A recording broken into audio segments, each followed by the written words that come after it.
Bureaucracy. Chapter Roman 1, The Rabardin Household.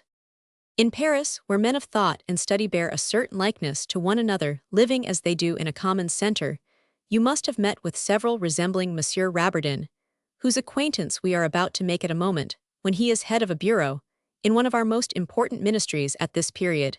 He was 40 years old with gray hair of so pleasing a shade that women might at a pinch fall in love with it, for it softened a somewhat melancholy countenance, blue eyes full of fire, a skin that was still fair though rather ruddy and touched here and there with strong red marks, a forehead and nose a la Louis Roman 15, a serious mouth, a tall figure, thin or perhaps wasted like that of a man just recovering from illness, and finally, a bearing that was midway between the indolence of a mere idler and the thoughtfulness of a busy man. If this portrait serves to depict his character, a sketch of this man's dress will bring it still further into relief. Rabardin wore habitually a blue surcoat, a white cravat, a waistcoat crossed a la Robespierre, black trousers without straps, gray silk stockings, and low shoes, well shaved, and with his stomach warmed by a cup of coffee, he left home at 8 in the morning, with the regularity of clockwork, always passing along the same streets on his way to the ministry. So neat was he, so formal, so starched, that he might have been taken for an Englishman on the road to his embassy. From these general signs, you will readily discern a family man harassed by vexations in his own household, worried by annoyances at the ministry, yet philosopher enough to take life, as he found it, an honest man loving his country, and serving it, not concealing from himself the obstacles in the way of those who seek to do right, prudent, because he knew men exquisitely courteous with women, of whom he asked nothing, a man full of acquirements, affable with his inferiors, holding his equals at great distance, and dignified towards his superiors. At the epoch of which we write, you would have noticed in him the coldly resigned air of one who has buried the illusions of his youth, and renounced every secret ambition. You would have recognized a discouraged, but not disgusted man, one who still clings to his first, projects more perhaps to employ his faculties than in the hope of a doubtful success. He was not decorated with any order, and always accused himself of weakness, for having worn that of the fleur-de-lis in the early days of the Restoration. The life of this man was marked by certain mysterious peculiarities. He had never known his father, his mother, a woman to whom luxury was everything, always elegantly dressed, always on pleasure bent, whose beauty seemed to him miraculous, and whom he very seldom saw, left him little at her death. But she had given him that too common and incomplete education, which produces so much ambition and so little ability. A few days before his mother's death, when he was just 16, he left the Lycée Napoleon to enter as supernumerary a government office, where an unknown protector had provided him with a place at 22 years of age. Rabardin became under head clerk at 25, head clerk, or as it was termed, head of the bureau.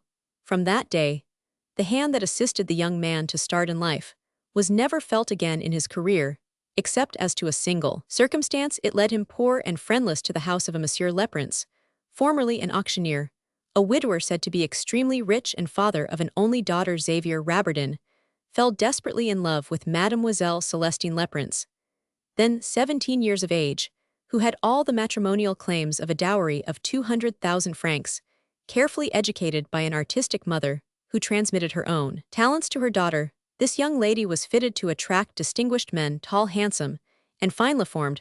She was a good musician, drew and painted, spoke several languages, and even knew something of science, a dangerous advantage, which requires a woman to avoid carefully all appearance of pedantry. Blinded by mistaken tenderness, the mother gave the daughter false ideas as to her probable future to the maternal eyes. A duke, or an ambassador, a marshal of France, or a minister of state, could alone give her Celestine her due place in society. The young lady had moreover the manners, language, and habits of the great world. Her dress was richer and more elegant than was suitable for an unmarried girl. A husband could give her nothing more than she now had, except happiness. Besides all such indulgences, the foolish spoiling of the mother, who died year after the girl's marriage, made a husband's task all the more difficult. What coolness and composure of mind were needed to rule such a woman! Commonplace suitors, held back in fear. Xavier Rabardin, without parents, and without fortune other than his situation under government, was proposed to Celestine by her father. She resisted for a long time, not that she had any personal objection to her suitor, who was young, handsome, and much in love, but she shrank from the plain name of Madame Rabardin. Monsieur Leprince assured his daughter that Xavier was of the stock that statesmen came of. Celestine answered that a man named Rabardin would never be anything under the government of the Bourbons, etc., forced back to his entrenchments, the father made the serious mistake of telling his daughter that her future husband was certain of becoming Rabardin. De something or other before he reached the age of admission to the chamber. Xavier was soon to be appointed Master of Petitions and General Secretary at his ministry. From these lower steps of the ladder, the young man would certainly rise to the higher ranks of the administration, possessed of a fortune, and a name bequeathed to him in a certain will of which he Monsieur Leprince was cognizant. On this, the marriage took place. Rabardin and his wife believed in the mysterious protector to whom the auctioneer alluded, led away by such hopes, and by the natural extravagance of happy love. Monsieur and Madame Rabardin spent nearly 100,000 francs of their capital in the first 5 years of married life. By the end of this time, Celestine, alarmed at the non-advancement of her husband, insisted on investing the remaining 100,000 francs of her dowry in landed property, which returned only a slender income, but her future inheritance from her father would amply repay all present privations with perfect comfort and ease of life. When the worthy auctioneer saw his son-in-law disappointed of the hopes they had placed on the nameless protector, he tried for the sake of his daughter to repair the secret loss by risking part of his fortune in a speculation which had favorable chances of success. But the poor man became involved in one of the liquidations of the house of Nucingen, and died of grief, leaving nothing behind him but a dozen fine pictures which adorned his daughter's salon, and a few old-fashioned pieces of furniture which she put in the garret. 8 years of fruitless expectation made Madame Rabardin at last understand that the paternal protector of her husband must have died, and that his will, if it ever existed, was lost, or destroyed 2 years before her father's death. The place of chief of division, which became vacant, was given over her husband's head to a certain Monsieur de la Billardière, related to a deputy of the right who was made minister in 1823. It was enough to drive Rabardin out of the service, but how could he give up his salary of 8,000 francs and perquisites when they constituted 3/4 of his income, and his household was accustomed to spend them besides? If he had patience for a few more years, he would then be entitled to a pension. What a fall was this for a woman whose high expectations at the opening of her life were more or less warranted, and one who was admitted on all sides to be a superior woman. Madame Rabardin had justified the expectations formed of Mademoiselle Leprince. She possessed the elements of that apparent superiority which pleases the world. Her liberal education enabled her to speak to everyone in his or her own language. Her talents were real. She showed an independent and elevated mind. Her conversation charmed as much by its variety and ease as by the oddness and originality of her ideas. Such qualities, useful and appropriate in a sovereign or an ambassadress, were of little service to a household compelled to jog in the common round. Those who have the gift of speaking well desire an audience. They like to talk even if they sometimes weary others to satisfy the requirements of her mind. Madame Rabardin took a weekly reception day, and went a great deal into society to obtain the consideration her self-love was accustomed to enjoy. Those who know Parisian life will readily understand how a woman of her temperament suffered and was martyrized at heart by the scantiness of her pecuniary means. No matter what foolish declarations people make about money they won, and all if they live in Paris must grovel before accounts, do homage to figures, and kiss the forked hoof of the golden calf. What a problem was hers! 12,000 francs a year to defray the costs of a household consisting of father, mother, 2 children, a chambermaid, and cook, living on the 2nd floor of a house in the Rue Dufat, in an apartment costing 2,000 francs a year. Deduct the dress and the carriage of Madame before you estimate the gross expenses of the family for dress proceeds everything. Then see what remains for the education of the children, a girl of 8 and a boy of 9, whose maintenance must cost at least 2,000 francs besides, and you will find that Madame Rabardin could barely afford to give her husband 30 francs a month. That is the position of half the husbands in Paris, under penalty of being thought monsters. Thus it was that this woman, who believed herself destined to shine in the world, was condemned to use her mind and her faculties in a sordid struggle, fighting hand to hand with an account book. Already terrible sacrifice of pride. She had dismissed her manservant not long after the death of her father. Most women grow weary of this daily struggle. They complain, but they usually end by giving up to fate and taking what comes to them. Celestine's ambition, far from lessening, only increased through difficulties, and led her, when she found she could not conquer them, to sweep them aside to her mind. This complicated tangle of the affairs of life was a Gordian knot impossible to untie, and which genius ought to cut far from accepting the pettiness of middle-class existence. She was angry at the delay, which kept the great things of life from her grasp. Blaming fate as deceptive, Celestine sincerely believed herself a superior woman. Perhaps she was right, perhaps she would have been great under great circumstances. Perhaps she was not in her right place. Let us remember there are as many varieties of woman as there are of man, all of which society fashions to meet its needs. Now in the social order, as in nature's order, there are more young shoots than there are trees, more spawn than full-grown fish, and many great capacities, Athanase Granson, for instance, which die withered for want of moisture like seeds on stony ground. There are unquestionably household women, accomplished women, ornamental women, who are exclusively wives or mothers or sweethearts, women, purely spiritual or purely material, just as there are soldiers, artists, artisans, mathematicians, poets, merchants, men who understand money or agriculture or government and nothing else besides all this. The eccentricity of events leads to endless cross-purposes. Many are called, and few are chosen, is the law of earth, as of heaven. Madame Rabardin conceived herself fully capable of directing a statesman, inspiring an artist, helping an inventor, and pushing his interests, or of devoting her powers to the financial politics of a Nucingen, and playing a brilliant part in the great world. Perhaps she was only endeavoring to excuse to her own mind a hatred for the laundry lists, and the duty of overlooking the housekeeping bills together with the petty economies and cares of a small establishment. She was superior only in those things where it gave her pleasure to be so, feeling as keenly as she did the thorns of a position, which can only be likened to that of St. Lawrence on his gridiron. Is it any wonder that she sometimes cried out so in her paroxysms of thwarted ambition, in the moments when her wounded vanity gave her terrible shooting pains? Celestine turned upon Xavier Rabardin. Was it not her husband's duty to give her a suitable position in the world? If she were a man, she would have had the energy to make a rapid fortune, for the sake of rendering an adored wife happy. She reproached him for being too honest a man in the mouth of some women. This accusation is a charge of imbecility. She sketched out for him certain brilliant plans, in which she took no account of the hindrances imposed by men and things. Then, like all women under the influence of vehement feeling, she became in thought as Machiavellian as Gonderville, and more unprincipled than Maxime de Trailles. At such times, Celestine's mind took a wide range, and she imagined herself at the summit of her ideas.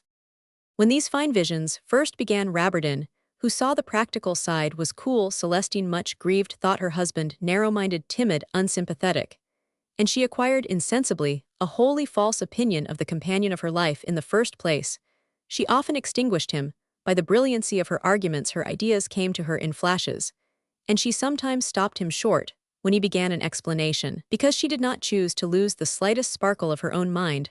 From the earliest days of their marriage, Celestine, feeling herself beloved and admired by her husband, treated him without ceremony.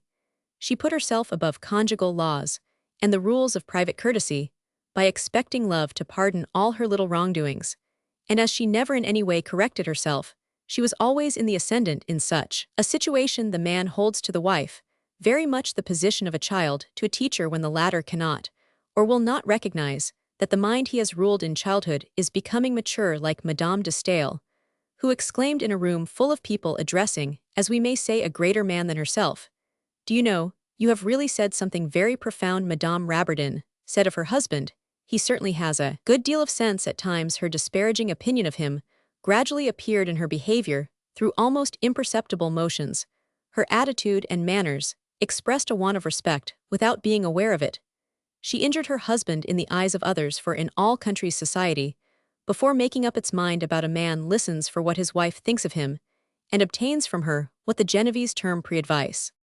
When Rabardin became aware of the mistakes which love had led him to commit, it was too late. The groove had been cut. He suffered, and was silent like other men, in whom sentiments and ideas are of equal strength, whose souls are noble, and their brains well balanced. He was the defender of his wife before the tribunal of his own judgment. He told himself that nature doomed her to a disappointed life through his fault. She was like a thoroughbred English horse, a racer harnessed to a cart full of stones. She it was who suffered, and he blamed himself. His wife, by dint of constant repetition, had inoculated him with her own belief in herself. Ideas are contagious in a household. The ninth Thermidor, like so many other portentous events, was the result of female influence. Thus goaded by Celestine's ambition, Rabardin had long considered the means of satisfying it, though he hid his hopes so as to spare her the tortures of uncertainty.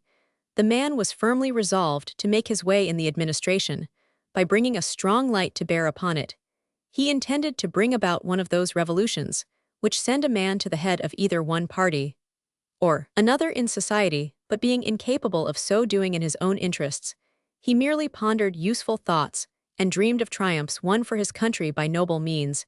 His ideas were both generous and ambitious. Few officials have not conceived the like. But among officials, as among artists, there are more miscarriages than births, which is tantamount to Buffon's saying that genius is patience. Placed in a position where he could study French administration and observe its mechanism, Rabardin worked in the circle where his thought revolved, which we may remark parenthetically, is the secret of much human accomplishment, and his labor culminated finally in the invention of a new system for the civil service of government. Knowing the people with whom he had to do, he maintained the machine, as it then worked so it still works, and will continue to work, for everybody fears to remodel it, though no one, according to Rabardin, ought to be unwilling to simplify it. In his opinion, the problem to be resolved lay in a better use of the same forces. His plan, in its simplest form, was to revise taxation and lower it in a way that should not diminish the revenues of the state, and to obtain from a budget equal to the budgets which now excite such rabid discussion results that should be twofold greater than the present results. Long practical experience had taught Rabardin that perfection is brought about in all things by changes in the direction of simplicity. To economize is to simplify. To simplify means to suppress unnecessary machinery. Removals naturally follow. His system therefore depended on the weeding out of officials and the establishment of a new order of administrative offices. No doubt the hatred, which all reformers incur, takes its rise here. Removals required by this perfecting process always a understood threat the well-being of those on whom a change in their condition is thus forced. What rendered Rabardin really great was that he was able to restrain the enthusiasm that possesses all reformers, and to patiently seek out a slow evolving medium for all changes so as to avoid shocks, leaving time and experience to prove the excellence of each reform. The grandeur of the result anticipated might make us doubt its possibility. If we lose sight of this essential point in our rapid analysis of his system, it is therefore not unimportant to show through his self-communings, however incomplete they might be, the point of view from which he looked at the administrative horizon. This tale, which is evolved from the very heart of the civil service, may also serve to show some of the evils of our present social customs. Xavier Rabardin, deeply impressed by the trials and poverty which he witnessed in the lives of the government clerks, endeavored to ascertain the cause of their growing deterioration. He found it in those petty partial revolutions, the eddies, as it were, of the storm of 1789, which the historians of great social movements neglect to inquire into, although, as a matter of fact, it is they which have made our manners and customs what they are now. Formerly, under the monarchy, the bureaucratic armies did not exist. The clerks, few in number, were under the orders of a prime minister, who communicated with the sovereign. Thus they directly served the king. The superiors of these zealous servants were simply called head clerks. In those branches of administration which the king did not himself direct, such for instance as the firms, the public domains throughout the country, on which a revenue was levied, the clerks were to their superior what the clerks of a business house are to their employer. They learned a science which would one day advance them to prosperity. Thus all points of the circumference were fastened to the center, and derived their life from it. The result was devotion and confidence. Since 1789, the state, call it the nation, if you like, has replaced the sovereign. Instead of looking directly to the chief magistrate of this nation, the clerks have become, in spite of our fine patriotic ideas, the subsidiaries of the government. Their superiors are blown about by the winds of a power called the administration, and do not know from day to day where they may be on the morrow. As the routine of public business must go on, a certain number of indispensable clerks are kept in their places, though they hold these places on sufferance, anxious as they are to retain them. Bureaucracy, a gigantic power set in motion by dwarfs, was generated in this way, though Napoleon, by subordinating all things and all men to his will, retarded for a time the influence of bureaucracy. That ponderous curtain hung between the service to be done and the man who orders it, It was permanently organized under the constitutional government, which was inevitably the friend of all mediocrities, the lover of authentic documents and accounts. And as meddlesome as an old tradeswoman, delighted to see the various ministers constantly struggling against the 400 petty minds of the elected of the chamber, with their 10 or a dozen ambitious and dishonest leaders, the civil service officials hastened to make themselves essential to the warfare.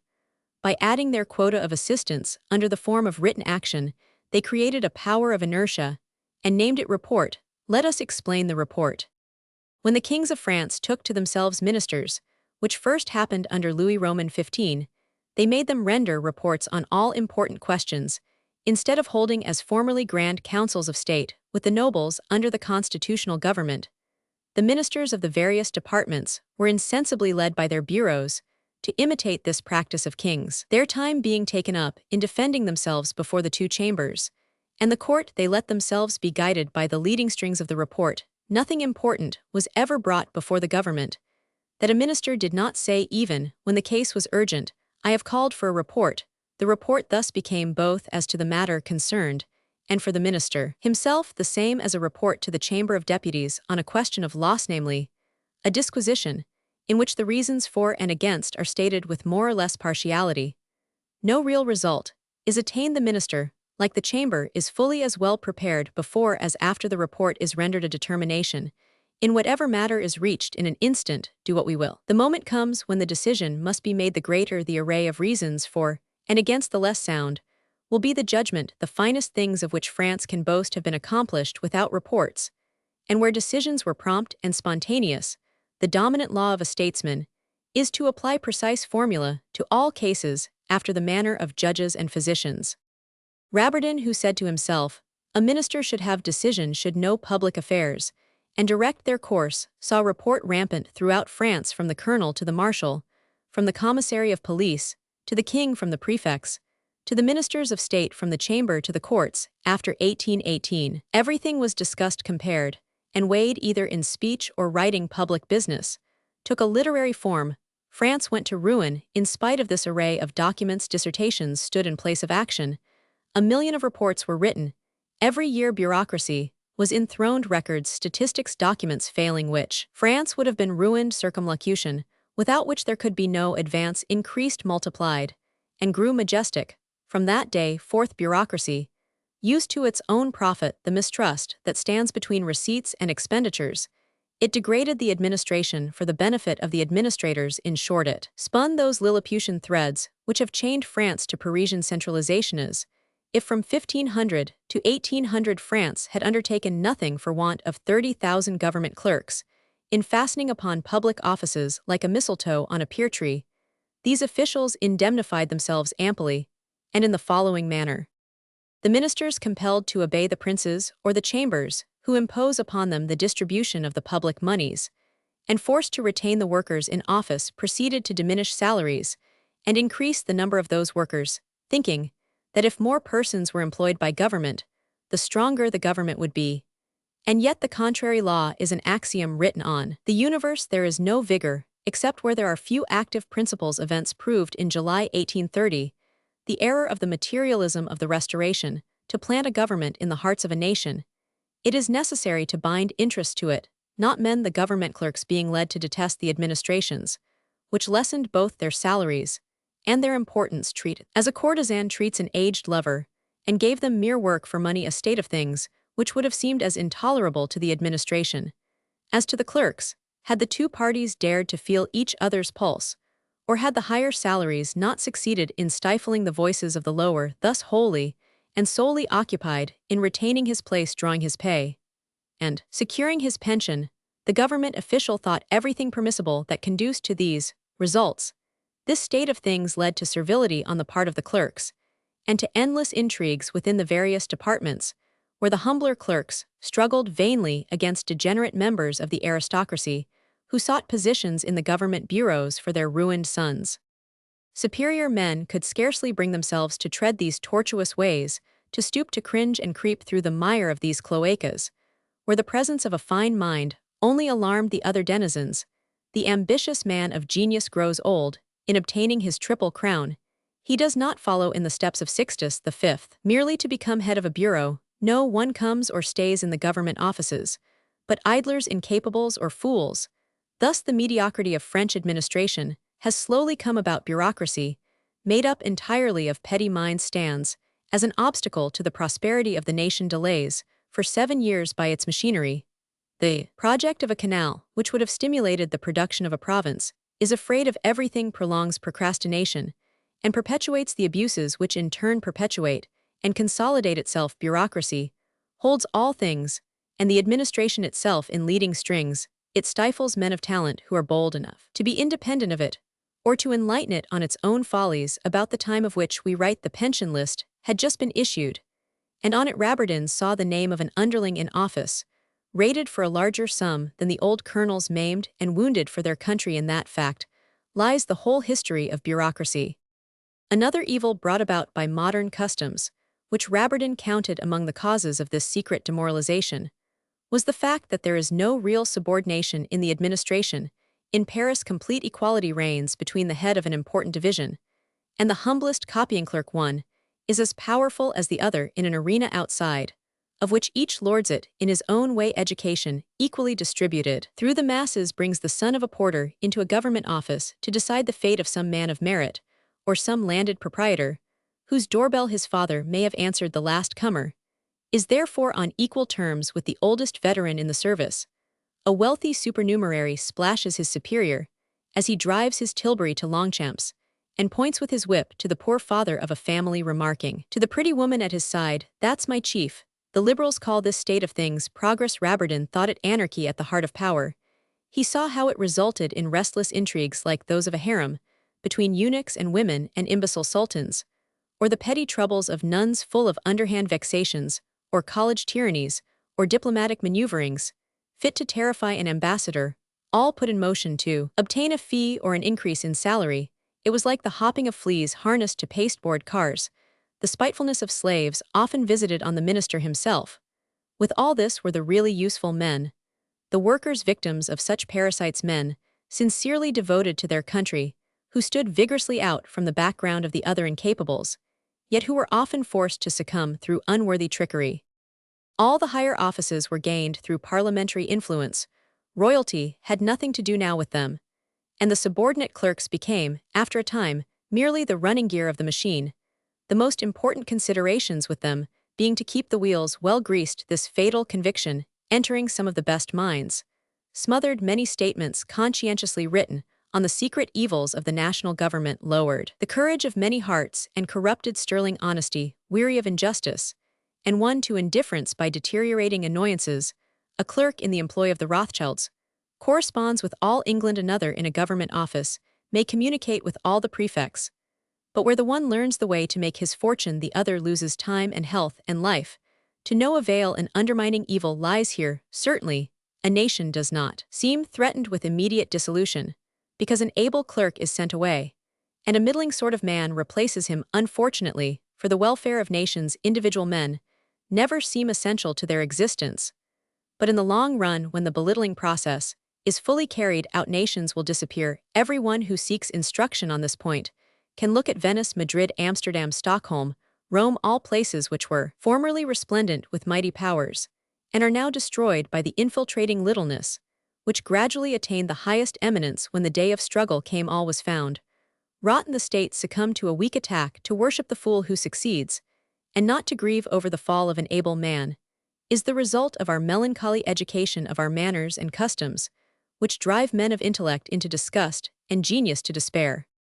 What a difficult undertaking is the rehabilitation of the civil service, while the liberal cries aloud in his newspapers that the salaries of clerks are a standing theft, calls the items of the budget a cluster of leeches, and every year demands why the nation should be saddled with 1,000 millions of taxes. In Monsieur Rabardin's eyes, the clerk in relation to the budget was very much what the gambler is to the game. That which he wins, he puts back again. All remuneration implies something furnished. To pay a man 1,000 francs a year and demand his whole time was surely to organize theft, and poverty, a galley slave, costs nearly as much and does less.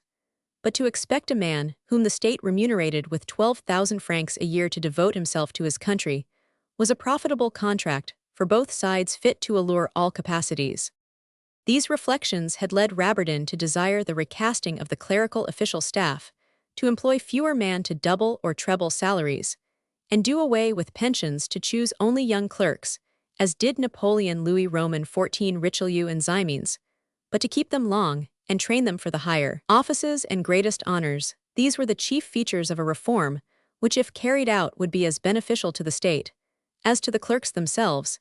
It is difficult to recount in detail chapter by chapter a plan which embraced the whole budget and continued down through the minutest details of administration in order to keep the whole synthetical, but perhaps a slight sketch of the principal reforms will suffice for those who understand such matters as well as for those who are wholly ignorant of the administrative system, though the historian's position is rather hazardous in reproducing a plan which may be thought the politics of a chimney corner. It is nevertheless necessary to sketch it so as to explain the author of it by his own work. Were the recital of his efforts to be omitted, the reader would not believe the narrator's word if he merely declared the talent and the courage of this official. Rabardin's plan divided the government into 3 ministries, or departments. He thought that if the France of former days possessed brains strong enough to comprehend in one system both foreign and domestic affairs, the France of today was not likely to be without its Mazarin, its Suger, its Sully, its de Choiseul, or its Colbert to direct even vast administrative departments.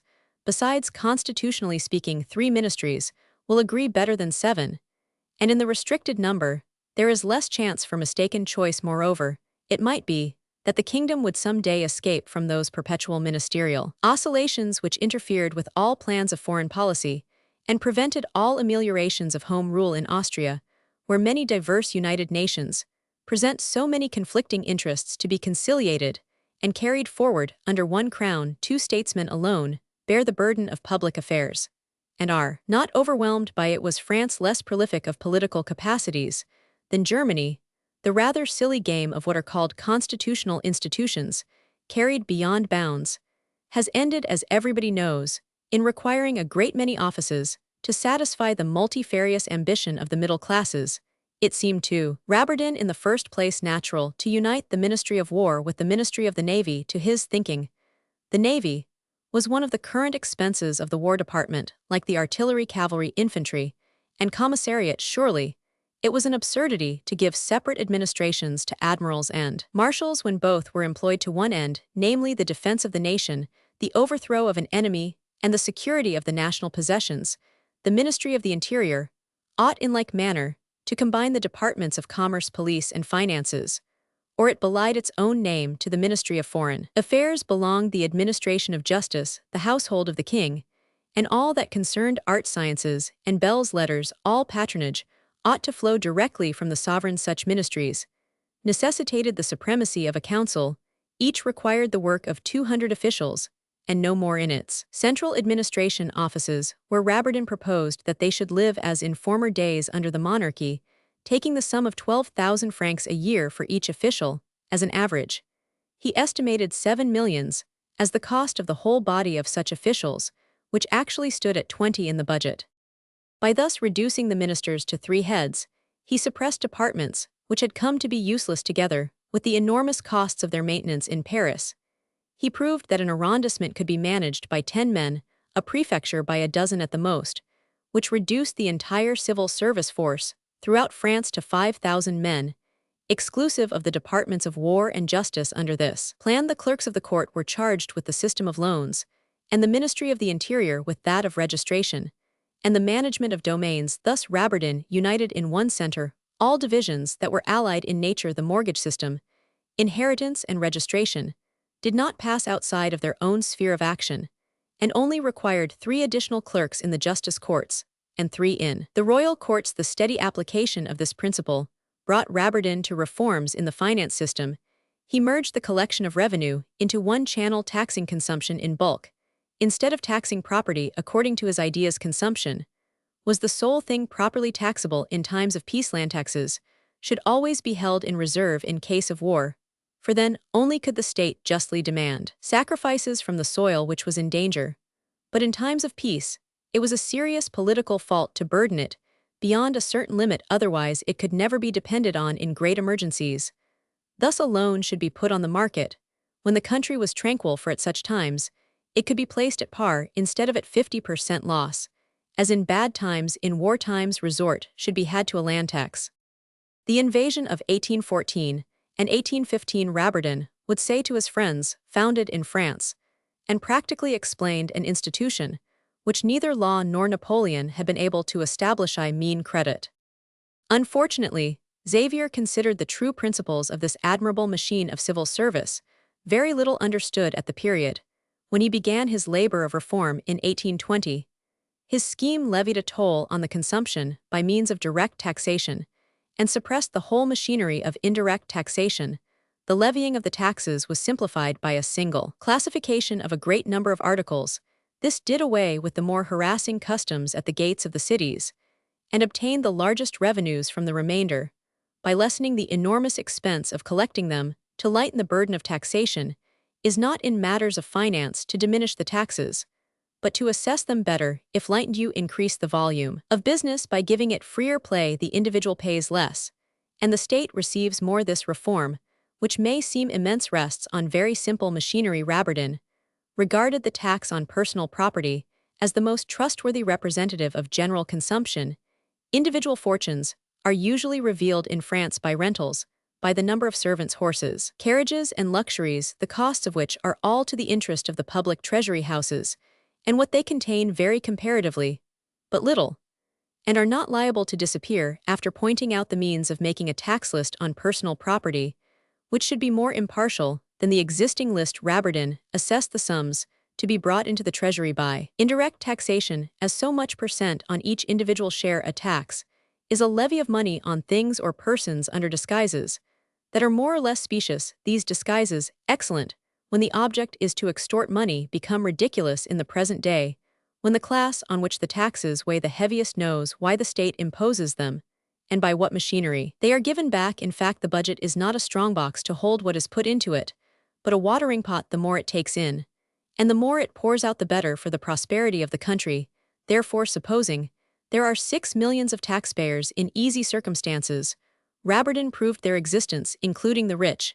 Is it not better to make them pay a duty on the consumption of wine, which would not be more offensive than that on doors and windows, and would return 100 millions, rather than harass them by taxing the thing itself? By this system of taxation, each individual taxpayer pays less in reality, while the state receives more and consumers profit by a vast reduction in the price of things which the state releases from its perpetual and harassing interference. Rabertin's scheme retained a tax on the cultivation of vineyards, so as to protect that industry from the too great abundance of its own products. Then, to reach the consumption of the poorer taxpayers, the licenses of retail dealers were taxed according to the population of the neighborhoods in which they lived. In this way, the state would receive without cost or vexatious hindrances an enormous revenue under 3 forms, namely a duty on wine, on the cultivation of vineyards, and on licenses, where now an irritating array of taxes existed as a burden on itself, and its officials' taxation was thus imposed upon the rich without overburdening the poor. To give another example, suppose a share assessed to each person of 1 or 2 francs for the consumption of salt, and you obtain 10 or a dozen millions. The modern gabelle disappears, the poor breathe freer, agriculture is relieved, the state receives as much, and no taxpayer complains. All persons, whether they belong to the industrial classes or to the capitalists, will see at once the benefits of a tax so assessed when they discover how commerce increases and life is ameliorated in the country districts. In short, the state will see, from year to year, the number of her well-to-do taxpayers increasing by doing away with the machinery of indirect taxation, which is very costly. A state, as it were within a state, both the public finances and the individual taxpayer are greatly benefited, not to speak of the saving in costs of collecting. The whole subject is indeed less a question of finance than a question of government. The state should possess nothing of its own, neither forests, nor mines, nor public works. That it should be the owner of domains was in Rabertin's opinion an administrative contradiction. The state cannot turn its possessions to profit, and it deprives itself of taxes. It thus loses 2 forms of production. As to the manufactories of the government, they are just as unreasonable in the sphere of industry. The state obtains products at a higher cost than those of commerce, produces them more slowly, and loses its tax upon the industry, the maintenance of which it in turn reduces. Can it be thought a proper method of governing a country to manufacture, instead of promoting manufacturers to possess property, instead of creating more possessions, and more diverse ones in Rabardin's system? The state exacted no money security, he allowed only mortgage securities. And for this reason, either the state holds the security in specie, and that embarrasses business and the movement of money, or it invests it at a higher rate than the state itself pays. And that is a contemptible robbery, or else it loses on the transaction. And that is folly. Moreover, if it is obliged at any time to dispose of a mass of these securities, it gives rises in certain cases to terrible bankruptcy. The territorial tax did not entirely disappear in Rabardin's plant, kept a minute portion of it as a point of departure in case of war. But the productions of the soil were freed, and industry, finding raw material at a low price, could compete with foreign nations. Without the deceptive help of customs, the rich carried on the administration of the provinces without compensation, except that of receiving a peerage under certain conditions. Magistrates, learned bodies, officers of the lower grades, found their services honorably rewarded. No man, employed by the government, failed to obtain great consideration through the value and extent of his labors, and the excellence of his salary. Every one was able to provide for his own future, and France was delivered from the cancer of pensions. As a result, Rabardin's scheme exhibited only 700 millions of expenditures and 1,200 millions of receipts. A saving of 500 millions annually had far more virtue than the accumulation of a sinking fund, whose dangers were plainly to be seen in that fund. The state, according to Rabardin, became a stockholder just as it persisted in being a landholder and a manufacturer. To bring about these reforms, without too roughly jarring the existing state of things, or incurring a St. Bartholomew of clerks, Rabardin considered that an evolution of 20 years would be required. Such were the thoughts maturing in Rabardin's mind ever since his promised place had been given to M. de la Billardière, a man of sheer incapacity. This plan, so vast apparently, yet so simple in point of fact, which did away with so many large staffs, and so many little offices, all equally useless, required for its presentation to the public mind close calculations, precise statistics, and self-evident proof. Rabardin had long studied the budget under its doubly spect of ways and means and of expenditure. Many a night he had lain awake unknown to his wife, but so far he had only dared to conceive the plan and fit it prospectively to the administrative skeleton, all of which counted for nothing, must gain the ear of a minister capable of appreciating his ideas. Rabardin's success depended on the tranquil condition of political affairs, which up to this time were still unsettled. He had not considered the government as permanently secure until 300 deputies at least had the courage to form a compact majority, systematically ministerial.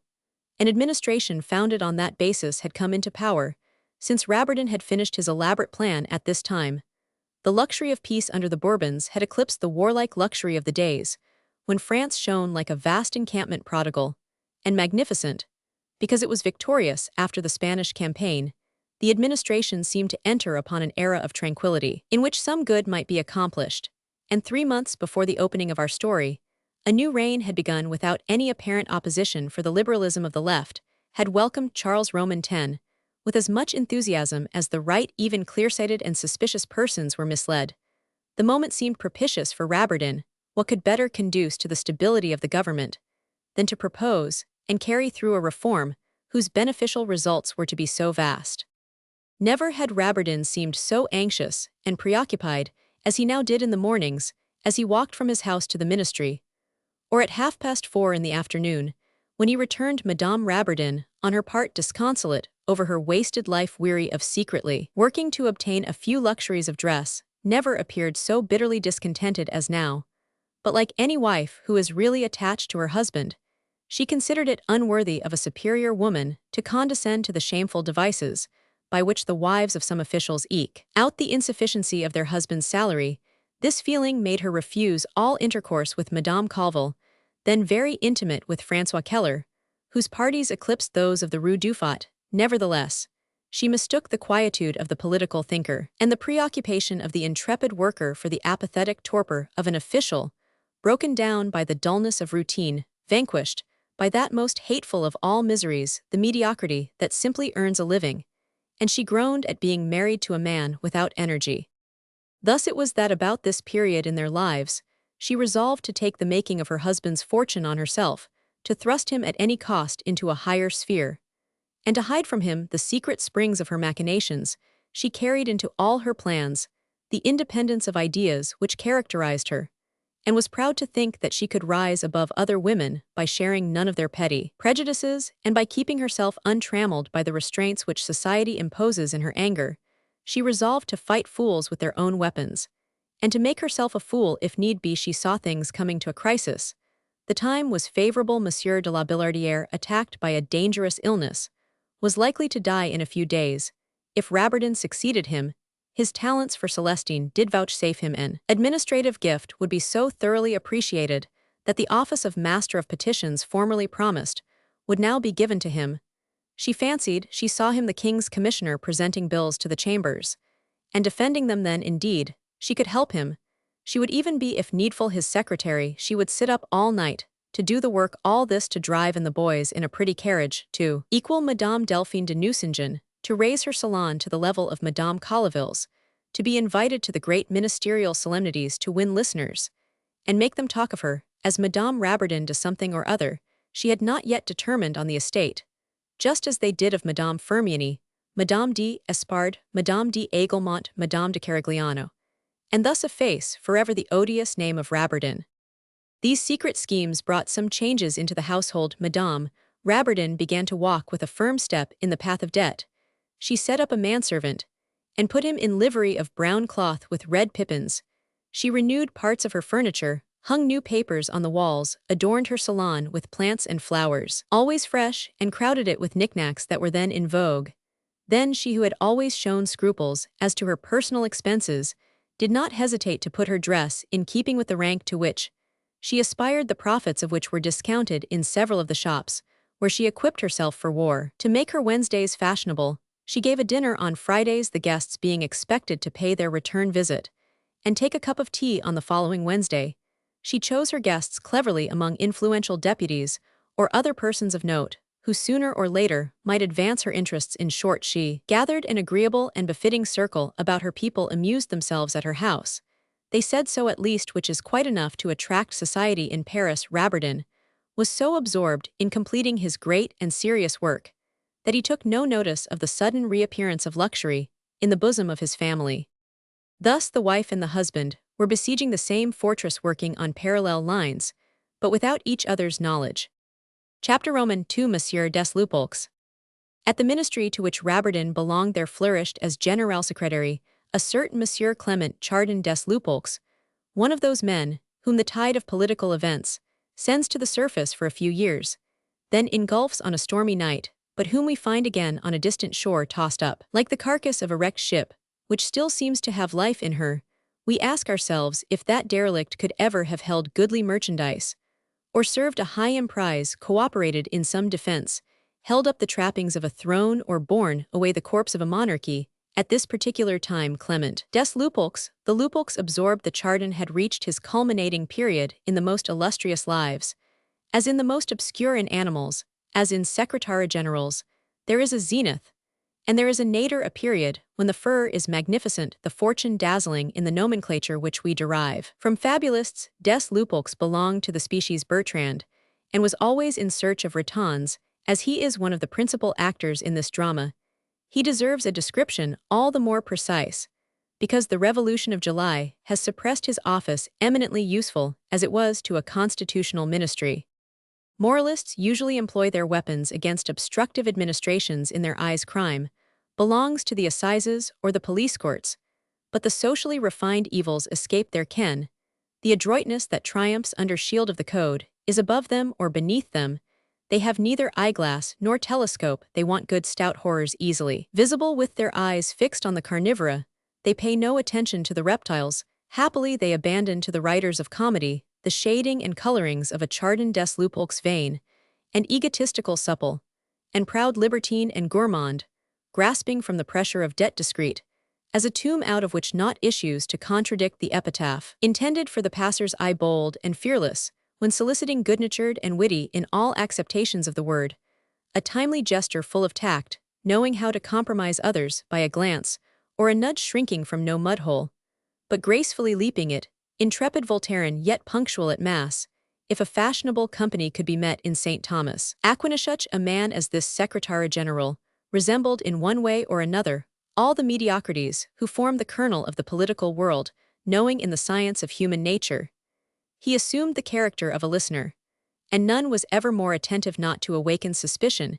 He was flattering ad nauseam, insinuating as a perfume, and cajoling as a woman. Des Lupeaulx was just 40 years old. His youth had long been a vexation to him, for he felt that the making of his career depended on his becoming a deputy. How had he reached his present position may be asked by very simple means. He began by taking charge of certain delicate missions, which can be given neither to a man who respects himself nor to a man who does not respect himself, but are confided to grave and enigmatic individuals, who can be acknowledged or disavowed. At will his business was that of being always compromised, but his fortunes were pushed as much by defeat as by success. He well understood that under the Restoration, a period of continual compromises between men, between things, between accomplished facts and other facts looking on the horizon, it was all important for the ruling powers to have a household drudge, observe in a family, some old charwoman, who can make beds, sweep the floors, carry away the dirty linen, who knows where the silver is kept, how the creditors should be pacified, what persons should be let in, and who must be kept out of the house. And such a creature, even if she has all the vices, and is dirty, decrepit, and toothless, or puts into the lottery, and steals 30 sous a day for her steak, and you will find the masters like her from habit talk and consult in her hearing, upon even critical matters. She comes and goes, suggests resources, gets on the scent of secrets, brings the rouge or the shawl at the right moment, lets herself be scolded and pushed downstairs, and the next morning reappears smiling with an excellent bouillon. No matter how high a statesman may stand, he is certain to have some household drudge, before whom he is weak, undecided disputations, with fate self-questioning, self-insuring, and buckling for the fight. Such a familiar is like the soft wood of savages, which when rubbed against the hard wood strikes fire. Sometimes great geniuses illumine themselves in this way. Napoleon lived with Berthier Richelieu, with Pierre Joseph des Lupeaulx, was the familiar of everybody. He continued friends with fallen ministers, and made himself their intermediary with their successors, diffusing thus the perfume of the last flattery and the first compliment. He well understood how to arrange all the little matters, which a statesman has no leisure to attend to. He saw necessities. As they arose, he obeyed well. He could gloss a base act with a jest, and get the whole value of it, and he chose for the services he thus rendered those that the recipients were not likely to forget. Thus, when it was necessary to cross the ditch between the Empire and the Restoration, at a time when everyone was looking about for planks, and the curs of the Empire were howling their devotion right and left, des Lupeaulx borrowed large sums from the usurers, and crossed the frontier, risking all to win all. He bought up Louis Roman XVIII's most pressing debts, and was the first to settle nearly 3 million of them at 20% for. He was lucky enough to be backed by Gobseck in 1814 and 1815. It is true that Messrs. Gobseck, Wordet, and Gigonnet swallowed the profits, but des Lupeaulx had agreed that they should have them. He was not playing for a stake. He challenged the bank, as it were, knowing very well that the king was not a man to forget this debt of honor. Des Lupeaulx was not mistaken. He was appointed Master of Petitions, Knight of the Order of St. Louis, and Officer of the Legion of Honor. Once on the ladder of political success, his clever mind looked about for the means to maintain his foothold, for in the fortified city into which he had wormed himself, generals do not long keep useless mouths. So, to his general trade of household drudge and go-between, he added that of gratuitous consultation on the secret maladies of power. After discovering in the so-called superior men of the Restoration their utter inferiority in comparison with the events which had brought them to the front, he overcame their political mediocrity by putting into their mouths at a crisis the word of command, for which men of real talent were listening. It must not be thought that this word was the outcome of his own mind. Were it so, des Lupeaulx would have been a man of genius. Whereas he was only a man of talent, he went everywhere, collected opinions, sounded consciences, and caught all the tones they gave out. He gathered knowledge like a true and indefatigable political bee. This walking Bayle dictionary did not act, however, like that famous lexicon. He did not report all opinions without drawing his own conclusions. He had the talent of a fly which drops plumb upon the best bit of meat in the middle of a kitchen. In this way, he came to be regarded as an indispensable helper to statesmen. A belief in his capacity had taken such deep root in all minds that the more ambitious public men felt it was necessary to compromise des Lupeaulx in some way to prevent his rising higher. They made up to him for his subordinate public position by their secret confidence. Nevertheless, feeling that such men were dependent on him, this gleaner of ideas exacted certain dues.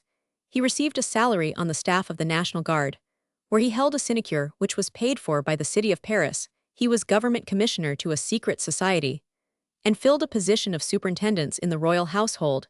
His two official posts which appeared on the budget were those of Secretary General to his ministry and Master of Petitions. What he now wanted was to be made commander of the Legion of Honor, gentleman of the bedchamber, count, and deputy. To be elected deputy, it was necessary to pay taxes to the amount of 1,000 francs, and the miserable homestead of the des Lupeaulx was rated at only 500. Where could he get money to build a mansion and surround it with sufficient domain to throw dust in the eyes of a constituency, though he dined out every day, and was lodged for the last 9 years at the cost of the state, and driven about in the minister's equipage? Des Lupeaulx possessed absolutely nothing at the time when our tale opens but 30,000 francs of debt and disputed property.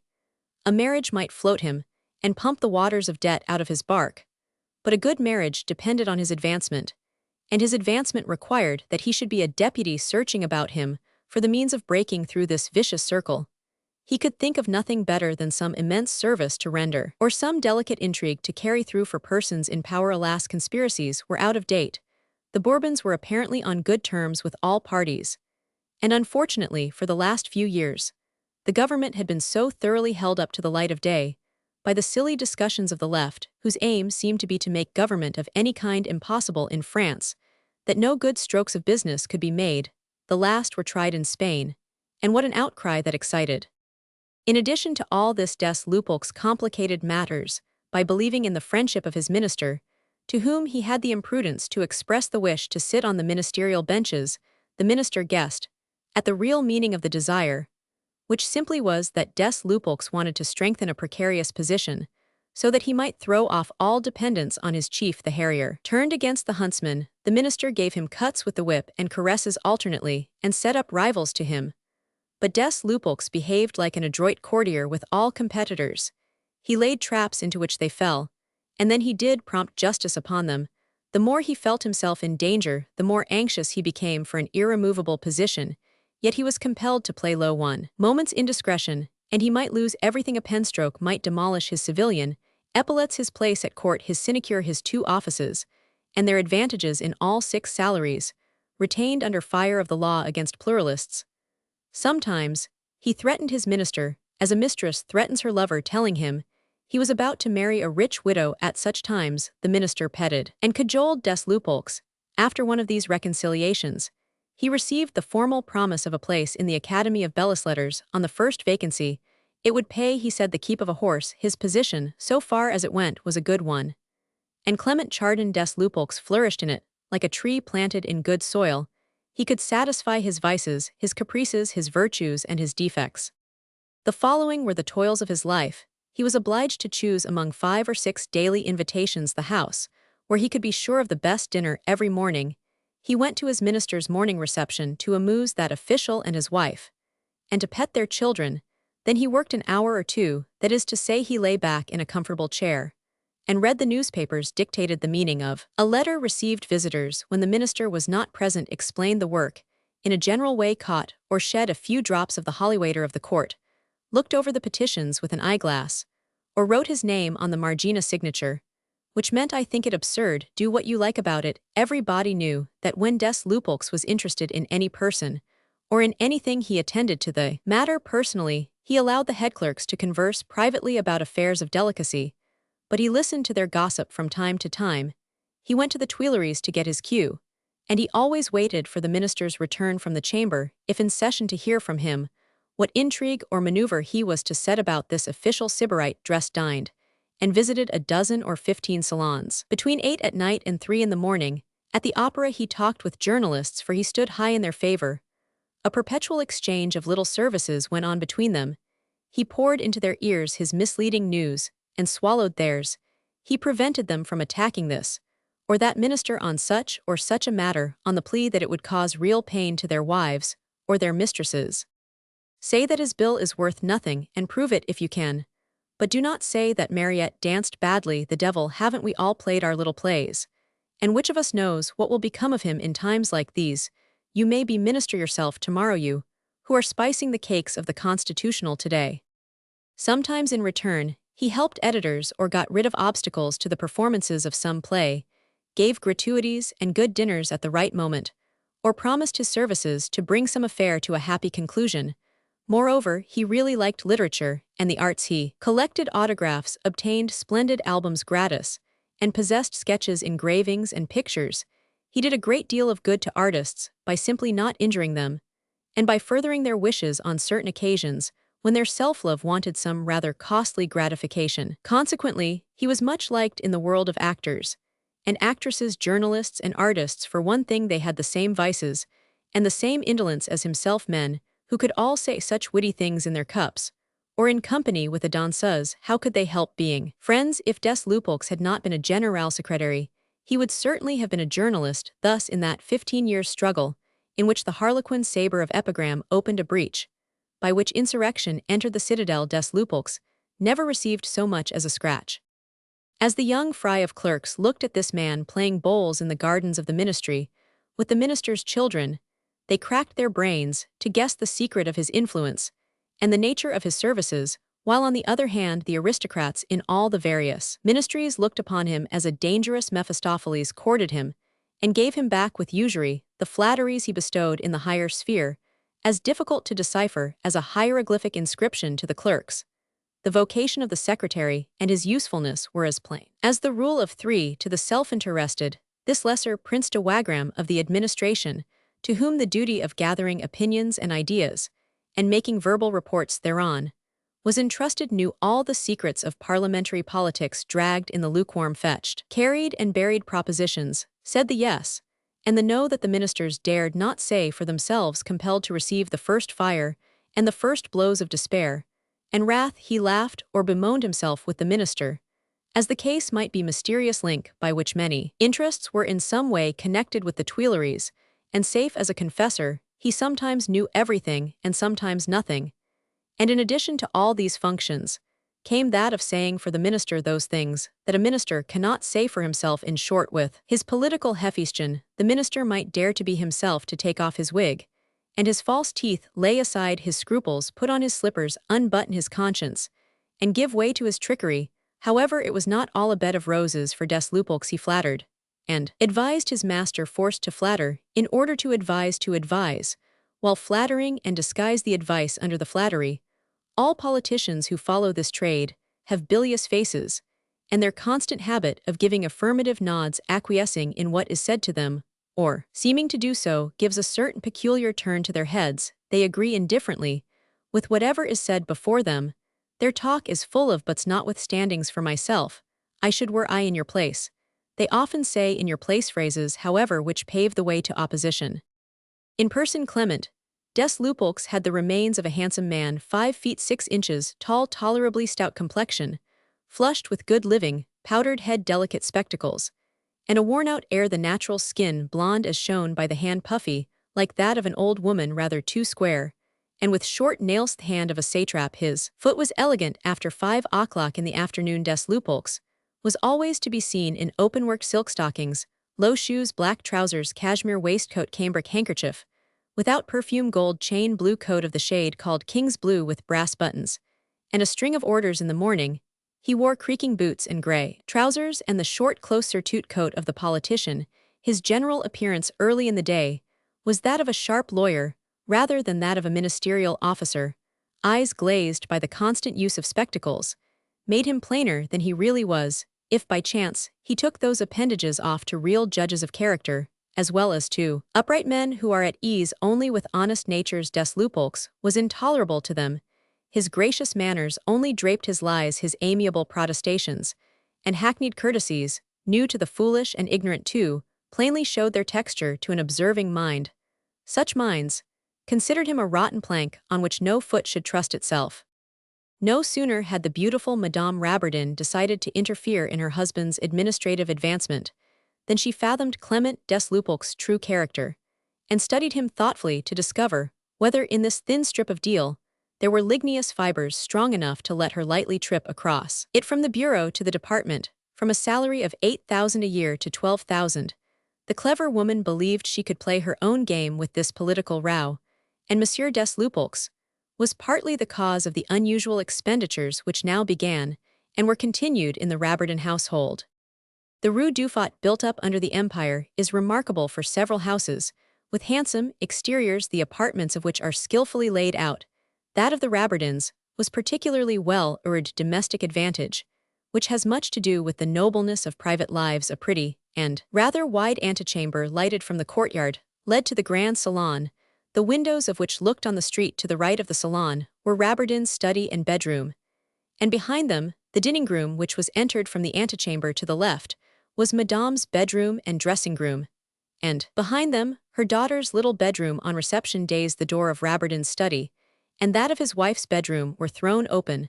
The rooms were thus spacious enough to contain a select company without the absurdity which attends many middle-class entertainments, where unusual preparations are made at the expense of the daily comfort, and consequently give the effect of exceptional effort. The salon had lately been rehung in gold-colored silk, with Carmelite touches. Madame's bedroom was draped in a fabric of true blue, and furnished in a rococo manner. Raberden's study had inherited the late hangings of the salon, carefully cleaned, and was adorned by the fine pictures once belonging to Monsieur Leprince.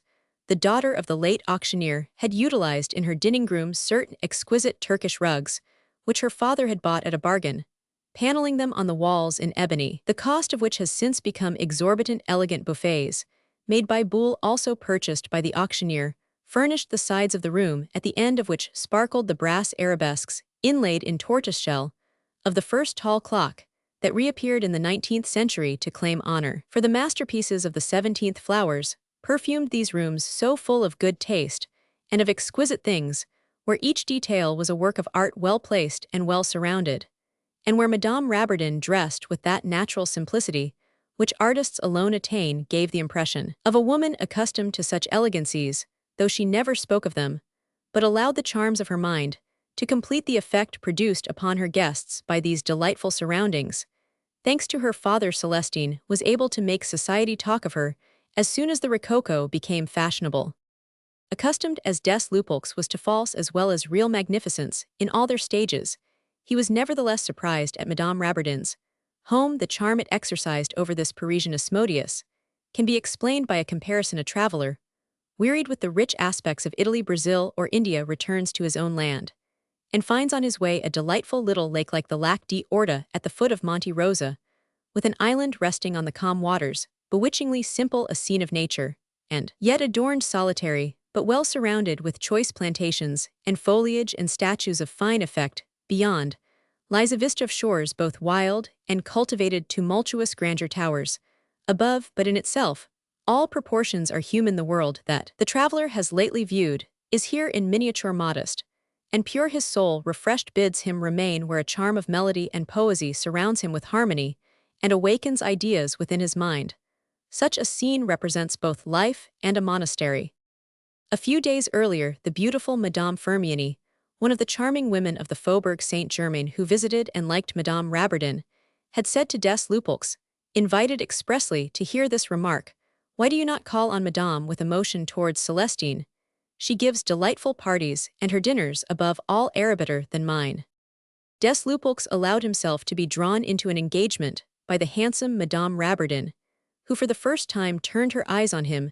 As she spoke, he had accordingly gone to the Rue Dufat, and that tells the tale. Woman has but one trick, cries Figaro, but that's infallible. After dining once at the house of this unimportant official, Deslupolc's made up his mind to dine there often, thanks to the perfectly proper and becoming advances of the beautiful woman, whom her rival Madame Colville called the Celimene of the Rue Dufat. He had dined there every Friday for the last month, and returned of his own accord for a cup of tea on Wednesdays. Within a few days, Madame Raberden, having watched him narrowly and knowingly, believed she had found on the secretarial plank a spot where she might safely set her foot. She was no longer doubtful of success. Her inward joy can be realized only in the families of government officials, where for 3 or 4 years prosperity has been counted on. Through some appointment, long expected, and long sought, how many troubles are to be allayed, how many entreaties and pledges given to the ministerial divinities, how many visits of self-interest paid, at last, thanks to her boldness, Madame Rabbardin heard the hour strike when she was to have 20,000 francs a year, instead of 8,000. And I shall have managed well, she said to herself. I have had to make a little outlay. But these are times when hidden merit is overlooked, whereas if a man keeps himself well in sight before the world, cultivates social relations, and extends them, he succeeds. After all, ministers and their friends interest themselves only in the people they see, but Rabbardin knows nothing of the world. If I had not cajoled those 3 deputies, they might have wanted La Billardiere's place themselves, whereas now that I have invited them here they will be ashamed to do so, and will become our supporters instead of rivals. I have rather played the coquette beauty. It is delightful that the first nonsense with which one fools a man sufficed. The day on which a serious and unlooked-for struggle about this appointment began after a ministerial dinner, which preceded one of those receptions which ministers regard as public. Des Lupeaulx was standing beside the fireplace near the minister's wife, while taking his coffee. He once more included Madame Rabbardin among the 7 or 8 really superior women in Paris. Several times already he had staked Madame Rabbardin very much as Corporal Trim staked his cap. Don't say that too often, my dear friend, or you will injure her, said the minister's wife, half laughing. Women never like to hear the praise of other women. They keep silence themselves to lessen its effect. Poor La Billardière is dying, remarked His Excellency, the minister. That place falls to Rabbardin, one of our most able men, and to whom our predecessors did not behave well, though one of them actually owed his position in the prefecture of police, under the Empire, to a certain great personage, who was interested in Rabbardin. But my dear friend, you are still young enough to be loved by a pretty woman for yourself. If La Billardiere's place is given to Rabbardin, I may be believed, when I praise the superiority of his wife, replied Des Lupeaulx, piqued by the minister's sarcasm. But if Madame la Comtesse would be willing to judge for herself. You want me to invite her to my next ball, don't you? Your clever woman will meet a knot of other women, who only come here to laugh at us, and when they hear Madame Rabbardin announced. But Madame Firmiani is announced at the Foreign Office parties. Ah, but she was born a Cadignan, said the newly created Count, with a savage look at his general secretary, for neither he nor his wife were noble. The persons present thought important matters were being talked over, and the solicitors for favors and appointments kept at a little distance. When Des Lupeaulx left the room, the Countess said to her husband, I think Des Lupeaulx is in love. For the first time in his life. Then he replied, shrugging his shoulders, as much as to inform his wife that Des Lupeaulx did not concern himself with such nonsense. Just then the minister saw a deputy of the right centre enter the room, and he left his wife abruptly to cajole an undecided vote. But the deputy, under the blow of a sudden and unexpected disaster, wanted to make sure of a protector, and he had come to announce privately that in a few days he should be compelled to resign. Thus forewarned, the minister would be able to open his batteries for the new election before those of the opposition. The minister, or to speak correctly, Des Lupeaulx, had invited to dinner on this occasion one of those irremovable officials who, as we have said, are to be found in every ministry, an individual much embarrassed by his own person, who in his desire to maintain a dignified appearance was standing erect and rigid on his 2 legs held well together like the Greek Hermes. This functionary waited near the fireplace to thank the secretary, whose abrupt and unexpected departure from the room disconcerted him at the moment when he was about to turn a compliment. This official was the cashier of the ministry, the only clerk who did not tremble when the government changed hands. At the time of which we write, the chamber did not meddle shabbily with the budget as it does in the deplorable days in which we now live. It did not contemptibly reduce ministerial emoluments, nor save, as they say in the kitchen, the canlines. On the contrary, it granted to each minister taking charge of a public department an indemnity called an outfit. It costs, alas, as much to enter on the duties of a minister as to retire from them. Indeed, the entrance involves expenses of all kinds, which it is quite impossible to inventory. This indemnity amounted to the pretty little sum of 25,000 francs. When the appointment of a new minister was gazetted in the Moniteur, and the greater or lesser officials clustering round the stoves or before the fireplaces and shaking in their shoes asked themselves What will he do? Will he increase the number of clerks? Will he dismiss 2 to make room for 3? The cashier tranquilly took out 25 clean bank bills and pinned them together with a satisfied expression on his beetle face. The next day, he mounted the private staircase and had himself ushered into the minister's presence by the lackeys, who considered the money, and the keeper of money the contents, and the container the idea and the form as one, and the same power. The cashier caught the ministerial pair at the dawn of official delight, when the newly appointed statesman is benign and affable to the minister's inquiry as to what brings him there.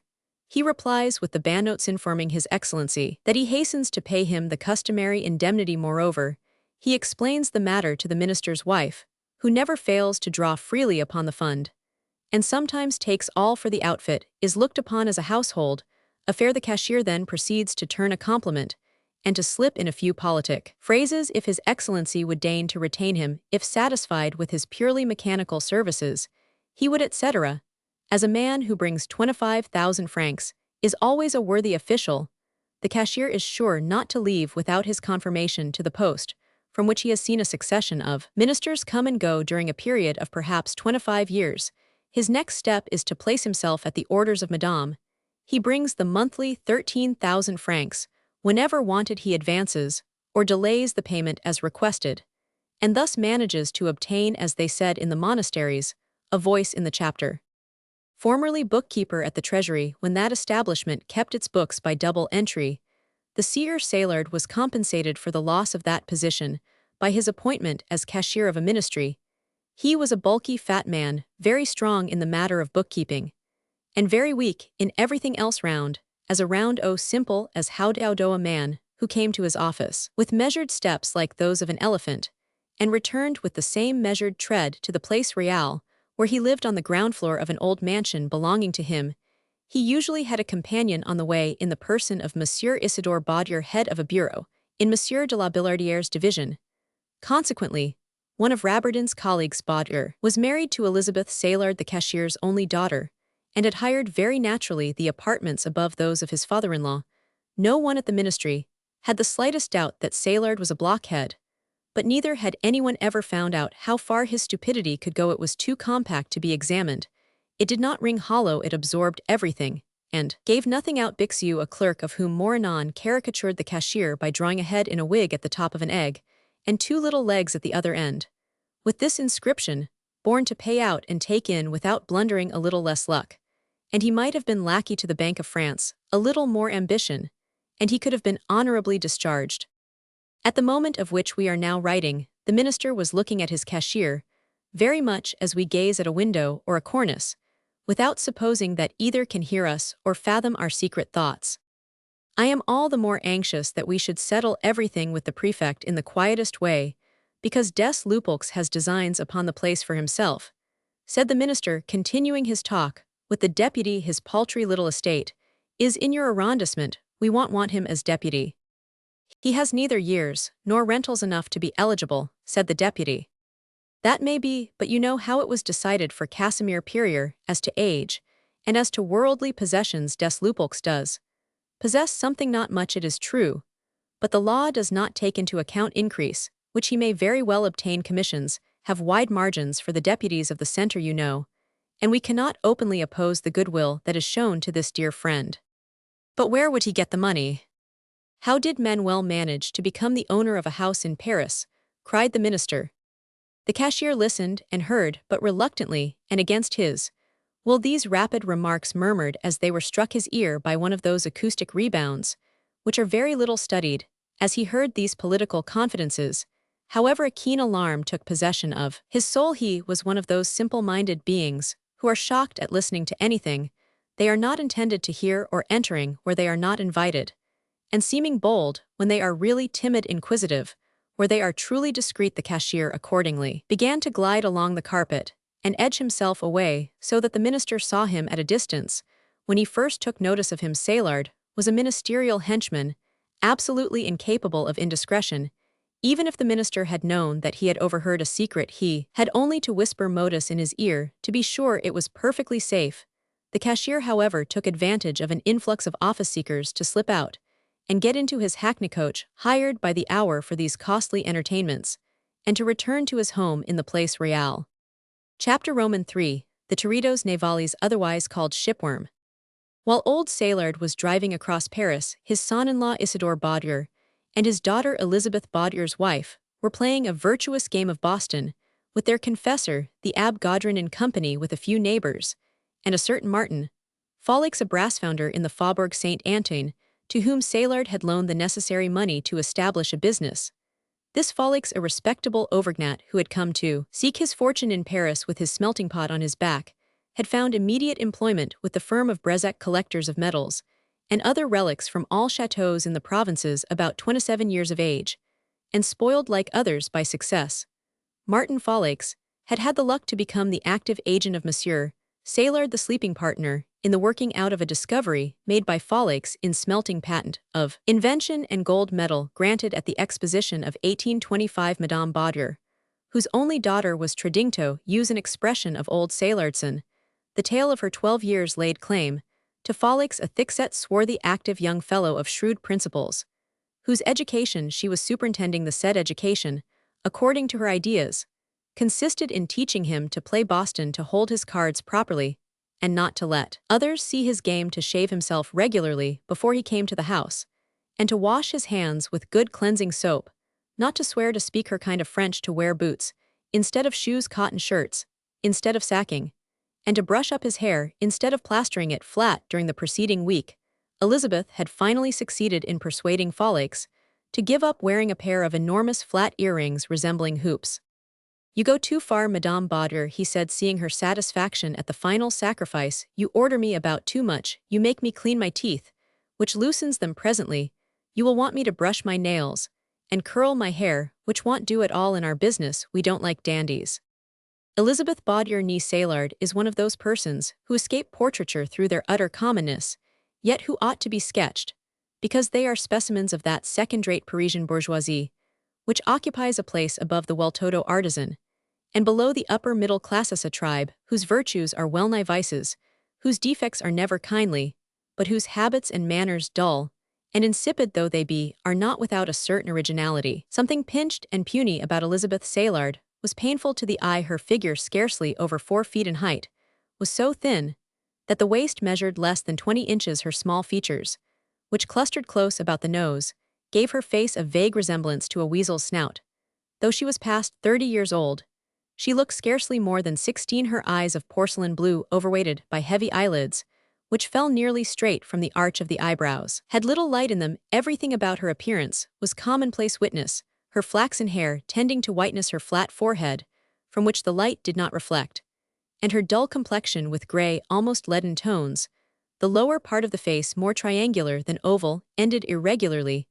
The otherwise irregular outline of her face, her voice, had a rather pretty range of intonation, from sharp to sweet. Elizabeth was a perfect specimen of the second-rate little bourgeoisie who lectures her husband behind the curtains, obtains no credit for her virtues, is ambitious, without intelligent object, and solely through the development of her domestic selfishness.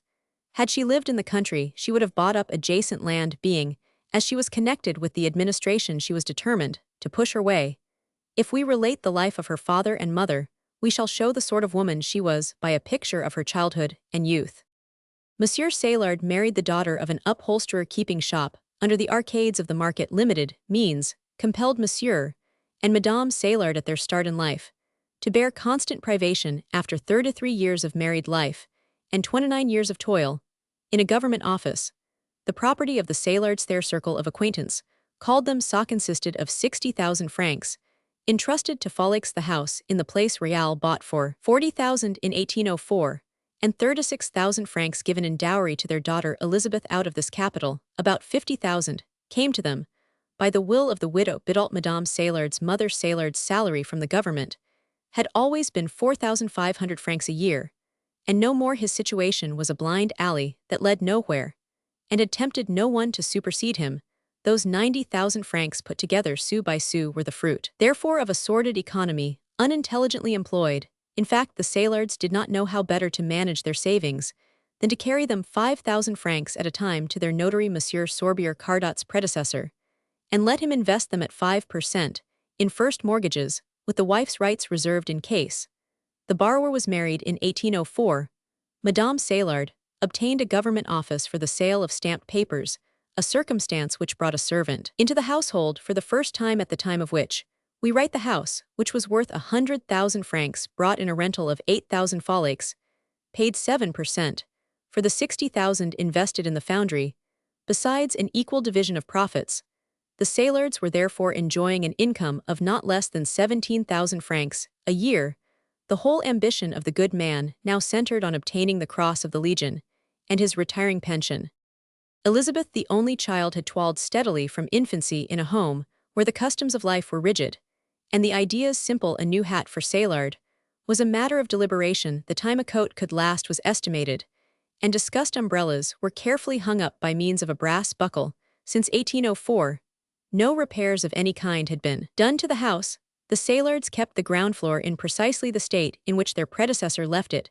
The gilding of the pier glasses was rubbed off. The paint on the cornices was hardly visible through the layers of dust that time had collected. The fine large rooms still retained certain sculptured marble mantelpieces and ceilings worthy of Versailles, together with the old furniture of the widow Bidault. The latter consisted of a curious mixture of walnut armchairs, disjointed, and covered with tapestry, rosewood bureaus, round tables on single pedestals with brass railings, and cracked marble tops. One superb Boule secretary, the value of which style had not yet been recognized. In short, a chaos of bargains picked up by the worthy widow, pictures bought for the sake of the frames, china services of a composite order, to wit a magnificent Japanese dessert set, and all the rest porcelains of various makes, unmatched silver plate, old glass, fine damask, and a four-post bedstead hung with curtains and garnished with plumes.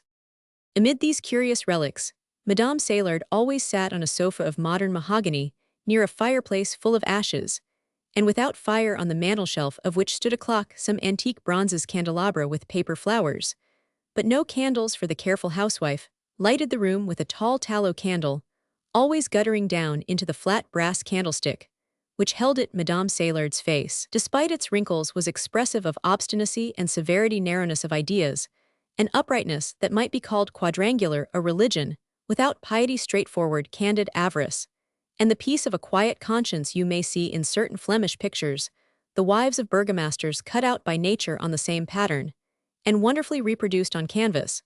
But these dames wear fine robes of velvet and precious stuffs, whereas Madame Saillard possessed no robes, only that venerable garment called in Touraine and Picardy cottes, elsewhere petticoats or skirts, pleated behind, and on each side with other skirts hanging over them. Her bust was enclosed in what was called a cassaquin, another obsolete name for a short gown or jacket. She continued to wear a cap with starched wings and shoes with high heels, though she was now 57 years old, and her lifetime of vigorous household work ought now to be rewarded with well-earned repose. She was incessantly employed in knitting her husband's stockings, and her own, and those of an uncle, just as her countrywomen knit them, moving about the room, talking, pacing up and down the garden, or looking round the kitchen to watch what was going on. The Saillards' avarice, which was really imposed on them in the first instance by dire necessity, was now a second nature. When the cashier got back from the office, he laid aside his coat and went to work in the large garden shut off from the courtyard by an iron railing, and which the family reserved to itself. For years Elizabeth, the daughter, went to market every morning with her mother, and the two did all the work of the house. The mother cooked well, especially a duck with turnips. But according to Saillard, no one could equal Elizabeth in hashing the remains of a leg of mutton. With onions, you might eat your boots with those onions, and not know it, he remarked. As soon as Elizabeth knew how to hold a needle, her mother had her mend the household linen and her father's coats, always at work like a servant. She never went out alone, though living close by the Boulevard du Temple, where Franconi-la Gate and l'Embigue Comique were within a stone's throw, and further on the Porte Saint-Martin. Elizabeth had never seen a comedy. When she asked to see what it was like, with the Abbé Gaudron's permission, be it understood, Monsieur Baudier took her for the glory of the thing, and to show her the finest that was to be seen, to the opera, where they were playing the Chinese laborer. Elizabeth thought the comedy as wearisome as the plague of flies, and never wished to see another on Sundays, after walking 4 times to and fro between the Place Royale and St. Paul's Church. For her mother made her practice the precepts and the duties of religion. Her parents took her to the pavement in front of the Café Tour, where they sat on chairs placed between a railing and the wall. The Saillards always made haste to reach the place early so as to choose the best seats, and found much entertainment in watching the passers-by in those days. The Café Tour was the rendezvous of the fashionable society of the Marais, the Faubourg Saint-Antoine, and the circumjacent regions. Elizabeth never wore anything but cotton gowns in summer and merino. In the winter which she made herself, her mother gave her 20 francs a month for her expenses, but her father, who was very fond of her, mitigated this rigorous treatment with a few presents. She never read what the Abbé Gaudrin, vicar of St. Paul's, and the family director called profane books. This discipline had borne fruit. Forced to employ her feelings on some passion or other, Elizabeth became eager after gain. Though she was not lacking in sense or perspicacity religious theories, and her complete ignorance of higher emotions had encircled all her faculties with an iron hand, they were exercised solely on the commonest things of life. Spent in a few directions, they were able to concentrate themselves on a matter in hand.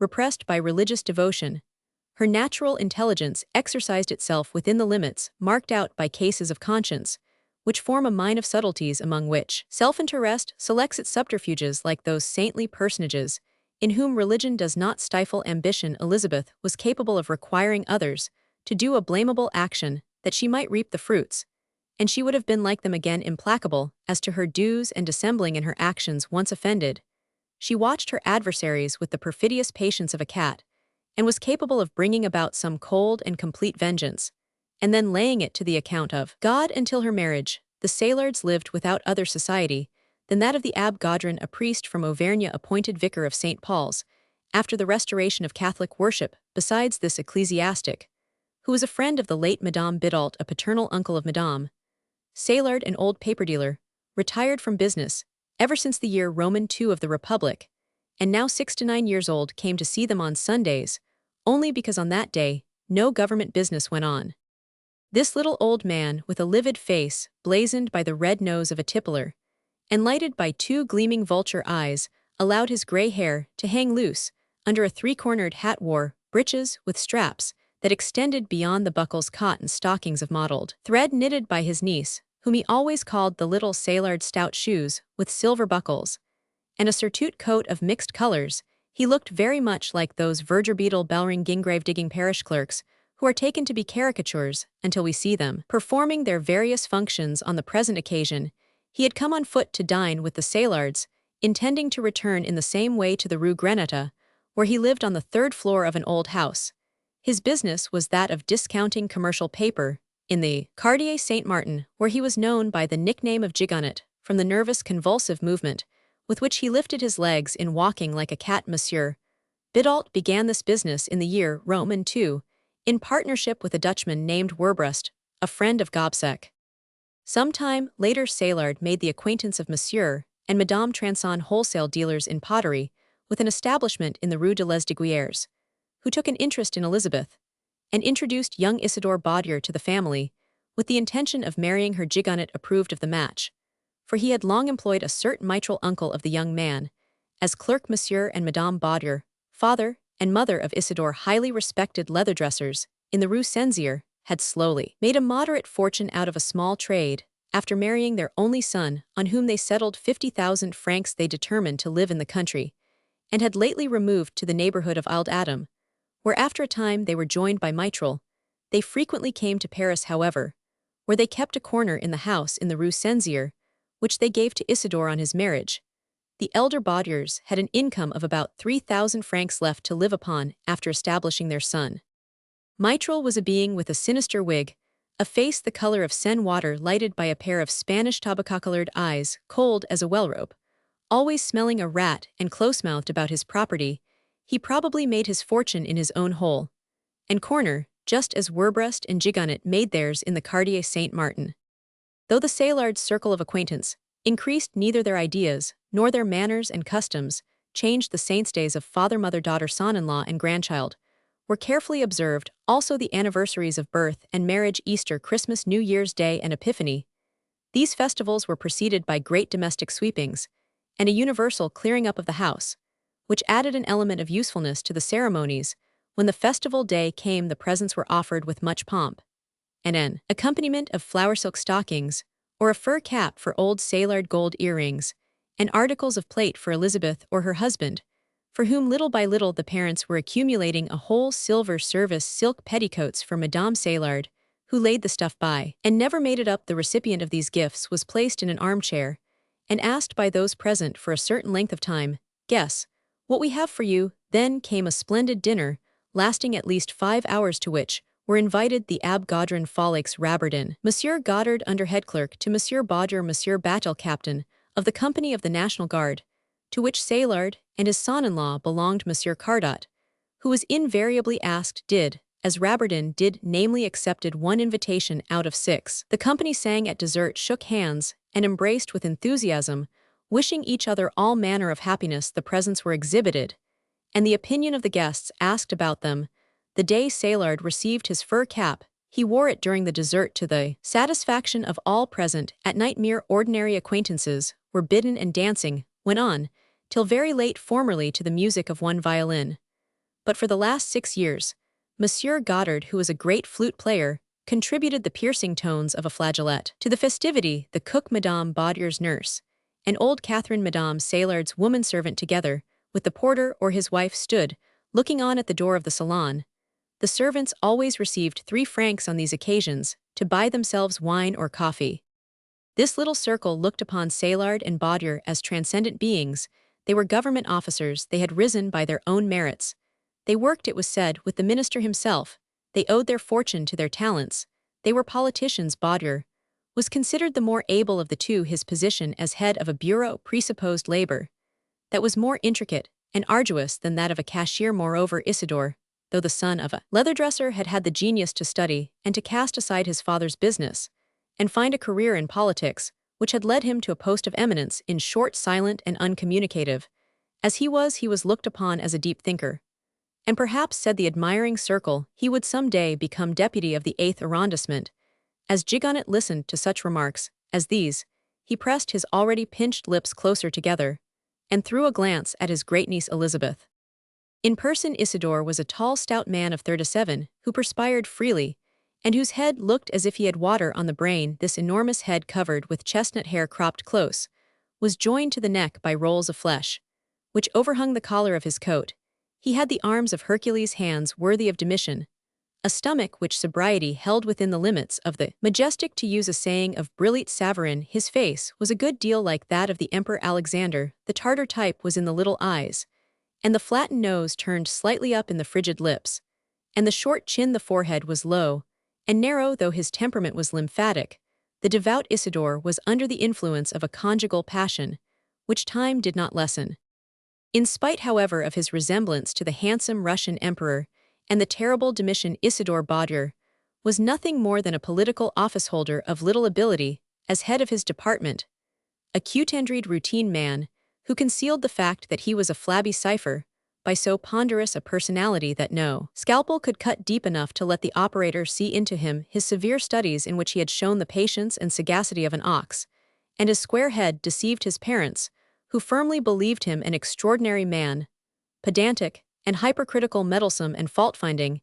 He was a terror to the clerks under him, whom he worried in their work, enforcing the rules rigorously, and arriving himself with such terrible punctuality that not one of them dared to be a moment late. Baudier wore a blue coat with gilt buttons, a chamois waistcoat, grey trousers, and cravats of various colors. His feet were large and ill-shod. From the chain of his watch depended an enormous bunch of old trinkets, among which in 1824 he still wore American beads, which were very much the fashion in the year Roman 7. In the bosom of this family, bound together by the force of religious ties, by the inflexibility of its customs, by one solitary emotion, that of avarice, a passion which was now as it were its compass, Elizabeth was forced to commune with herself, instead of imparting her ideas to those around her, for she felt herself without equals in mind who could comprehend her.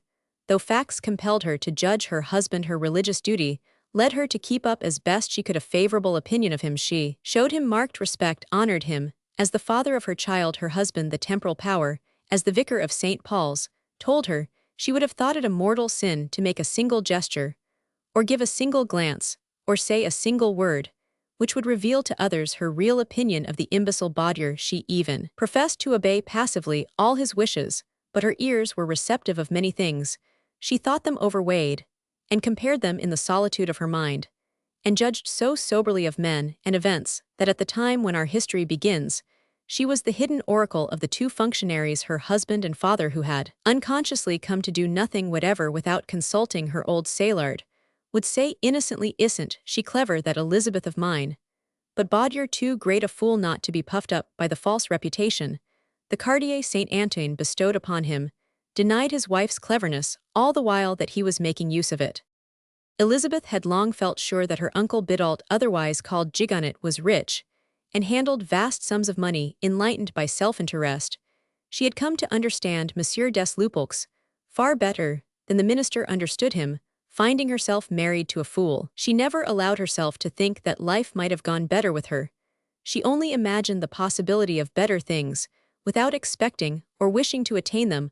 All her best affections found their vocation in her love for her daughter, to whom she spared the pains and privations she had borne in her own childhood.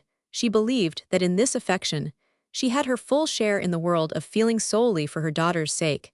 She had persuaded her father to take the important step of going into partnership with Folleix. Folleix had been brought to the sailord's house by old Bidault, who lent him money on his merchandise. Folleix thought his old countryman extortionate, and complained to the sailords that Gigonnet demanded 18% from an Auvergnat. Madame Sailord ventured to remonstrate with her uncle. "It is just because he is an Auvergnat that I take only 18%, said Gigonnet, when she spoke of him. Folleix, who had made a discovery at the age of 28, and communicated it to Sailord, seemed to carry his heart in his hand, an expression of old Sailord's, and also seemed likely to make a great fortune. Elizabeth determined to husband him for her daughter, and train him herself, having, as she calculated, 7 years to do it. In Martin, Folleix felt and showed the deepest respect for Madame Baudier, whose superior qualities he was able to recognize. If he were fated to make millions, he would always belong to her family, where he had found a home. The little Baudier girl was already trained to bring him his tea and to take his hat. On the evening of which we write, Monsieur Sailord, returning from the ministry, found a game of Boston in full blast. Elizabeth was advising Folleix how to play. Madame Sailord was knitting in the chimney corner, and overlooking the cards of the vicar. Monsieur Baudier, motionless as a milestone, was employing his mental capacity in calculating how the cards were placed, and sat opposite to Mitral, who had come up from Isle Adam for the Christmas holidays. No one moved as the cashier entered, and for some minutes he walked up and down the room, his fat face contracted with unaccustomed thought. "He is always so when he dines at the ministry," remarked Madame Sailord happily. "It is only twice a year, or he die of it." Sailord was never made to be in the government. "Well now, I do hope, Sailord," she continued in a loud tone, "that you are not going to keep on those silk breeches and that handsome coat. Go and take them off. Don't wear them at home, my man." "Your father has something on his mind," said Baudier to his wife, when the cashier was in his bedroom, undressing without any fire. "Perhaps Monsieur de la Billardière is dead," said Elizabeth simply, "and as he is anxious, you should have the place. It worries him." "Can I be useful in any way?" said the vicar of St. Paul's. "If so, pray use my services. I have the honor to be known to Madame la Dauphine. These are days when public offices should be given only to faithful men, whose religious principles are not to be shaken." "Dear me," said Folleix, "do men of merit need protectors and influence to get places in the government service? I am glad I am an ironmaster. My customers know where to find a good article." "Monsieur," interrupted Baudier, "the government is the government. Never attack it in this house." "You speak like the Constitutional," said the vicar. "The Constitutional never says anything different from that," replied Baudier, who never read it. The cashier believed his son-in-law to be as superior in talent to Rabardin as God was greater than Saint Crepin, to use his own expression. But the good man coveted this appointment in a straightforward, honest way, influenced by the feeling which leads all officials to seek promotion of violent, unreflecting, almost brutal passion.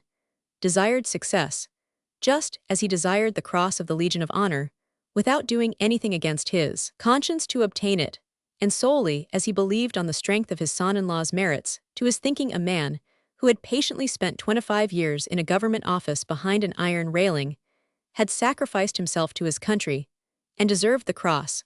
But all that he dreamed of doing to promote his son-in-law's appointment in La Billardière's place was to say a word to His Excellency's wife when he took her the month's salary.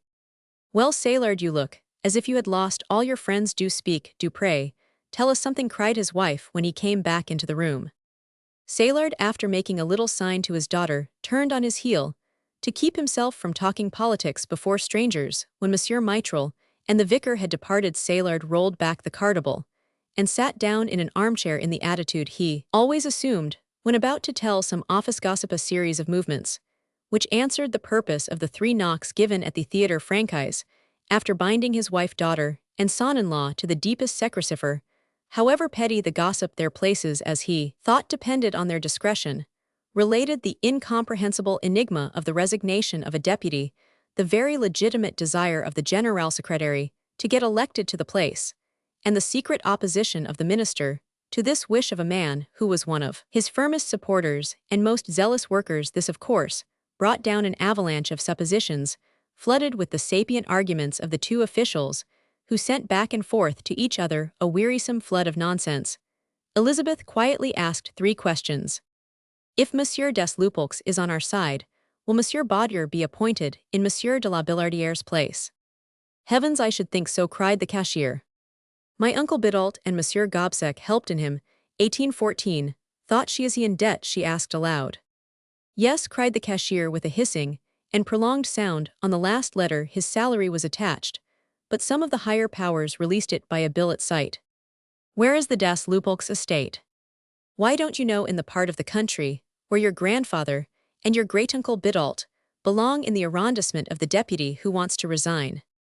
When her colossus of a husband had gone to bed, Elizabeth leaned over him, and though he always treated her remarks as women's nonsense, she said, perhaps you will really get Monsieur de la Billardiere's place. There you go with your imaginations, said Baudier. Leave Monsieur Gaudron to speak to the Dauphin and don't meddle with politics. At 11 o'clock, when all were asleep in the place Royal, Monsieur des Lupeaulx was leaving the opera for the Rue Dufat. This particular Wednesday was one of Madame Raberden's most brilliant evenings. Many of her customary guests came in from the theatres and swelled the company already assembled, among whom were several celebrities, such as Canales, the poet Skinner, the painter Dr. Bianchon Lucien de Rubemper, Octave de Camps, the Comte de Granville, the Vicomte de Fontaine du Breuil, the vaudevillist Anduch, Finot, the journalist Derville, one of the best heads in the law courts, the Comte du Châtelet, deputy du Tillet banker, and several elegant young men, such as Paul de Manerville, and the Vicomte de Portendura. Celestine was pouring out tea when the General Secretary entered. Her dress that evening was very becoming. She wore a black velvet robe, without ornament of any kind, a black gauze scarf, her hair smoothly bound about her head, and raised in a heavy braided mass with long curls, a aile anglaise falling on either side of her face. The charms which particularly distinguished this woman were the Italian ease of her artistic nature, her ready comprehension, and the grace with which she welcomed and promoted the least appearance of a wish on the part of others. Nature had given her an elegant slender figure which could sway lightly at a word, black eyes of oriental shape, able, like those of the Chinese women, to see out of their corners.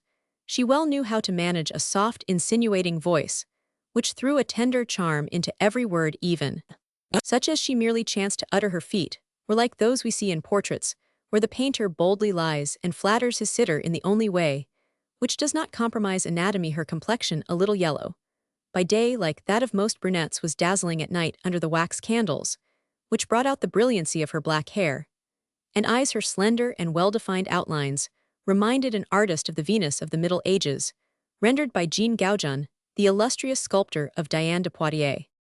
Des Lupeaulx stopped in the doorway and leaned against the woodwork.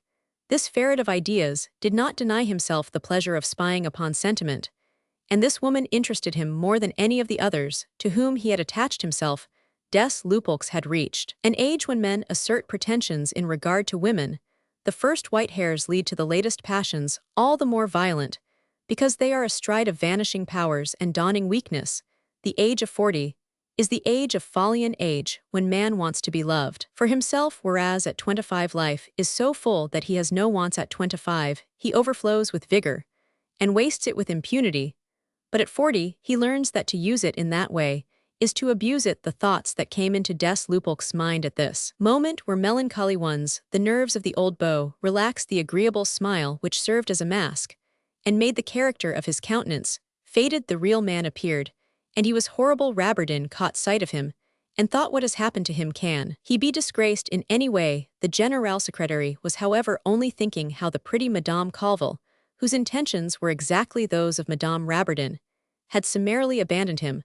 When it suited her to do so, Rabertin caught the sham statesman's eyes fixed on his wife, and he recorded the look in his memory. He was too keen an observer not to understand des Lupeaulx to the bottom, and he deeply despised him.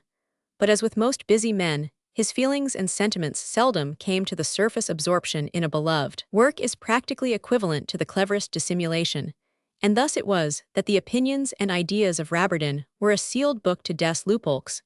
The former was sorry to see the man in his house, but he was never willing to oppose his wife's wishes at this particular moment, while he talked confidentially with a supernumerary of his office, who was destined later to play an unconscious part in a political intrigue resulting from the death of La Billardière.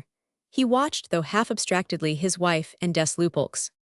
Here we must explain as much for foreigners as for our own grandchildren what a supernumerary in a government office in Paris means. The supernumerary is to the administration what a choirboy is to a church, what the company's child is to the regiment, what the figurante is to a theater, something artless, naive, innocent, a being blinded by illusions. Without illusions, what would become of any of us? They give strength to bear the res angusta domi of arts, and the beginnings of all science by inspiring us with faith. Illusion is illimitable faith.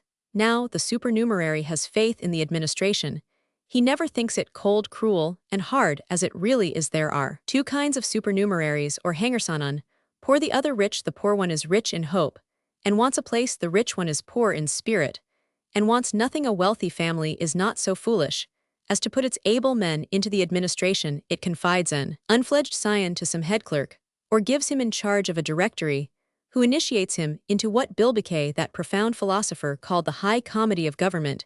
He is spared all the horrors of drudgery, and is finally appointed to some important office. The rich supernumerary never alarms the other clerks. They know he does not endanger their interests, for he seeks only the highest posts in the administration.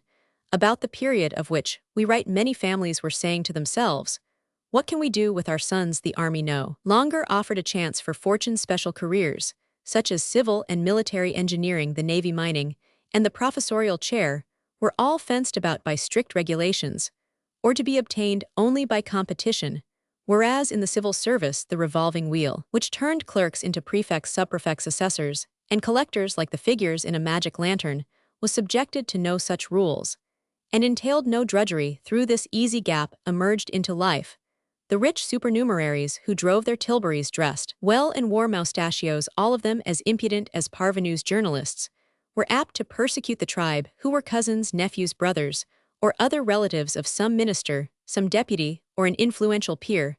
The humbler clerks regarded them as a means of influence. The poor supernumerary, on the other hand, who is the only real worker, is almost always the son of some former clerk's widow who lives on a meager pension and sacrifices herself to support her son until he can get a place as copying clerk, and then dies, leaving him no nearer the head of his department than writer of deeds, order clerks, or possibly under head clerk, living always in some locality where rents are low. This humble supernumerary starts early from home. For him, the Eastern question relates only to the morning skies, to go on foot and not get mudded, to save his clothes, and allow for the time he may lose in standing under shelter during a shower, are the preoccupations of his mind. The street pavements, the flaggings of the quays, and the boulevards, when first laid down, were a boon to him. If for some extraordinary reason you happen to be in the streets of Paris at 7:30 or 8 o'clock of a winter's morning, and see through piercing cold or fog or rain a timid, pale young man loom up cigarless, take notice of his pockets, you will be sure to see the outline of a roll, which his mother has given him to stay his stomach between breakfast and dinner. The guilelessness of the supernumerary does not last long. A youth enlightened by gleams by Parisian life soon measures the frightful distance that separates him from the head clerkship, a distance which no mathematician, neither Archimedes nor Leibniz nor Laplace, has ever reckoned. The distance that exists between 0 and the figure 1. He begins to perceive the impossibilities of his career. He hears talk of favoritism. He discovers the intrigues of officials. He sees the questionable means by which his superiors have pushed their way on. Has married a young woman who made a false step. Another, the natural daughter of a minister. This one shouldered the responsibility of another's fault. that one full of talent risks his health, enduing with the perseverance of a mole prodigies of work, which the man of influence feels incapable of doing for himself, though he takes the credit everything, is known, in a government office, the incapable man. Has a wife with a clear head who has pushed him along, and got him nominated for deputy. If he has not talent enough for an office he cabals in the chamber, the wife of another has a statesman at her feet. A third is the hidden informant of a powerful journalist.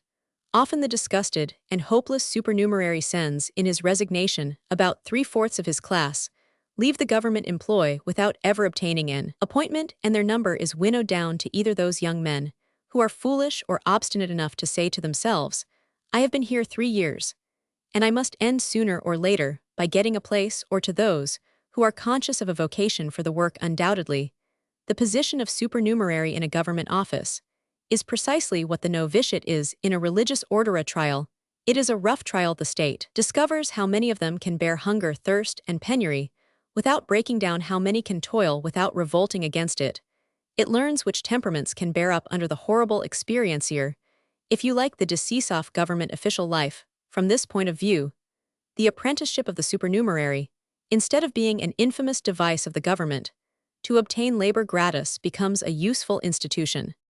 The young man with whom Rabardin was talking was a poor supernumerary named Sébastien de la Roche, who had picked his way on the points of his toes, without incurring the least splash upon his boots, from the Rue du Roi d'Or in the Marais. He talked of his mamma, and dared not raise his eyes to Madame Rabardin, whose house appeared to him as gorgeous as the Louvre. He was careful to show his gloves well cleaned with india rubber, as little as he could. His poor mother had put 5 francs in his pocket in case it became absolutely necessary that he should play cards, but she enjoined him to take nothing, to remain standing, and to be very careful not to knock over a lamp, or the bric-a-brac from an étagère. His dress was all of the strictest black. His fair face, his eyes of a fine shade of green, with golden reflections, were in keeping with a handsome head of auburn hair. The poor lad looked furtively at Madame Rabardin, whispering to himself how beautiful, and was likely to dream of that fairy when he went to bed. Rabardin had noted a vocation for his work in the lad, and as he himself took the whole service seriously, he felt a lively interest in him. He guessed the poverty of his mother's home, kept together on a widow's pension of 700 francs a year for the education of the son who was just out of college, had absorbed all her savings. He therefore treated the youth almost paternally, often endeavored to get him some fee from the council, or paid it from his own pocket.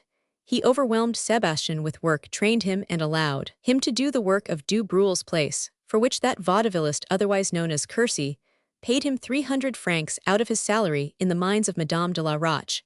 And her son Rabardin was at once a great man, a tyrant, and an angel. On him all the poor fellow's hopes of getting an appointment depended, and the lad's devotion to his chief was boundless.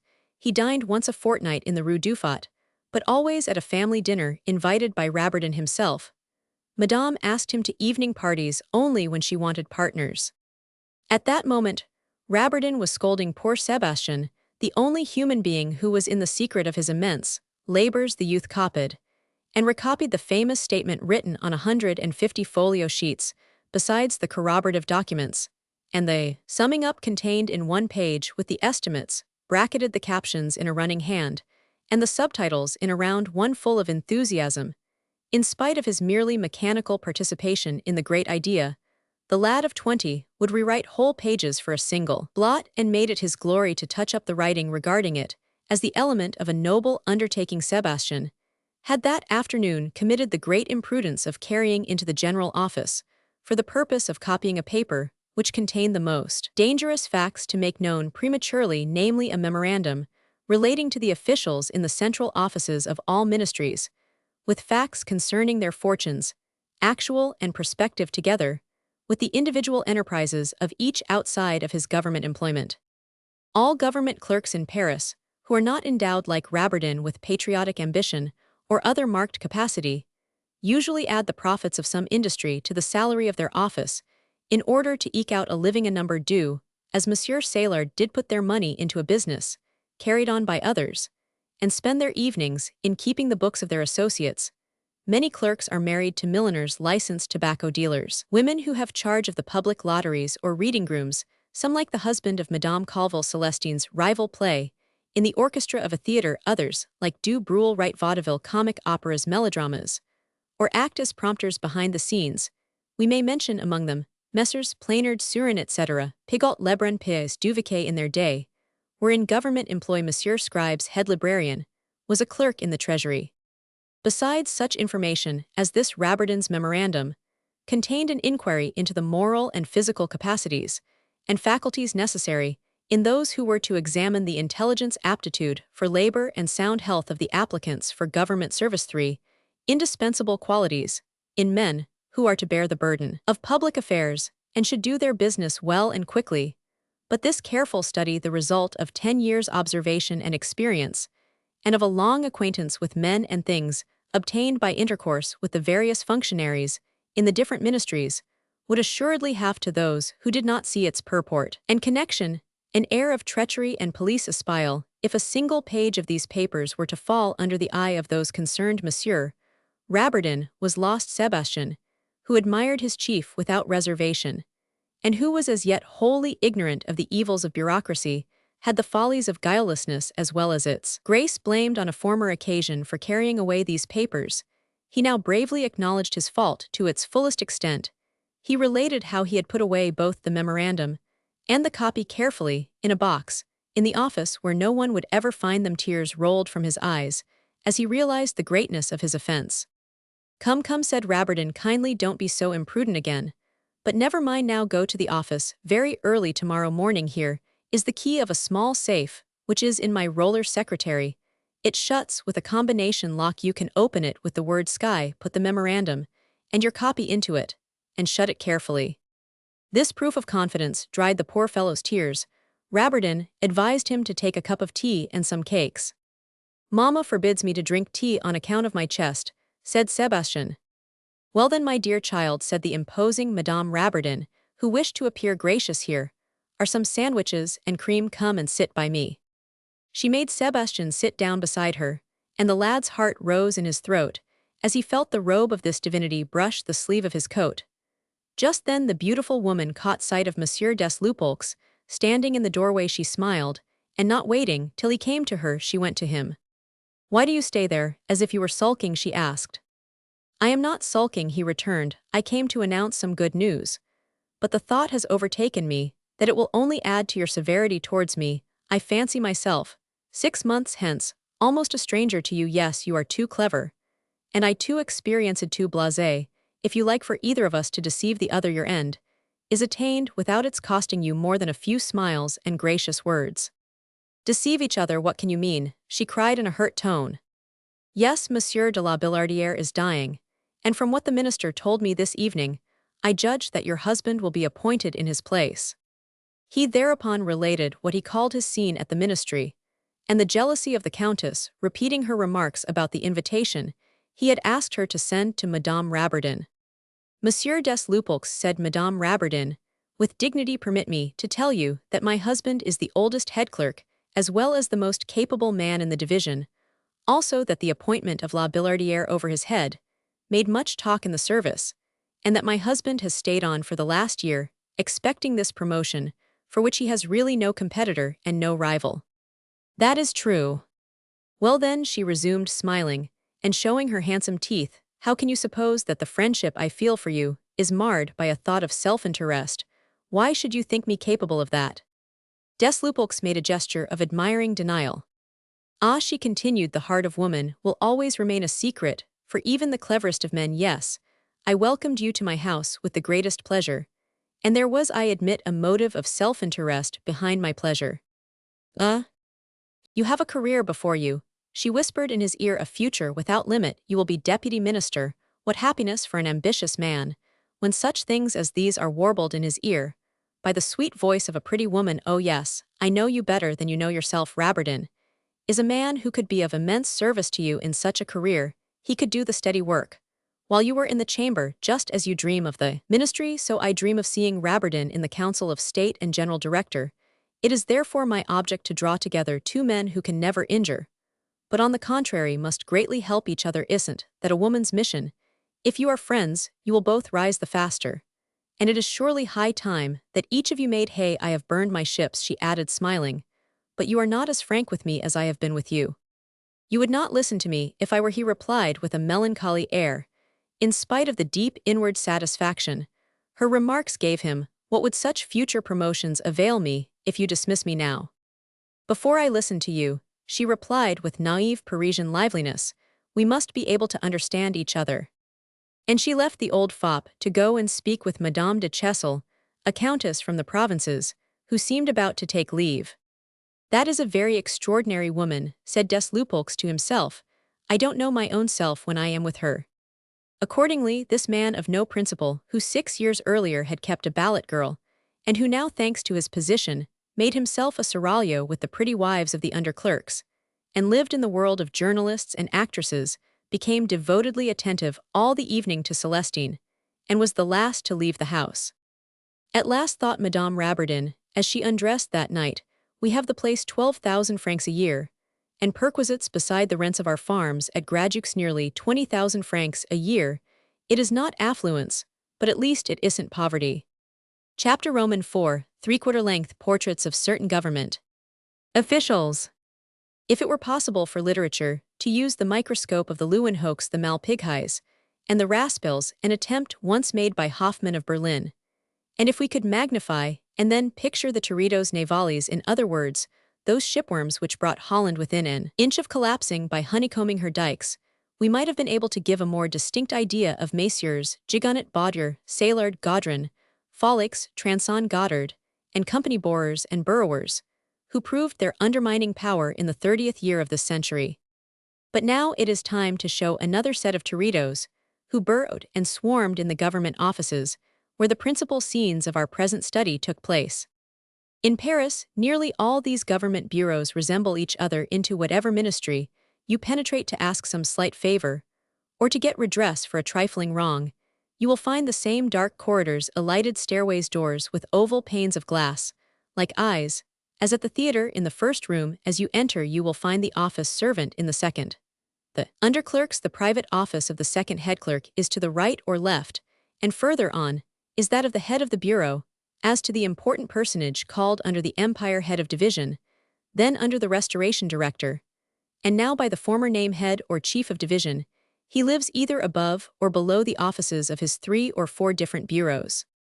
Speaking in the administrative sense, a bureau consists of a manservant, several supernumeraries, who do the work gratis for a certain number of years, various copying clerks, writers of bills and deeds, order clerks, principal clerks, second, or under head clerk and head clerk, otherwise called head or chief of the bureau. These denominational titles vary under some administrations. For instance, the order clerks are sometimes called auditors, or again bookkeepers. Paved like the corridor, and hung with a shabby paper, the first room, where the servant is stationed, is furnished with a stove, a large black table with inkstand, pens and paper and benches, but no mats on which to wipe the public feet. The clerk's office beyond is a large room tolerably well lighted, but seldom floored with wood. Wooden floors and fireplaces are commonly kept sacred to heads of bureaus and divisions, and so are closets, wardrobes, mahogany tables, sofas and armchairs, covered with red or green Morocco silk curtains, and other articles of administrative luxury. The clerk's office contents itself, with a stove, the pipe of which goes into the chimney. If there be a chimney, the wall paper is plain, and all of one color, usually green or brown. The tables are of black wood. The private characteristics of the several clerks often crop out in their method of settling themselves at their desks. Chilly. One has a wooden footstool under his feet. The man with a bilious temperament has a metal mat. The lymphatic being who dreads draughts constructs a fortification of boxes on a screen. The door of the under-head clerk's office always stands open, so that he may keep an eye to some extent on his subordinates. Perhaps an exact description of Monsieur de la Billardiere's division will suffice to give foreigners and provincials an idea of the internal manners and customs of a government office, the chief features of which are probably much the same in the civil service of all European governments. In the first place, picture to yourself the man who is thus described in the yearly register. Chief of Division, Monsieur le Baron Flamt de la Billardière. Athanase Jean-François Mitchell, formerly Provost Marshal of the Department of the Corps, Gentleman in Ordinary of the Bedchamber, President of the College of the Department of the Dordogne, Officer of the Legion of Honor, Knight of St. Louis. and of the foreign orders of Christ Isabella, Saint W. Latimer, etc., member of the Academy of Jurors and other learned bodies, Vice President of the Society of Belles Lettres, member of the Association of Saint Joseph, and of the Society of Prisons, one of the mayors of Paris, etc.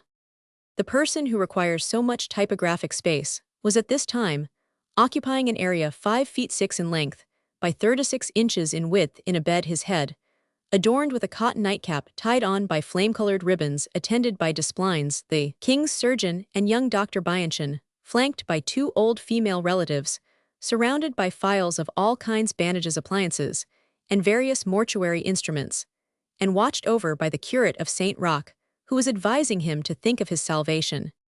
La Billardiere's division occupied the upper floor of a magnificent mansion, in which the vast official ocean of a ministry was contained. A wide landing separated its 2 bureaus, the doors of which were duly labeled the private offices and antechambers of the heads of the 2 bureaus. Monsieur Rabardin and Monsieur Bauder were below on the 2nd floor, and beyond that of Monsieur Rabardin were the antechamber salon and 2 offices of Monsieur de la Billardiere. On the 1st floor, divided in 2 by an entresol, were the living rooms and office of Monsieur Ernest de la Brière, an occult and powerful personage, who must be described in a few words, for he well deserves the parenthesis. This young man held during the whole time that this particular administration lasted the position of private secretary to the minister. His apartment was connected by a secret door with the private office of His Excellency. A private secretary is to the minister himself what des Lupeaulx was to the ministry at large. The same difference existed between young La Brière and des Lupeaulx that there is between an aide-de-camp and a chief of staff. This ministerial apprentice decamps when his protector leaves office, returning sometimes when he returns, if the minister enjoys the royal favor when he falls, or still has parliamentary hopes. He takes his secretary with him into retirement, only to bring him back on his return. Otherwise, he puts him to grass in some of the various administrative pastures, for instance, in the Court of Exchequer, that wayside refuge, where private secretaries wait for the storm to blow over. The young man is not precisely a government official, he is a political character, however, and sometimes his politics are limited to those of one man. When we think of the number of letters it is the private secretary's fate to open and read besides all his other avocations, it is very evident that under a monarchical government, his services would be well paid. For a drudge of this kind costs 10 or 20,000 francs a year, and he enjoys moreover the opera boxes, the social invitations, and the carriages of the minister. The Emperor of Russia would be thankful to be able to pay 50,000 a year to one of these amiable constitutional poodles, so gentle, so nicely curled, so caressing, so docile, always spick and span, careful watchdogs besides, and faithful to a degree. But the private secretary is a product of the representative government hothouse. He is propagated and developed there, and there only. Under a monarchy you will find none but courtiers and vassals, whereas under a constitutional government you may be flattered, served, and adulated by free men. In France, ministers are better off than kings or women. They have someone who thoroughly understands them. Perhaps indeed the private secretary is to be pitied as much as women and white paper. They are nonentities who are made to bear all things. They are allowed no talents, except hidden ones, which must be employed in the service of their ministers. A public show of talent would ruin them. The private secretary is therefore an intimate friend in the gift of government. However, let us return to the bureaus. 3 manservants lived in peace in the Billardiere division, to wit, a footman for the 2 bureaus, another for the service of the 2 chiefs, and a third for the director of the division himself. All 3 were lodged, warmed, and clothed by the state, and wore the well-known livery of the state, blue coat, with red pipings for undress, and broad red, white, and blue braid for great occasions. La Billardiere's man had the air of a gentlemanusure and innovation, which gave an aspect of dignity to the division. Pillars of the ministry, experts in all manners and customs, bureaucratic, well-warmed, and clothed at the state's expense, growing rich by reason of their few wants. These lackeys saw completely through the government officials, collectively and individually. They had no better way of amusing their idle hours than by observing these personages, and studying their peculiarities. They knew how far to trust the clerks with loans of money, doing their various commissions with absolute discretion. They pawned, and took out of pawn, bought up bills when due, and lent money, without interest, albeit no clerk ever borrowed of them, without returning a gratification.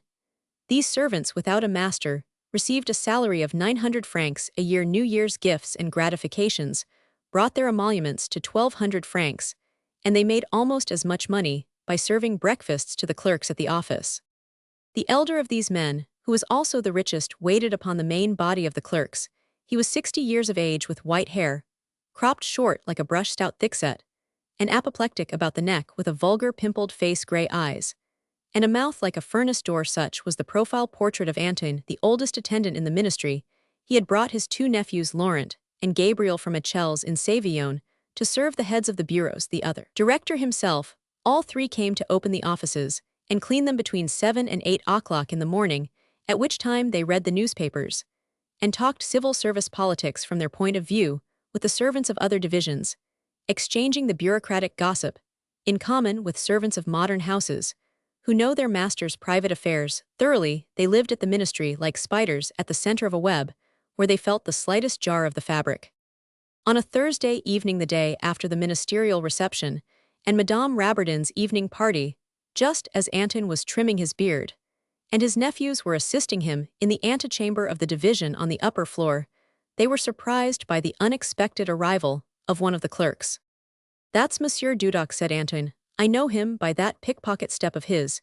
He is always moving round on the sly. That man, he is on your back before you know it." Yesterday, contrary to his usual ways, he outstayed the last man in the office. Such a thing hasn't happened 3 times since he has been at the ministry. Here follows the portrait of Monsieur Dudoc, order clerk in the Raberden Bureau, 38 years old, oblong face and bilious skin, grizzled hair, always cut close, low forehead, heavy eyebrows meeting together, a crooked nose, and pinched lips, tall, the right shoulder slightly higher than the left, brown coat, black waistcoat, silk cravat, yellowish trousers, black woolen stockings, and shoes with flapping bows. Thus you behold him, idle and incapable.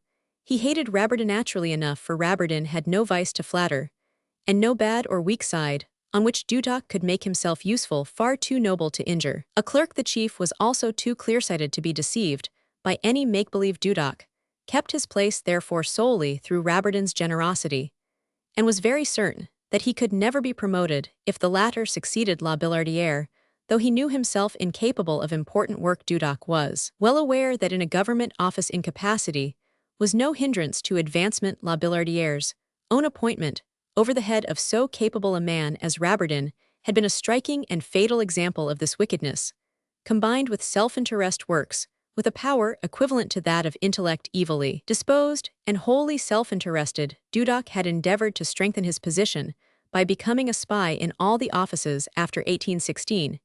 He assumed a marked religious tone, foreseeing the favor which the fools of those days would bestow on those they indiscriminately called Jesuits belonging to that fraternity in spirit. Though not admitted to its rites, Dudoc went from bureau to bureau, sounded consciences by recounting immoral jests, and then reported and paraphrased results to des Lupeaulx. The latter thus learned all the trivial events of the ministry, and often surprised the minister by his consummate knowledge of what was going on. He tolerated Dudoc under the idea that circumstances might some day make him useful, were it only to get him, or some distinguished friend of his, out of a scrape by a disgraceful marriage. The two understood each other well. Dudoc had succeeded Monsieur Poirot the elder, who had retired in 1814, and now lived in the pension Vanquer in the Latin Quarter. Dudoc himself lived in a pension in the Rue de Beaune, and spent his evenings in the Palais Royal, sometimes going to the theatre, thanks to Du Bruel, who gave him an author's ticket about once a week. And now a word on Du Bruel.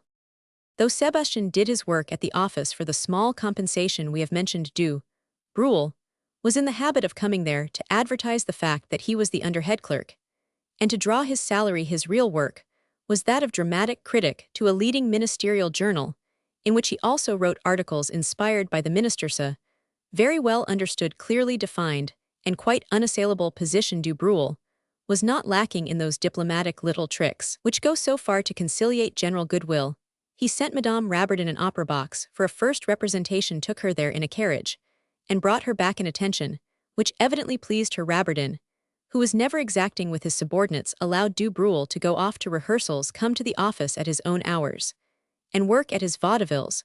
When their Monsieur le Duc de Chaulieu, the minister, knew that Du Bruel was writing a novel which was to be dedicated to himself, dressed with the careless ease of a theatre man. Du Bruel wore in the morning trousers strapped under his feet, shoes with gaiters, a waistcoat evidently vamped over an olive surtout, and a black cravat at night. He played the gentleman in elegant clothes. He lived for good reasons in the same house as Florine, an actress for whom he wrote plays. Du Bruel, or to give him his pen name Curcy, was working just now at a piece in 5 acts for the franchise. Sebastian was devoted to the author who occasionally gave him tickets to the pit and applauded his pieces at the parts, which Du Bruel told him were of doubtful interest, with all the faith and enthusiasm of his years. In fact, the youth looked upon the playwright as a great author. And it was to Sebastian that Du Bruel said the day, after a first representation of a vaudeville, produced like all vaudevilles by 3 collaborators, the audience preferred the scenes written by 2. "Why don't you write alone?" asked Sebastian naively. There were good reasons why Du Bruel did not write alone. He was the third of an author. A dramatic writer, as few people know, is made up of 3 individuals. First, the man with brains who invents the subject and maps out the structure or scenario of the vaudeville. Second, the plotter who works the piece into shape. And third, the toucher-up who sets the songs to music, arranges the chorus and concerted pieces, and fits them into their right place, and finally writes the puffs and advertisements. Du Bruel was a plotter at the office. He read the newest books, extracted their wit, and laid it by for use in his dialogues. He was liked by his collaborators on account of his carefulness. The man with brains, sure of being understood, could cross his arms and feel that his ideas would be well rendered. The clerks in the office liked their companion well enough to attend a first performance of his plays in a body and applaud them, for he really deserved the title of a good fellow. His hand went readily to his pocket. Ices and punch were bestowed without prodding, and he loaned 50 francs without asking them back. He owned a country house at Aulnay laid by his money, and had besides the 4,500 francs of his salary under government, 1,200 francs pension from the civil list, and 800 from the 300,000 francs fund, voted by the chambers for encouragement of the arts. Add to these diverse emoluments 9,000 francs earned by his quarters, thirds, and halves of plays in 3 different theaters, and you will readily understand that such a man must be physically round, fat, and comfortable, with the face of a worthy capitalist. As to morals, he was the lover and the beloved of Tullia, and felt himself preferred in heart to the brilliant Duc de Rhetore, the lover-in-chief. Dudoc had seen with great uneasiness what he called the liaison of des Lupeaulx with Madame Rabardin, and his silent wrath on the subject was accumulating. He had too prying an eye not to have guessed that Rabardin was engaged in some great work outside of his official labors, and he was provoked to feel that he knew nothing about it, whereas that little Sebastian was wholly or in part in the secret. Dudoc was intimate with Goddard, under head clerk to Baudieu, and the high esteem in which Dudoc held Baudieu was the original cause of his acquaintance with Goddard. Not that Dudoc was sincere even in this, but by praising Baudieu and saying nothing of Rabardin, he satisfied his hatred after the fashion of little minds. Joseph Goddard, a cousin of Mitral on the mother's side, made pretension to the hand of Mademoiselle Baudieu. Not perceiving that her mother was laying siege to Folix as a son-in-law, he brought little gifts to the young lady: artificial flowers, bonbons on New Year's Day, and pretty boxes for her birthday. 26 years of age, a worker working without purpose, steady as a girl, monotonous and apathetic, holding cafes, cigars, and horsemanship in detestation, going to bed regularly at 10 o'clock, and rising at 7, gifted with some social talents, such as playing quadrille music on the flute, which first brought him into favor with the Saillards and the Baudiers. He was moreover a fifer in the National Guard. To escape his turn of sitting up all night in a barrack room, Goddard was devoted more especially to natural history. He made collections of shells and minerals, knew how to stuff birds, kept a mass of curiosities bought for nothing in his bedroom, took possession of phials and empty perfume bottles for his specimens, pinned butterflies and beetles under glass, hung Chinese parasols on the walls together with dried fish skins. He lived with his sister, an artificial flower maker, in the Rue de Richelieu. Though much admired by mammas, this model young man was looked down upon by his sister's shopgirls, who had tried to inveigle him. Slim and lean, of medium height, with dark circles round his eyes, Joseph Goddard took little care of his person. His clothes were ill-cut, his trousers bagged. He wore white stockings at all seasons of the year, a hat with a narrow brim, and laced shoes. He was always complaining of his digestion. His principal vice was a mania for proposing rural parties during the summer season, excursions to Montmorency, picnics on the grass, and visits to creameries on the Boulevard du Montparnasse. For the last 6 months, Dudoc had taken to visiting Mademoiselle Goddard from time to time, with certain views of his own, hoping to discover in her establishment some female treasure. Thus Baudier had a pair of henchmen in Dudoc, and Goddard, Monsieur Saillard, too innocent to judge rightly of Dudoc, was in the habit of paying him frequent little visits at the office. Young La Billardière, the director's son, placed as supernumerary with Baudier, made another member of the clique. The clever heads in the offices laughed much at this alliance of incapables. Bixiou named Baudier Goddard, and Dudoc a trinity without the spirit, and little La Billardière the Pascal lamb. "You are early this morning," said Anton to Dudoc, laughing. "So are you, Anton," answered Dudoc. "You see, the newspapers do come earlier than you let us have them at the office." "They did today, by chance," replied Anton, not disconcerted. "They never come 2 days together at the same hour." The two nephews looked at each other as if to say in admiration of their uncle, "What cheek he has!" "Though I make 2 sous by all his breakfasts," muttered Antoine, as he heard Monsieur Dudoc close the office door. "Id, give them up to get that man out of our division." "Ah, Monsieur Sebastian, you are not the first here today," said Antoine, a quarter of an hour later, to the supernumerary. "Who is here?" asked the poor lad, turning pale. "Monsieur Dudoc," answered Laurent. Virgin natures have beyond all others the inexplicable gift of second sight, the reason of which lies perhaps in the purity of their nervous systems, which are as it were brand new. Sebastian had long guessed Dudoc's hatred to his revered Rabardin, so that when Laurent uttered his name, a dreadful presentiment took possession of the lad's mind, and crying out, "I feared it," he flew like an arrow into the corridor. "There is going to be a row in the division," said Anton, shaking his white head, as he put on his livery. "It is very certain that Monsieur le Baron is off to his account." "Yes, Madame Gruget. The nurse told me he couldn't live through the day. What a stir there'll be! Oh, want there, go along, you fellows, and see if the stoves are drawing properly. Heavens and earth, our world is coming down about our ears." "That poor young one," said Laurent, "had a sort of sunstroke when he heard that Jesuit of a Dudoc had got here before him. I have told him a dozen times, for after all one ought to tell the truth to an honest clerk, and what I call an honest clerk is one like that little fellow who gives us Recta his 10 francs on New Year's Day. I have said to him again and again, the more you work the more they'll make you work, and they want promote you. He doesn't listen to me. He tires himself out staying here till 5 o'clock an hour after all the others have gone. Folly, hell, never get on that way. The proof is that not a word has been said about giving him an appointment, though he has been here 2 years. It's a shame, it makes my blood boil." "Monsieur Rabardin is very fond of Monsieur Sebastian," said Laurent.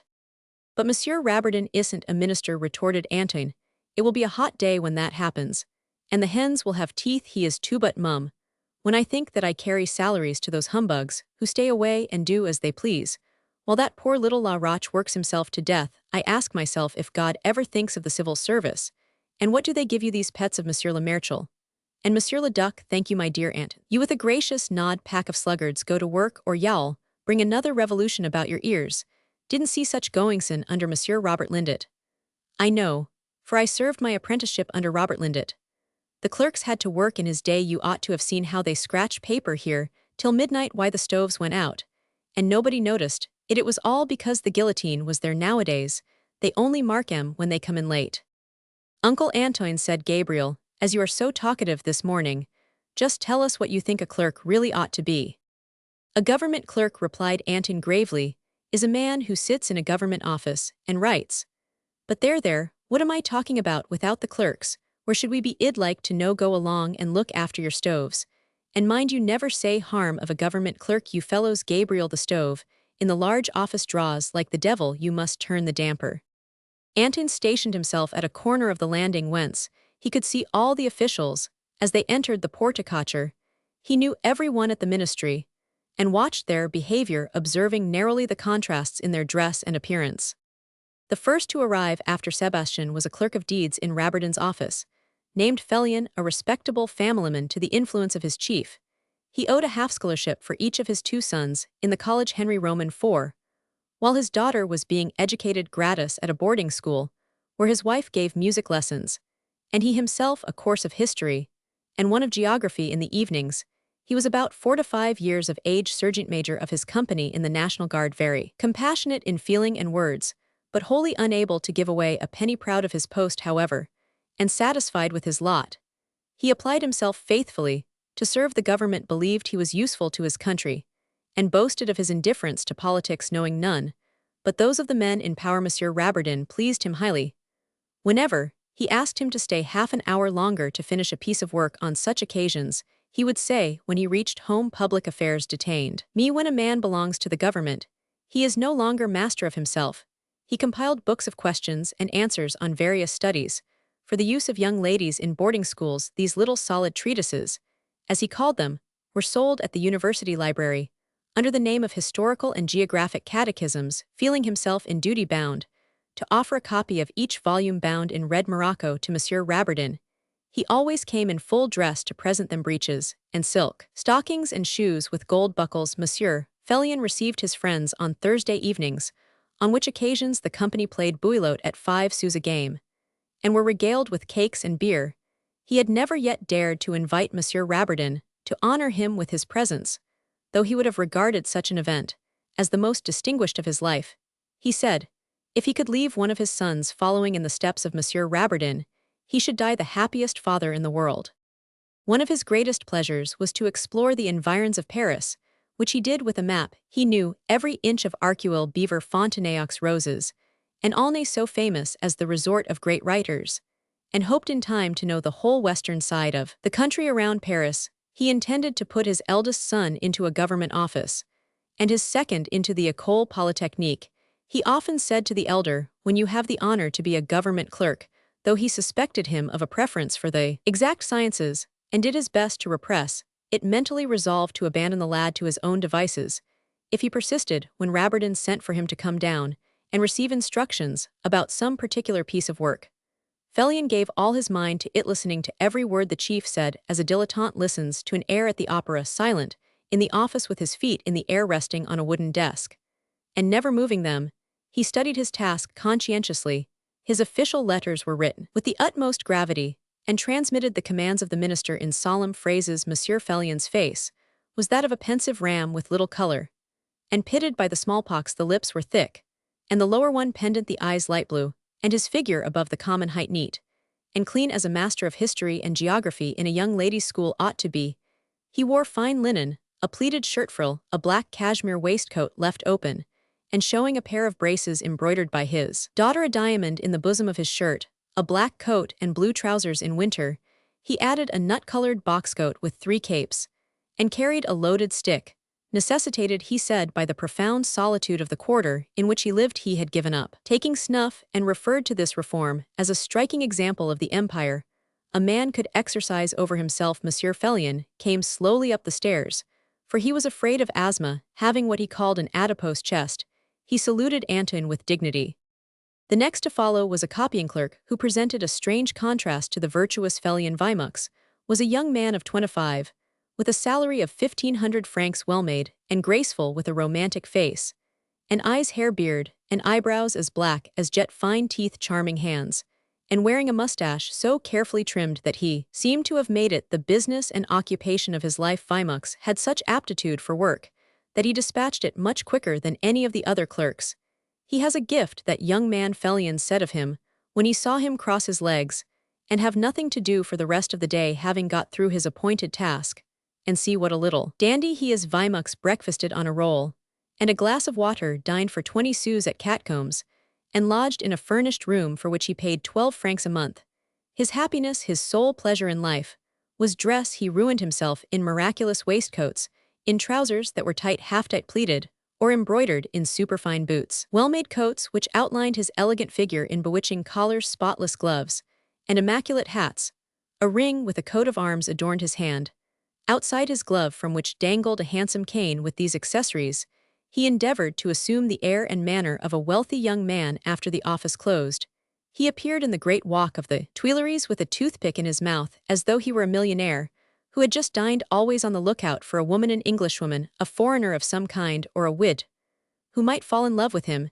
He practiced the art of twirling his cane, and of flinging the sort of glance which Bixiou told him was American. He smiled to show his fine teeth. He wore no socks under his boots, but he had his hair curled every day. Vimux was prepared, in accordance with fixed principles, to marry a hunchback with 6,000 a year, or a woman of 4 to 5 at 8,000, or an Englishwoman for half that some fellion, who delighted in his neat handwriting, and was full of compassion for the fellow read him lectures on the duty of giving lessons in penmanship and honorable career, he said, which would ameliorate existence, and even render it agreeable. He promised him a situation in a young ladies' boarding school. But Weimach's head was so full of his own idea that no human being could prevent him from having faith in his star. He continued to lay himself out like a salmon at a fishmonger's in spite of his empty stomach, and the fact that he had fruitlessly exhibited his enormous mustache and his fine clothes for over 3 years, as he owed Anton more than 30 francs for his breakfasts. He lowered his eyes every time he passed him, and yet he never failed at midday to ask the man to buy him a roll. After trying to get a few reasonable ideas into this foolish head, Rabardin had finally given up the attempt as hopeless Adolf. His family name was Adolf had lately economized on dinners, and lived entirely on bread and water to buy a pair of spurs, and a riding whip. Jokes at the expense of the starving Amadis were made only in the spirit of mischievous fun, which creates vaudevilles, for he was really a kind-hearted fellow, and a good comrade who harmed no one but himself. A standing joke in the two bureaus was the question whether he wore corsets, and bets depended on it. Weimach's was originally appointed to Baudier's bureau, but he maneuvered to get himself transferred to Rabardin's on account of Baudier's extreme severity in relation to what were called the Englishtian name, given by the government clerks to their creditors. English day means the day on which the government offices are thrown open to the public cert. Then, of finding their delinquent debtors, the creditors swarm in and torment them, asking when they intend to pay and threatening to attach their salaries. The implacable Baudier compelled the clerks to remain at their desks and endure this torture. It was their place not to make debts, he said, and he considered his severity as a duty which he owed to the public weal. Rabardin, on the contrary, protected the clerks against their creditors, and turned the latter away, saying that the government bureaus were open for public business, not private. Much ridicule pursued Weimach's in both bureaus, when the clank of his spurs resounded in the corridors, and on the staircases.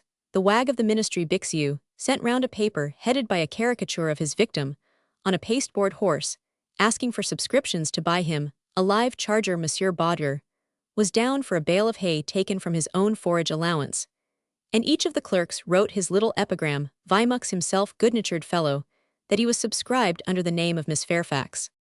Handsome clerks of the Weimach style have their salaries on which to live, and their good looks by which to make their fortune. Devoted to masked balls during the carnival, they seek their luck there. Though it often escapes them, many end the weary round by marrying milliners, or old women sometimes, however young ones, who are charmed with their handsome persons, and with whom they set up a romance illustrated with stupid love letters, which nevertheless seem to answer their purpose. Bixiou, pronounce it Bixiou, was a draftsman who ridiculed Dudok as readily as he did Rabardin, whom he nicknamed the virtuous woman, without doubt the cleverest man in the division or even in the ministry, but clever after the fashion of a monkey without aim or sequence. Bixiou was so essentially useful to Baudier and Goddard that they upheld and protected him in spite of his misconduct, for he did their work when they were incapable of doing it for themselves. Bixiou wanted either Goddard's or Du Bruel's place as under-head clerk, but his conduct interfered with his promotion. Sometimes he sneered at the public service. This was usually after he had made some happy hit, such as the publication of portraits, in the famous Fualda's case, for which he drew faces haphazard, or his sketch of the debate on the casting affair. At other times, when possessed with a desire to get on, he really applied himself to work, though he would soon leave off to write a vaudeville which was never finished. A thorough egoist, a spendthrift, and a miser in one, that is to say, spending his money solely on himself. Sharp, aggressive, and indiscreet, he did mischief for mischief's sake above all. He attacked the weak, respected nothing, and believed in nothing, neither in France, nor in God, nor in art, nor in the Greeks, nor in the Turks, nor in the monarchy. Insulting and disparaging everything that he could not comprehend, he was the first to paint a black cap on Charles Roman X's head on the 5-franc coins. He mimicked Dr. Gall when lecturing, till he made the most starched of diplomatists burst their buttons. Famous for his practical jokes, he varied them with such elaborate care that he always obtained a victim. His great secret in this was the power of guessing the inmost wishes of others. He knew the way to many a castle in the air, to the dreams about which a man may be fooled because he wants to be, and he made such men sit to him for hours. Thus it happened that this close observer, who could display unrivaled tact in developing a joke or driving home a sarcasm, was unable to use the same power to make men further his fortunes. and promote him, the person he most liked to annoy. Was young La Billardière his nightmare, his detestation, whom he was, nevertheless, constantly wheedling so as the better to torment him on his weakest side. He wrote him love letters signed Comtesse de M or Marquise de B, took him to the opera on gala days, and presented him to some grisette under the clock. After calling everybody's attention to the young fool, he allied himself with Dutoc, whom he regarded as a solemn juggler in his hatred to Rabardin and his praise of Baudelaire, and did his best to support him. Jean-Jacques Bixiou was the grandson of a Parisian grocer. His father, who died a colonel, left him to the care of his grandmother, who married her head clerk named Descoings after the death of her first husband, and died in 1822. Finding himself without prospects on leaving college, he attempted painting. But in spite of his intimacy with Joseph Britau, his lifelong friend, he abandoned art to take up caricature, vignette designing and drawing for books, which 20 years later went by the name of illustration. The influence of the Ducs de Maufrigneuse and de Reder, whom he knew in the Society of Actresses, procured him his employment under government in 1819 on good terms with des Lupeaulx, with whom in society he stood on an equality, and intimate with Du Bruel. He was a living proof of Rabardin's theory as to the steady deterioration of the administrative hierarchy in Paris through the personal importance which a government official may acquire outside of a government office, short in stature, but well-formed, with a delicate face, remarkable for its vague likeness to Napoleon's, thin lips, a straight chin, chestnut whiskers, 27 years old, fair-skinned, with a piercing voice and sparkling eye. Such was Bixiou, a man all sense and all wit, who abandoned himself to a mad pursuit of pleasure of every description, which threw him into a constant round of dissipation. Hunter of grisettes, smoker, jester, dinerout, and frequenter of superparties, always tuned to the highest pitch, shining equally in the green room and at the balls given among the grisettes of the Allée des Veuves. He was just as surprisingly entertaining at table, as at a picnic, as gay and lively at midnight on the streets, as in the morning when he jumped out of bed, and yet at heart gloomy and melancholy like most of the great comic players. Launched into the world of actors and actresses, writers, artists, and certain women of uncertain means, he lived well, went to the theater without paying, gambled at Frascati, and often one artist by nature and really profound though by flashes. Only he swayed to and fro in life like a swing without thinking or caring of a time when the chord would break. The liveliness of his wit and the prodigal flow of his ideas made him acceptable to all persons who took pleasure in the lights of intellect. But none of his friends liked him. Incapable of checking a witty saying, he would scarify his two neighbors before a dinner was half over. In spite of his sky-deep gaiety, secret dissatisfaction with his social position could be detected in his speech. He aspired to something better, but the fatal demon hiding in his wit hindered him from acquiring the gravity which imposes on fools. He lived on the second floor of a house in the Rue de Ponthieu, where he had 3 rooms delivered over to the untidiness of a bachelor's establishment, in fact a regular bivouac. He often talked of leaving France and seeking his fortune in America. No wizard could foretell the future of this young man, in whom all talents were incomplete, who was incapable of perseverance, intoxicated with pleasure, and who acted on the belief that the world ended on the morrow. In the matter of dress, Bixiou had the merit of never being ridiculous. He was perhaps the only official of the ministry whose dress did not lead outsiders to say that man is a government clerk. He wore elegant boots with black trousers strapped under them, a fancy waistcoat, a becoming blue coat collars that were the never-ending gift of grisettes, one of bandana hats, and a pair of dark-colored kid gloves. His walk and bearing, cavalier and simple both, were not without grace. He knew all this, and when des Lupeaulx summoned him for a piece of impertinence said and done about Monsieur de la Billardière and threatened him with dismissal, Bixiou replied, "You will take me back, because my clothes do credit to the ministry," and des Lupeaulx, unable to keep from laughing, let the matter pass. The most harmless of Bixious's jokes perpetrated among the clerks was the one he played off upon Goddard, presenting him with a butterfly just brought from China, which the worthy man keeps in his collection, and exhibits to this day, blissfully unconscious that it is only painted paper. Bixiou had the patience to work up the little masterpiece for the sole purpose of hoaxing his superior. The devil always puts a martyr near a Bixiou. Baudelaires' bureau held the martyr, a poor copying clerk 22 years of age, with a salary of 1,500 francs, named Auguste Jean. François Minard had married for love the daughter of a porter and artificial flower maker, employed by Mademoiselle Goddard Zélie Lorraine, a pupil in the first place of the conservatoire, then by turns a danseuse, a singer, and an actress had thought of doing as so many of the working women do, but the fear of consequences kept her from vice. She was floating undecidedly, along when Maynard appeared upon the scene with a definite proposal of marriage. Zélie earned 500 francs a year. Maynard had 1,500, believing that they could live on 2,000. They married without settlements, and started with the utmost economy. They went to live like dove turtles near the Barrière de Courcelles, in a little apartment at 300 francs a year with white cotton curtains to the windows, a Scotch paper costing 15 sous a roll on the walls, brick floors, well-polished walnut furniture in the parlor, and a tiny kitchen that was very clean. Zélie nursed her children herself. When they came, cooked, made her flowers, and kept the house. There was something very touching in this happy and laborious mediocrity, feeling that Maynard truly loved her. Zélie loved him. Love begets love. It is the abyssum of the Bible. The poor man left his bed in the morning before his wife was up that he might fetch provisions. He carried the flowers she had finished on his way to the bureau, and bought her materials on his way back. Then, while waiting for dinner, he stamped out her leaves, trimmed the twigs, or rubbed her colors, small, slim, and wiry, with crisp red hair, eyes of a light yellow, a skin of dazzling fairness, though blotched with red. The man had a sturdy courage that made no show. He knew the science of writing quite as well as Vimux at the office.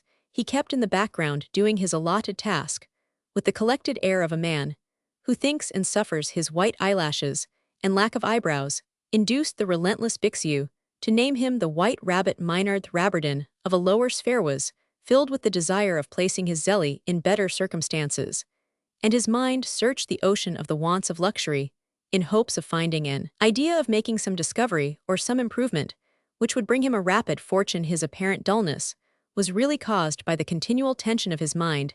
He went over the history of cephalic oils, and the paste of sultans, lucifer matches, and portable gas, jointed sockets for hydrostatic lamps, in short, all the infinitely little inventions of material civilization, which pay so well. He bore Bictious jests, as a busy man bears the buzzing of an insect. He was not even annoyed by them. In spite of his cleverness, Bixiou never perceived the profound contempt which Maynard felt for him. Maynard never dreamed of quarreling, however, regarding it as a loss of time. After a while, his composure tired out his tormentor. He always breakfasted with his wife, and ate nothing at the office once a month. He took Zélie to the theater with tickets bestowed by Du Bruel or Bixiou, for Bixiou was capable of anything, even of doing a kindness. Monsieur and Madame Maynard paid their visits in person on New Year's Day. Those who saw them often asked how it was that a woman could keep her husband in good clothes, wear a leghorn bonnet with flowers, embroidered muslin dresses, silk mantles, prunella, boots, handsome fichus, a Chinese parasol, and drive home in a hackney coach, and yet be virtuous, while Madame Colville and other ladies of her kind could scarcely make ends meet, though they had double Madame Maynard's means. In the two bureaus were two clerks so devoted to each other that their friendship became the butt of all the rest. He of the bureau, Baudier, named Colville, was chief clerk, and would have been head of the bureau long before, if the Restoration had never happened. His wife was as clever in her way as Madame Rabbardin in hers. Colville, who was son of a first violin at the opera, fell in love with the daughter of a celebrated danseuse, Flavie Minoret, one of those capable and charming Parisian women who know how to make their husbands happy and yet preserve their own liberty, made the Colville home a rendezvous for all our best artists and orators. Colville's humble position under government was forgotten. Their Flavie's conduct gave such food for gossip, however, that Madame Rabbardin had declined all her invitations. The friend in Rabbardin's bureau, to whom Colville was so attached, was named Thuelier. All who knew one knew the other. Thuelier, called the handsome Thuelier, and ex Lothario, led as idle a life as Colville led a busy one. Colville, government official in the mornings, and first clarionet at the Opera Comique, at night worked hard to maintain his family. Though he was not without influential friends, he was looked upon as a very shrewd man, all the more perhaps because he hid his ambitions under a show of indifference. Apparently content with his lot and liking work, he found everyone, even the chiefs, ready to protect his brave career. During the last few weeks, Madame Colville had made an evident change in the household and seemed to be taking to piety. This gave rise to a vague report in the bureaus that she thought of securing some more powerful influence than that of François Keller, the famous orator who had been one of her chief adorers, but who so far had failed to obtain a better place for her husband. Flavie had about this time, and it was one of her mistakes, turned for help to des Lupeaulx. Colville had a passion for reading the horoscopes of famous men in the anagram of their names. he passed whole months in decomposing and recomposing words, and fitting them to new meanings, uncourse la finira, found within the words revolution, francaise, acest largeness in Charles, genist and ab at the court of Louis Roman XIV, whose huge nose is recorded by Saint Simon as the delight of the Duc de Bourgogne. The exigencies of this last anagram required the substitution of a z for an swear, never-ending marvel to Colville, raising the anagram to the height of a science. He declared that the destiny of every man was written in the words or phrase given by the transposition of the letters of his names and titles, and his patriotism struggled hard to suppress the fact-signal evidence for his theory that in Horatio Nelson honor est a nihilo. Ever since the accession of Charles Roman X, he had bestowed much thought on the king's anagram. Thulier, who was fond of making puns, declared that an anagram was nothing more than a pun on letters. The sight of Colville, a man of real feeling bound almost indissolubly to Thulier, the model of an egoist, presented a difficult problem to the mind of an observer. The clerks in the offices explained it by saying Thulier is rich, and the Colville household costly. This friendship, however consolidated by time, was based on feelings, and on facts which naturally explained it, an account of which may be found elsewhere. See Les Petits Bourgeois. We may remark in passing that though Madame Colville was well known in the bureaus, the existence of Madame Thulier was almost unknown there. Colville, an active man burdened with a family of children, was fat, round, and jolly, whereas Thulier, the beau of the empire without apparent anxieties, and always at leisure, was slender and thin with a livid face and a melancholy air. We never know, said Rabardin, speaking of the two men, whether our friendships are born of likeness or of contrast. Unlike these Siamese twins, two other clerks, Chazelle and Palmier, were forever squabbling. One smoked, the other took snuff, and the merits of their respective use of tobacco were the origin of ceaseless disputes. Chazelle's home, which was tyrannized over by a wife, furnished a subject of endless ridicule to Palmier, whereas Palmier, a bachelor, often half-starved like Vimux with ragged clothes and half-concealed penury, was a fruitful source of ridicule to Chazelle. Both were beginning to show a protuberant stomach. Chazelle's, which was round and projecting, had the impertinence, so Bixiou said, to enter the room first. Palmier's corporation, spread to write, and left a favorite amusement with Bixiou, was to measure them quarterly. The two clerks, by dint of quarreling over the details of their lives, and washing much of their dirty linen at the office, had obtained the disrepute which they merited. Do you take me for a Chazelle? Was a frequent saying that served to end many an annoying discussion. Monsieur Poart Jr. called Junior to distinguish him from his brother Monsieur Poart Sr., now living in the Maison Vanquer, where Poart Jr. sometimes dined, intending to end his days in the same retreat, had spent 30 years in the civil service. Nature herself is not so fixed and unvarying in her evolutions as was Poart Jr. in all the acts of his daily life. He always laid his things in precisely the same place, put his pen in the same rack, sat down in his seat at the same hour, warmed himself at the stove at the same moment of the day. His sole vanity consisted in wearing an infallible watch timed daily at the Hôtel de Ville. As he passed it on his way to the office from 6 to 8 o'clock in the morning, he kept the books of a large shop in the Rue Saint-Antoine, and from 6 to 8 o'clock in the evening those of the Maison Camusot in the Rue des Bourdonnais. He thus earned 3,000 francs a year, counting his salary from the government. In a few months, his term of service would be up when he would retire on a pension. He therefore showed the utmost indifference to the political intrigues of the bureaus. Like his elder brother, to whom retirement from active service had proved a fatal blow, he would probably grow an old man when he could no longer come from his home to the ministry, sit in the same chair, and copy a certain number of pages. Poart's eyes were dim, his glance weak and lifeless, his skin discolored and wrinkled gray in tone, and speckled with bluish dots, his nose flat, his lips drawn inward to the mouth, where a few defective teeth still lingered. His gray hair, flattened to the head by the pressure of his hat, gave him the look of an ecclesiastic, a resemblance he would scarcely have liked, for he hated priests and clergy, though he could give no reasons for his anti-religious views. This antipathy, however, did not prevent him from being extremely attached to whatever administration happened to be in power. He never buttoned his old green coat, even on the coldest days, and he always wore shoes with ties and black trousers. No human life was ever lived so thoroughly by Rule. Poart kept all his receipted bills, even the most trifling, and all his account books wrapped in old shirts and put away according to their respective years, from the time of his entrance at the ministry. Rough copies of his letters were dated and put away in a box ticketed "My Correspondence." He dined at the same restaurant, the Sucking Calf in the Place du Châtelet, and sat in the same place which the waiters kept for him. He never gave 5 minutes more time to the shop in the Rue Saint-Anton than justly belonged to it, and at 8:30 precisely, he reached the Café David where he breakfasted and remained.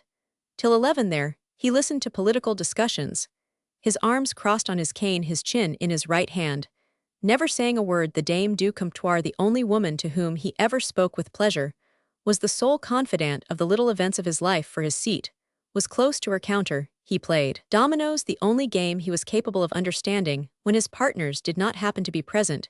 He usually went to sleep with his back against the wainscot, holding a newspaper in his hand, the wooden file resting on the marble of his table. He was interested in the buildings going up in Paris, and spent his Sundays in walking about to examine them. He was often heard to say, "I saw the Louvre emerge from its rubbish. I saw the birth of the Place du Châtelet, the Quai aux Fleurs." And the markets. He and his brother, both born at Troyes, were sent in youth to serve their apprenticeship in a government office. Their mother made herself notorious by misconduct, and the two brothers had the grief of hearing of her death in the hospital at Troyes, although they had frequently sent money for her support. This event led them both not only to abjure marriage, but to feel a horror of children ill at ease with them. They feared them as others fear madmen, and watched them with haggard eyes. Since the day when he first came to Paris, Poirot Jr. had never gone outside the city. He began at that time to keep a journal of his life, in which he noted down all the striking events of his day. Du Bruel told him that Lord Byron did the same thing. This likeness filled Poirot Jr. with delight, and led him to buy the works of Lord Byron, translated by Chastapally, of which he did not understand a word. At the office, he was often seen in a melancholy attitude, as though absorbed in thought, when in fact he was thinking of nothing at all. He did not know a single person in the house where he lived, and always carried the keys of his apartment about with him on New Year's Day. He went round, and left his own cards on all the clerks of the division. Bixiou took it into his head on one of the hottest of dog days to put a layer of lard under the lining of a certain old hat, which Poirot Jr., he was by the by 52 years old, had worn for the last 9 years. Bixiou, who had never seen any other hat on Poirot's head, dreamed of it, and declared he tasted it in his food. He therefore resolved, in the interests of his digestion, to relieve the bureau of the sight of that amorphous old hat. Poirot Jr. left the office regularly at 4 o'clock. As he walked along, the sun's rays reflected from the pavements and walls produced a tropical heat. He felt that his head was inundated, who never perspired, feeling that he was ill, or on the point of being so. Instead of going as usual to the Sucking Calf, he went home, drew out from his desk the journal of his life, and recorded the fact in the following manner.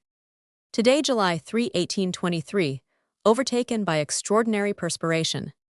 Sign perhaps of the sweating sickness, a malady which prevails in Champagne. I am about to consult Dr. Haudry. The disease first appeared as I reached the highest part of the Quai des Écoles.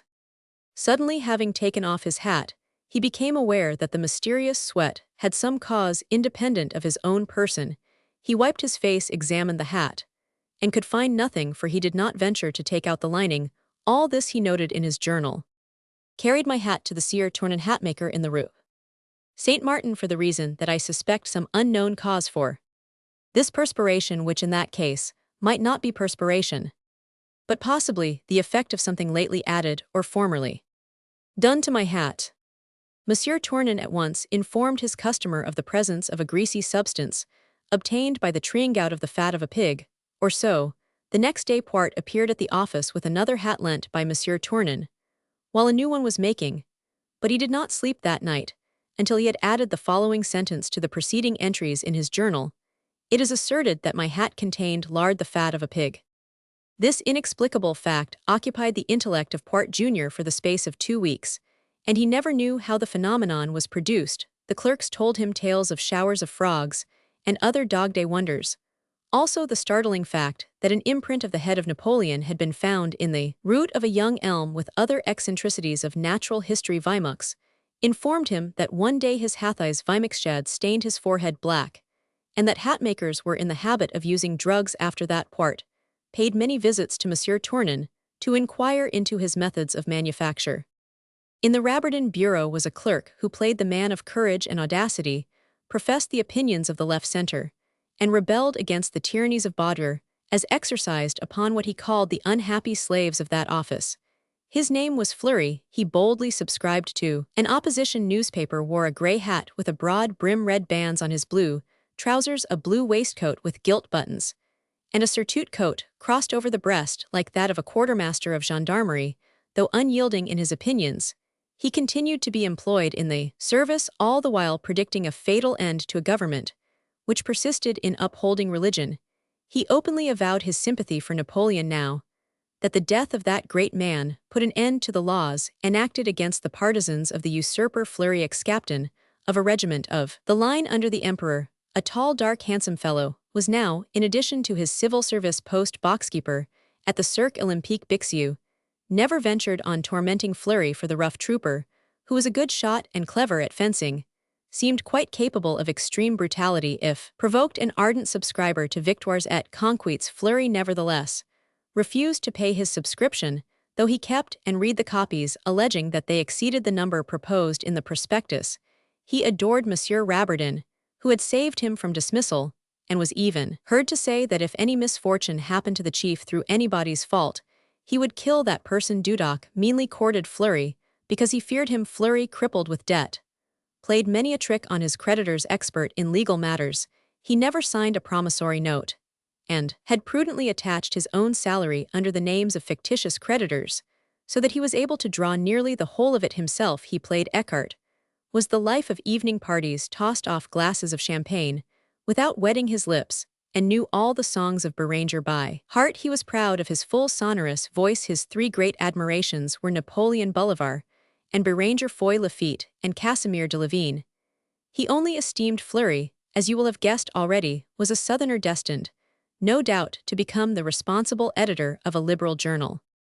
Desroys, the mysterious clerk of the division, consorted with no one, talked little, and hid his private life so carefully that no one knew where he lived, nor who were his protectors, nor what were his means of subsistence. Looking about them for the causes of this reserve, some of his colleagues thought him a Carbonaro, others an Orleanist. There were others again who doubted whether to call him a spy or a man of solid merit. Desroys was, however, simple and solely the son of a conventional, who did not vote the king's death. Cold and prudent by temperament, he had judged the world, and ended by relying on no one but himself. Republican in secret, an admirer of Paul Louis Courier, and a friend of Michael Chrestian, he looked to time and public intelligence to bring about the triumph of his opinions from end to end of Europe.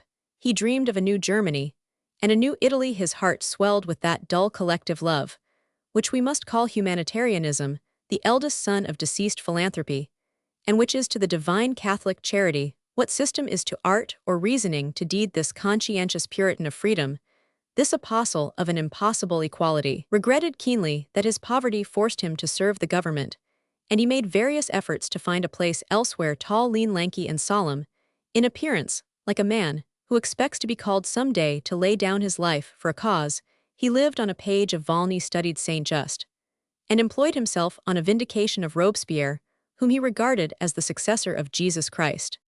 The last of the individuals belonging to these bureaus who merits a sketch here is the little La Billardière, having, to his great misfortune, lost his mother, and being under the protection of the minister, safe therefore from the tyrannies of Baudelaire, and received in all the ministerial salons, he was nevertheless detested by everyone because of his impertinence and conceit. The two chiefs were polite to him, but the clerks held him at arm's length, and prevented all companionship by means of the extreme and grotesque politeness which they bestowed upon him, a pretty youth of 22, tall and slender, with the manners of an Englishman, a dandy in dress, curled and perfumed, gloved and booted in the latest fashion, and twirling an eyeglass. Benjamin de la Billardière thought himself a charming fellow, and possessed all the vices of the world with none of its graces. He was now looking forward impatiently to the death of his father, that he might succeed to the title of baron. His cards were printed Le Chevalier de la Billardière, and on the wall of his office hung in a frame his coat of arms, sable, 2 swords in saltire on a chief azure, 3 mullets argent, with the motto Taugers Fidèle. Possessed with a mania for talking heraldry, he once asked the young Vicomte de Portenduère why his arms were charged in a certain way, and drew down upon himself the happy answer, "I did not make them." He talked of his devotion to the monarchy, and the attentions the Dauphin paid him. He stood very well with Des Lupeaulx, whom he thought his friend, and they often breakfasted together. Bixeux posed as his mentor, and hoped to rid the division and France of the young fool, by tempting him to excesses, and openly avowed that intention. Such were the principal figures of La Billardiere's division of the ministry, where also were other clerks of less account, who resembled more or less those that are represented here. It is difficult even for an observer to decide from the aspect of these strange personalities whether the Goosequill tribe were becoming idiots from the effects of their employment, or whether they entered the service because they were natural-born fools. Possibly, the making of them lies at the door of nature, and of the government, both nature to a civil service clerk, is in fact the sphere of the office. His horizon is bounded on all sides by green boxes to him. Atmospheric changes are the air of the corridors, the masculine exhalations contained. In rooms without ventilators, the odor of paper pens, and ink the soil he treads, is a tiled pavement, or a wooden floor strewn with a curious litter. And moistened by the attendant's watering pot, his sky is the ceiling toward which he yawns. His element is dust. Several distinguished doctors have remonstrated against the influence of this second nature, both savage and civilized, on the moral being vegetating in those dreadful pens, called bureaus, where the sun seldom penetrates, where thoughts are tied down to occupations like that of horses who turn a crank, and who poor beasts yawn distressingly, and die quickly. Rabardin was therefore fully justified in seeking to reform their present condition by lessening their numbers, and giving to each a larger salary and far heavier workmen are neither wearied nor bored when doing great things under the present system. Government loses fully 4 hours out of the 9, which the clerks owe to the service hours wasted, as we shall see in conversations, in gossip, in disputes, and above all in underhand intriguing. The reader must have haunted the bureaus of the ministerial departments before he can realize how much their petty and belittling life resembles that of seminaries wherever men live collectively. This likeness is obvious in regiments, in law courts.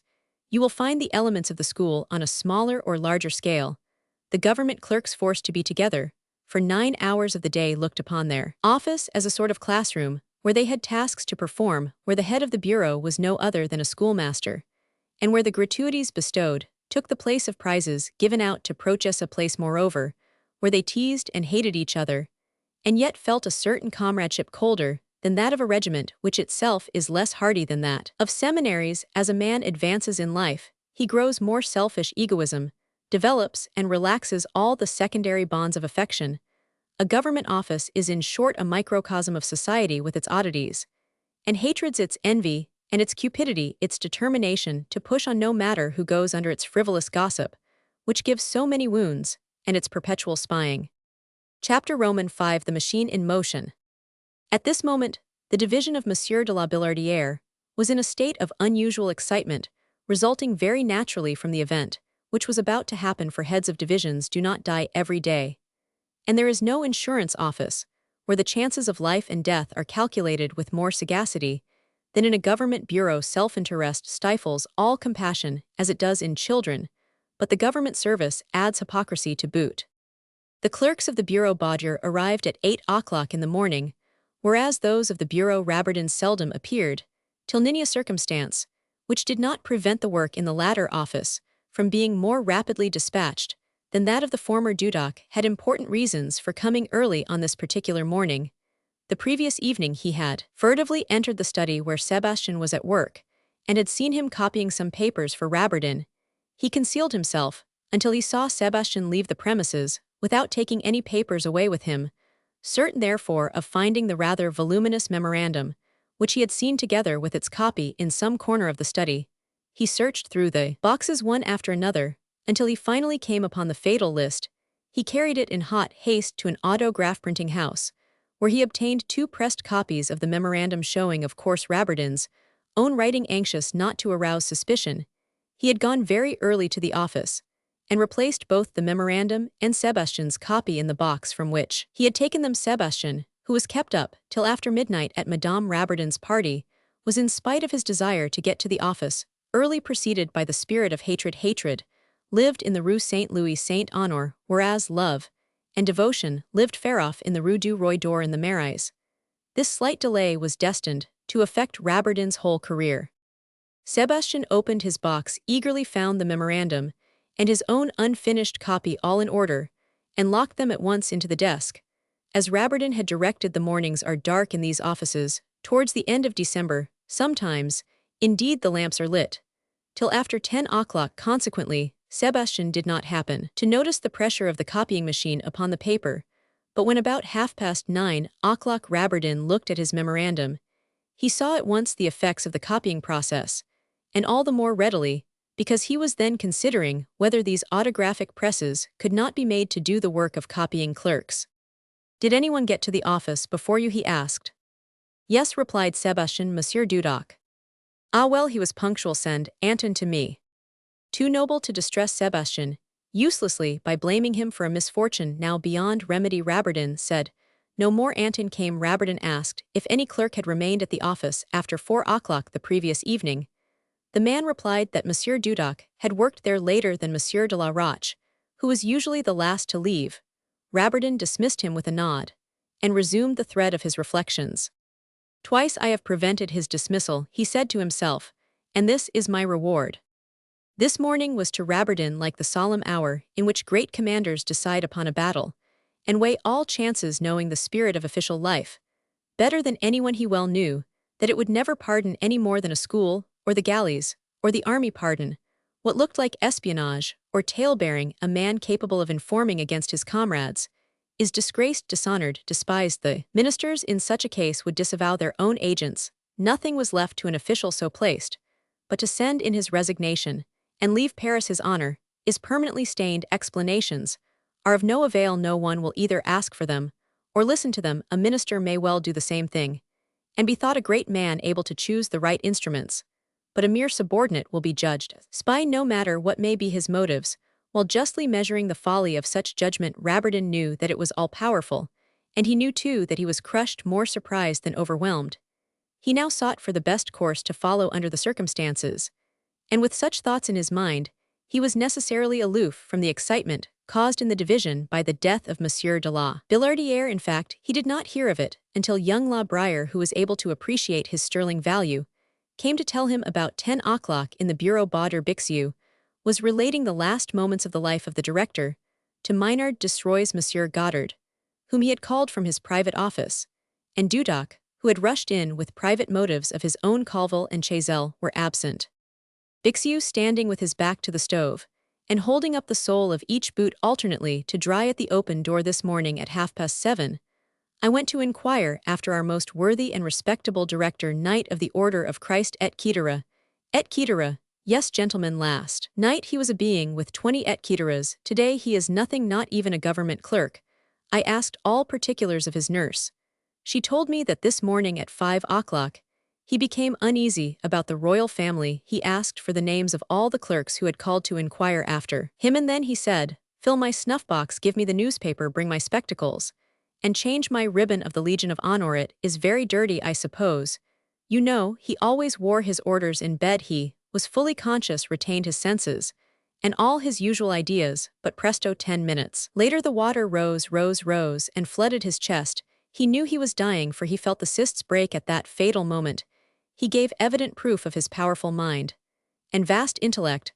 Ah, we never rightly appreciated him. We used to laugh at him, and call him a booba. Didn't you, Monsieur Goddard?" "Goddard, I always rated Monsieur de la Billardière's talents higher than the rest of you." "Bixiou, you and he could understand each other." "Goddard, he wasn't a bad man, he never harmed anyone." "Bixiou, to do harm, you must do something, and he never did anything. If it wasn't you who said he was a dolt, it must have been Maynard." Maynard, shrugging his shoulders, "I." "Bixiou, well then, it was you." Dudok made a vehement gesture of denial. "Oh, very good. Then it was nobody. Everyone in this office knew his intellect was Herculean. Well, you were right," he ended, "as I have said, like the great man that he was." Desroys impatiently, "Pray, what did he do that was so great he had the weakness to confess himself?" Bixiou, "Yes, monsieur, he received the holy sacraments. But do you know what he did in order to receive them?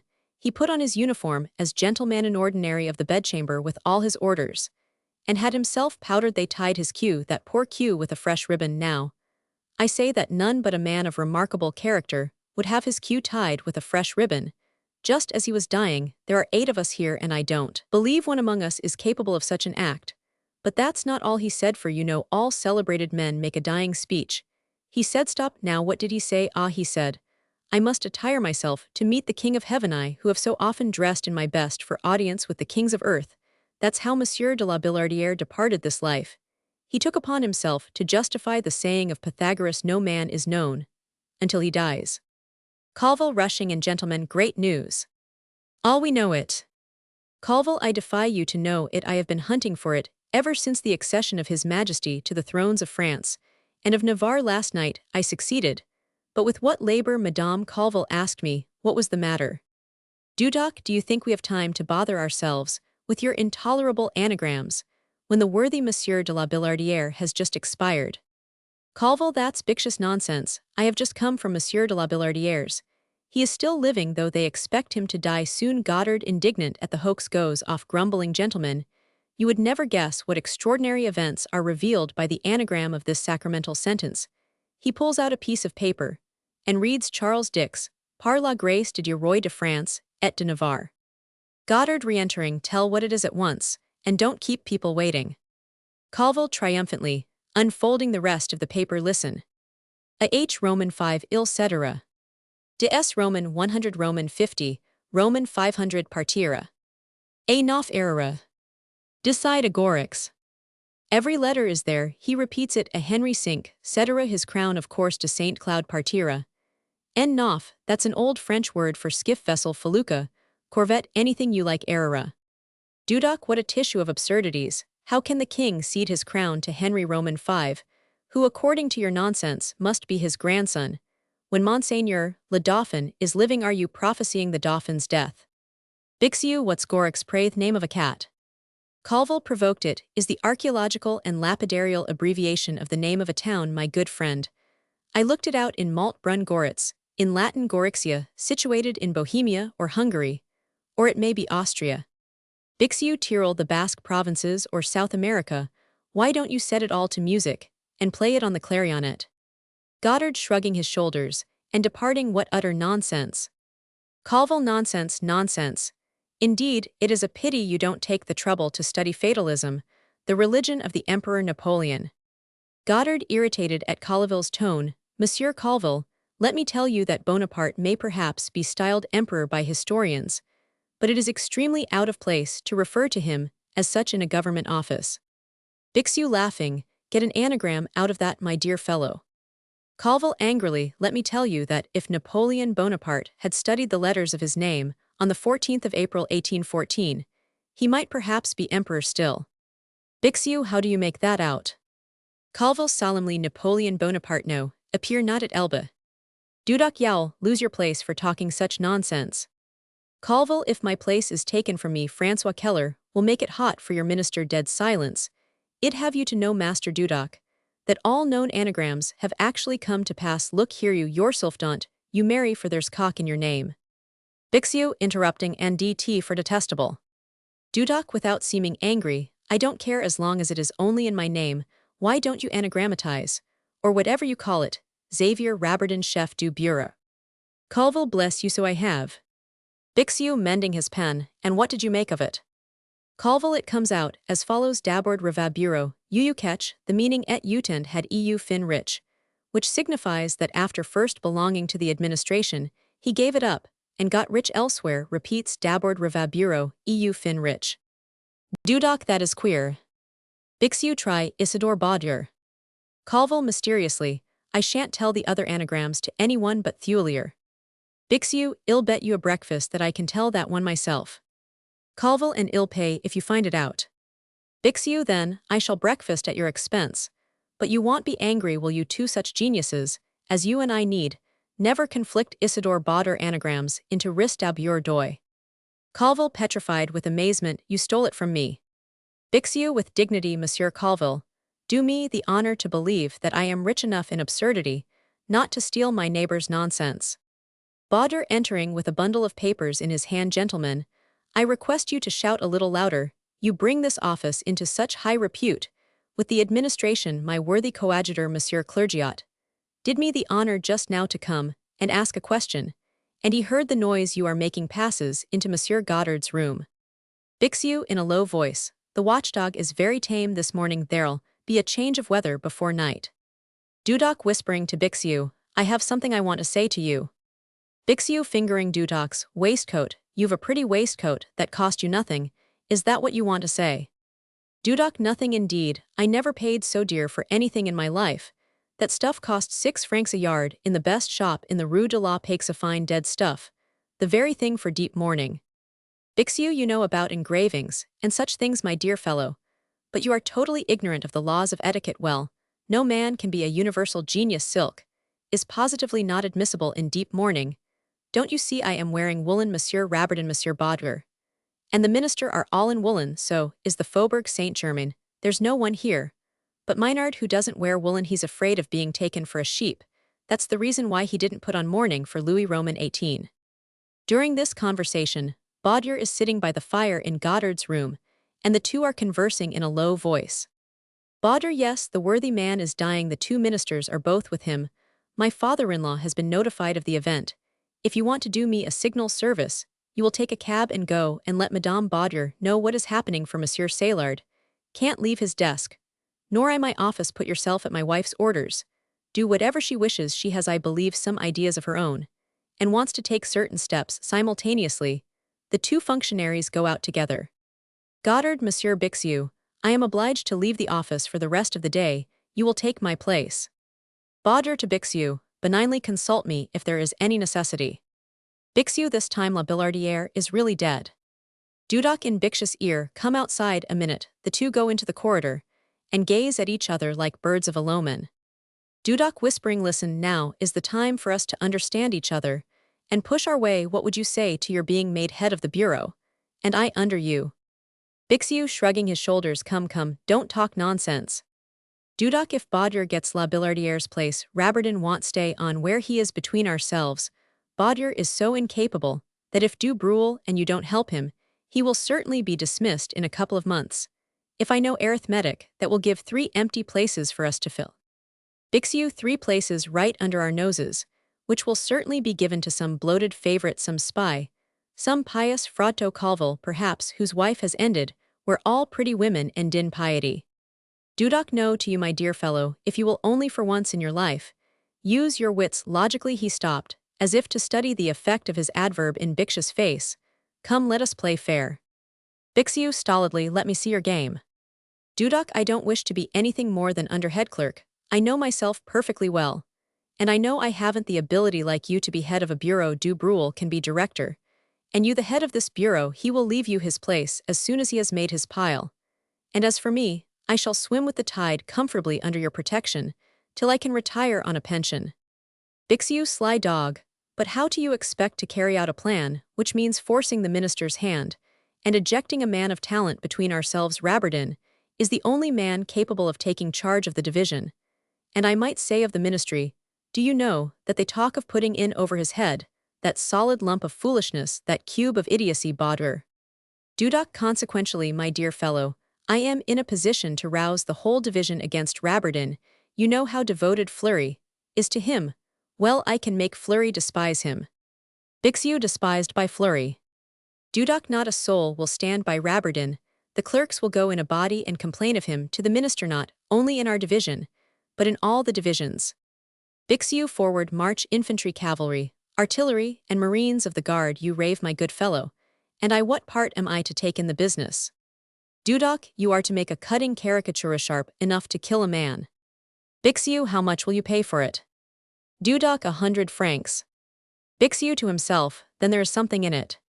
Dudoc continuing, you must represent Rabardin dressed as a butcher, make it a good likeness, find analogies between a kitchen and a bureau, put a skewer in his hand, draw portraits of the principal clerks, and stick their heads on fowls, put them in a monstrous coop, labeled civil service executions, make him cutting the throat of one, and suppose to take the others in turn.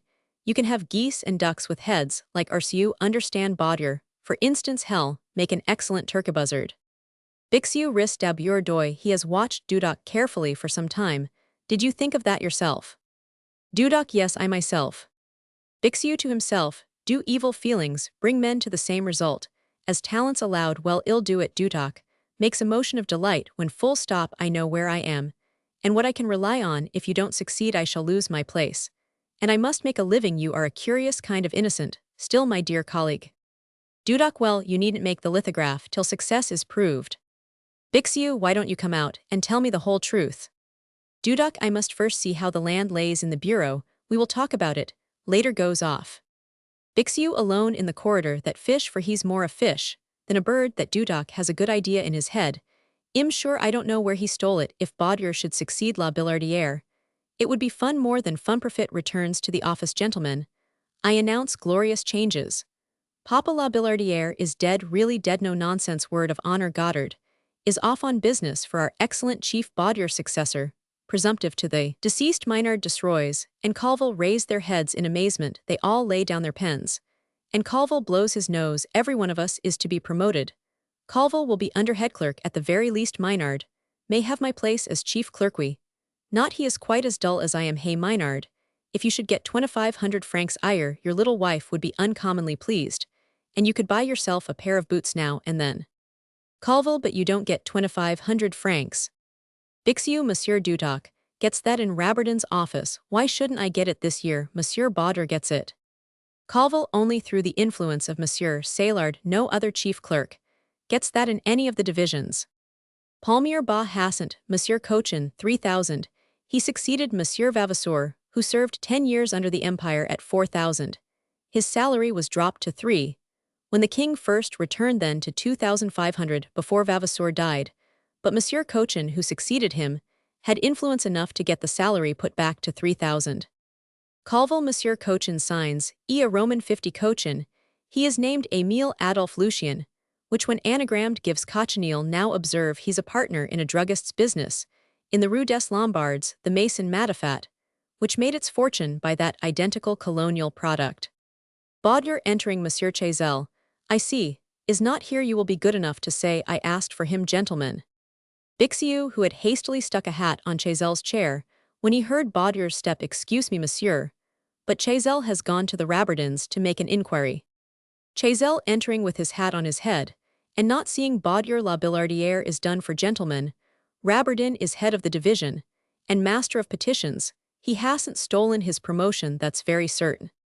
Baudier to Chazelle, you found that appointment in your second hat, I presume, points to the hat on the chair. This is the 3rd time within a month that you have come after 9 o'clock. If you continue the practice you will get one. Monsieur to Bixiou, who is reading the newspaper. My dear Monsieur Bixiou Dupré, leave the newspapers to these gentlemen, who are going to breakfast, and come into my office for your orders for the day. I don't know what Monsieur Raberdin wants with Gabriel. He keeps him to do his private errands. I believe I've rung 3 times, and can't get him. Baudier and Bixiou retire into the private office. Chazelle, damned unlucky. Palmier, delighted to annoy Chazelle, why didn't you look about? When you came into the room you might have seen the elephant, and the hat too, they are big enough to be visible. Chazelle, dismally, disgusting business. I don't see why we should be treated like slaves, because the government gives us 4 francs and 6 to 5 centimes a day. Fleury entering down with Baudier, hurrah, for Raberdin, that's the cry in the division.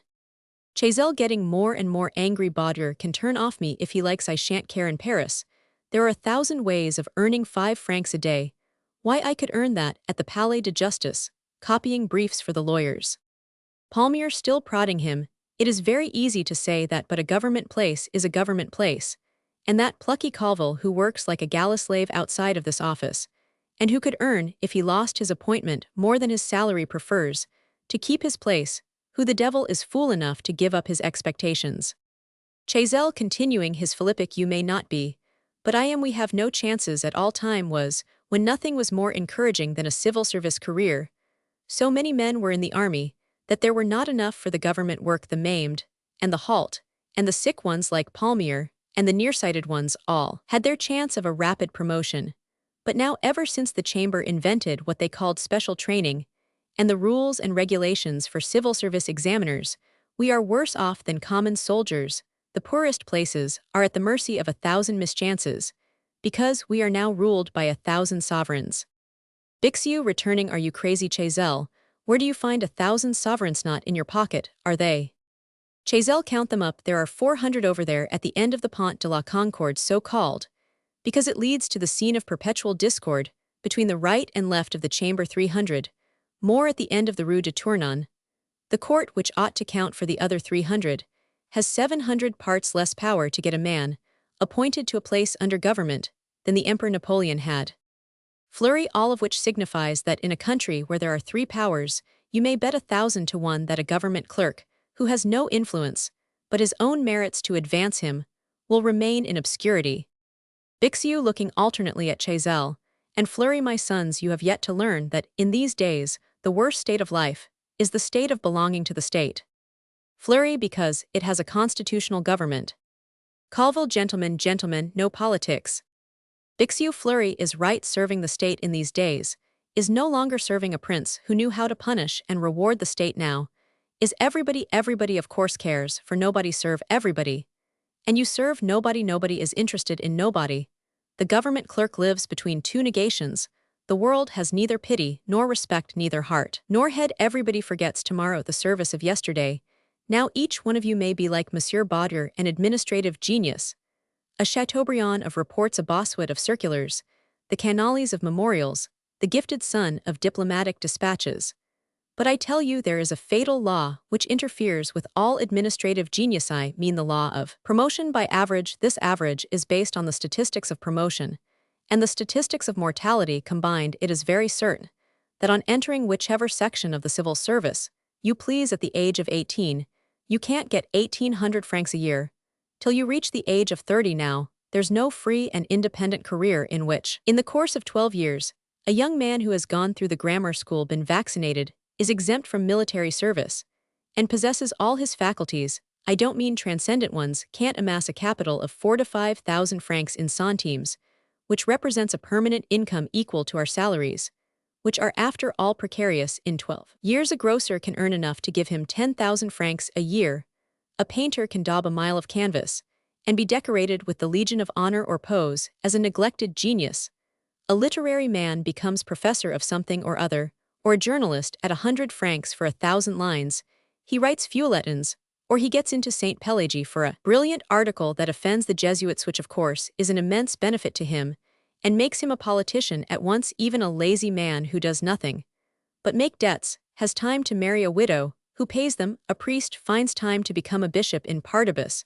A sober, intelligent young fellow who begins with a small capital as a moneychanger soon buys share in a broker's business, and to go even lower, a petty clerk becomes a notary, a ragpicker lays by 2,000 or 3,000 francs a year, and the poorest workmen often become manufacturers.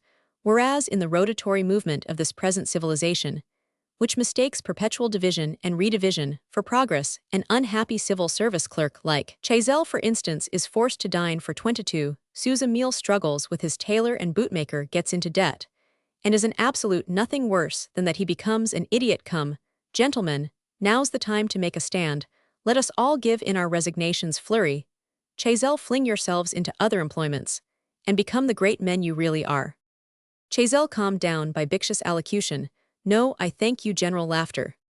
Bixiou, you are wrong in your situation. I should try to get ahead of the General Secretary. Chazelle uneasily, what has he to do with me? Bixiou, y'all find out. Do you suppose Baudier will overlook what happened just now? Fleury, another piece of Bixio's spite. You've a queer fellow to deal with in there now, Monsieur Rabardin. There's a man for you. He put work on my table today that you couldn't get through within this office in 3 days. Well, he expects me to have it done by 4 o'clock today, but he is not always at my heels to hinder me from talking to my friends. Baudier appearing at the door. Gentlemen, you will admit that if you have the legal right to find fault with the chamber and the administration, you must at least do so elsewhere than in this office. To Fleury, what are you doing here, monsieur? Fleury, insolently, I came to tell these gentlemen that there was to be a general turnout. Du Bruel is sent for to the ministry, and Dudoc also. Everybody is asking who will be appointed. Baudier, retiring, it is not your affair, sir. Go back to your own office, and do not disturb mine. Fleury in the doorway, it would be a shameful injustice if Rabardin lost the place. I swear I'd leave the service. Did you find that anagram, Papa Colville? Colville, yes, here it is. Fleury, leaning over Colville's desk. Capital, famous.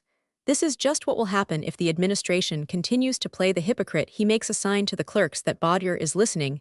If the government would frankly state its intentions, without concealments of any kind, the liberals would know what they had to deal with. An administration which sets its best friends against itself, such men as those of the Debats, Chateaubriand and Royer Collard, is only to be pitied. Colville, after consulting his colleagues, come Fleury, you're a good fellow, but don't talk politics here, you don't know what harm you may do us. Fleury dryly, well-a-do gentlemen, I have my work to do by 4 o'clock. While this idle talk had been going on, Des Lupeaulx was closeted in his office with Du Bruel, where a little later Dudoc joined them. Des Lupeaulx had heard from his valet of La Billardiere's death, and wishing to please the two ministers, he wanted an obituary article to appear in the evening papers. "Good morning, my dear Du Bruel," said the semi-minister to the head clerk as he entered, and not inviting him to sit down. "You have heard the news, La Billardiere is dead." The ministers were both present when he received the last sacraments. The worthy man strongly recommended Rabardin, saying he should die with less regret if he could know that his successor were the man who had so constantly done his work. Death is a torture which makes a man confess everything. The minister agreed the more readily, because his intention, and that of the council, was to reward Monsieur Rabardin's numerous services. In fact, the Council of State needs his experience. They say that young La Billardiere is to leave the division of his father and go to the Commission of Seals. That's just the same as if the king had made him a present of 100,000 francs. Place can always be sold, but I know the news will delight your division, which will thus get rid of him. Du Bruel, we must get 10 or a dozen lines about the worthy late director into the papers. His Excellency will glance them over. He reads the papers. Do you know the particulars of old La Billardiere's life? Du Bruel made a sign in the neck. No, continued Des Lupeaulx. Well, then he was mixed up in the affairs of La Vendée, and he was one of the confidants of the late king, like Monsieur le Comte de Fontaine. He always refused to hold communication with the first consul. He was a bit of a chouan, born in Brittany of a parliamentary family and ennobled by Louis Roman XVIII. How old was he? Never mind about that, just say his loyalty was untarnished, his religion enlightened. The poor old fellow hated churches, and never set foot in one. But you had better make him out a pious vassal. Bring in gracefully that he sang the song of Simeon at the accession of Charles Roman X. The Comte d'Artois thought very highly of La Billardiere, for he cooperated in the unfortunate affair of Quiberon, and took the whole responsibility on himself. You know about that, don't you? La Billardiere defended the king in a printed pamphlet in reply to an impudent history of the Revolution, written by a journalist. You can allude to his loyalty and devotion, but be very careful what you say. Weigh your words, so that the other newspapers can't laugh at us, and bring me the article when you've written it. Were you at Rabardin's yesterday? Yes, Monseigneur, said Du Bruel. I beg pardon. No harm done, answered Des Lupeaulx, laughing. Madame Rabardin looked delightfully handsome, added Du Bruel. There are not two women like her in Paris. Some are as clever as she, but there's not one so gracefully witty. Many women may even be handsomer, but it would be hard to find one with such variety of beauty. Madame Rabardin is far superior to Madame Colville, said the vaudevillist, remembering Des Lupeaulx's former affair. Flavie owes what she is to the men about her, whereas Madame Rabardin is all things in herself. It is wonderful, too, what she knows. You can't tell secrets in Latin before her. If I had such a wife, I know I should succeed in everything. You have more mind than an author ought to have, returned Des Lupeaulx with a conceited air. Then he turned round and perceived Dudoc. Ah, good morning, Dudoc. He said I sent for you to lend me your Charlotte. You have the whole complete. Madame la Comtesse knows nothing of Charlotte. Du Bruel retired. Why do you come in without being summoned? Said Des Lupeaulx harshly, when he and Dudoc were left alone. Is the state in danger that you must come here at 10 o'clock in the morning, just as I am going to breakfast with His Excellency? Perhaps it is, monsieur, said Dudoc dryly. If I had had the honor to see you earlier, you would probably have not been so willing to support Monsieur Rabardin after reading his opinion of you.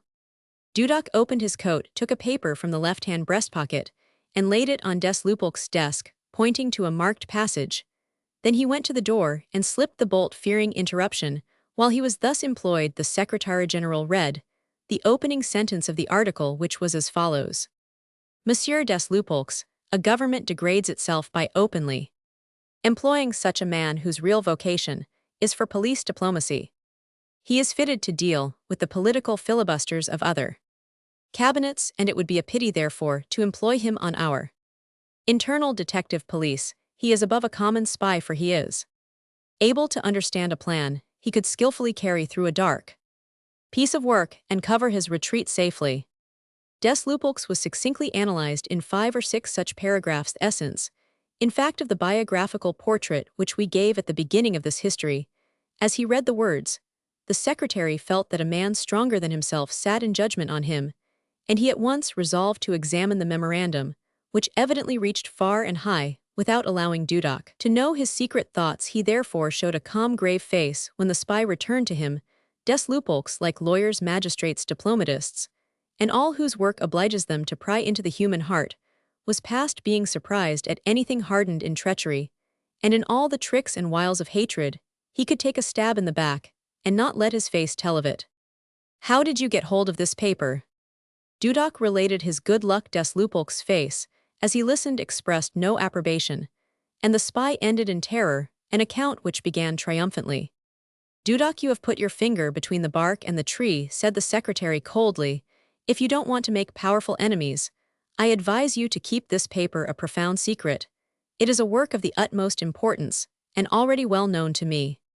So saying, des Lupeaulx dismissed Dudok by one of those glances that are more expressive than words. "Ha, that scoundrel of a Rabardin has put his finger in this thought," Dudok, alarmed on finding himself anticipated. "He has reached the ear of the administration. While I am left out in the cold, I shouldn't have thought it."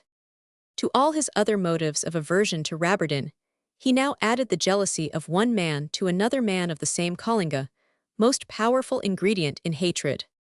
When des Lupeaulx was left alone, he dropped into a strange meditation. What power was it of which Rabardin was the instrument? Should he, des Lupeaulx, use this singular document to destroy him, or should he keep it as a weapon to succeed with the wife?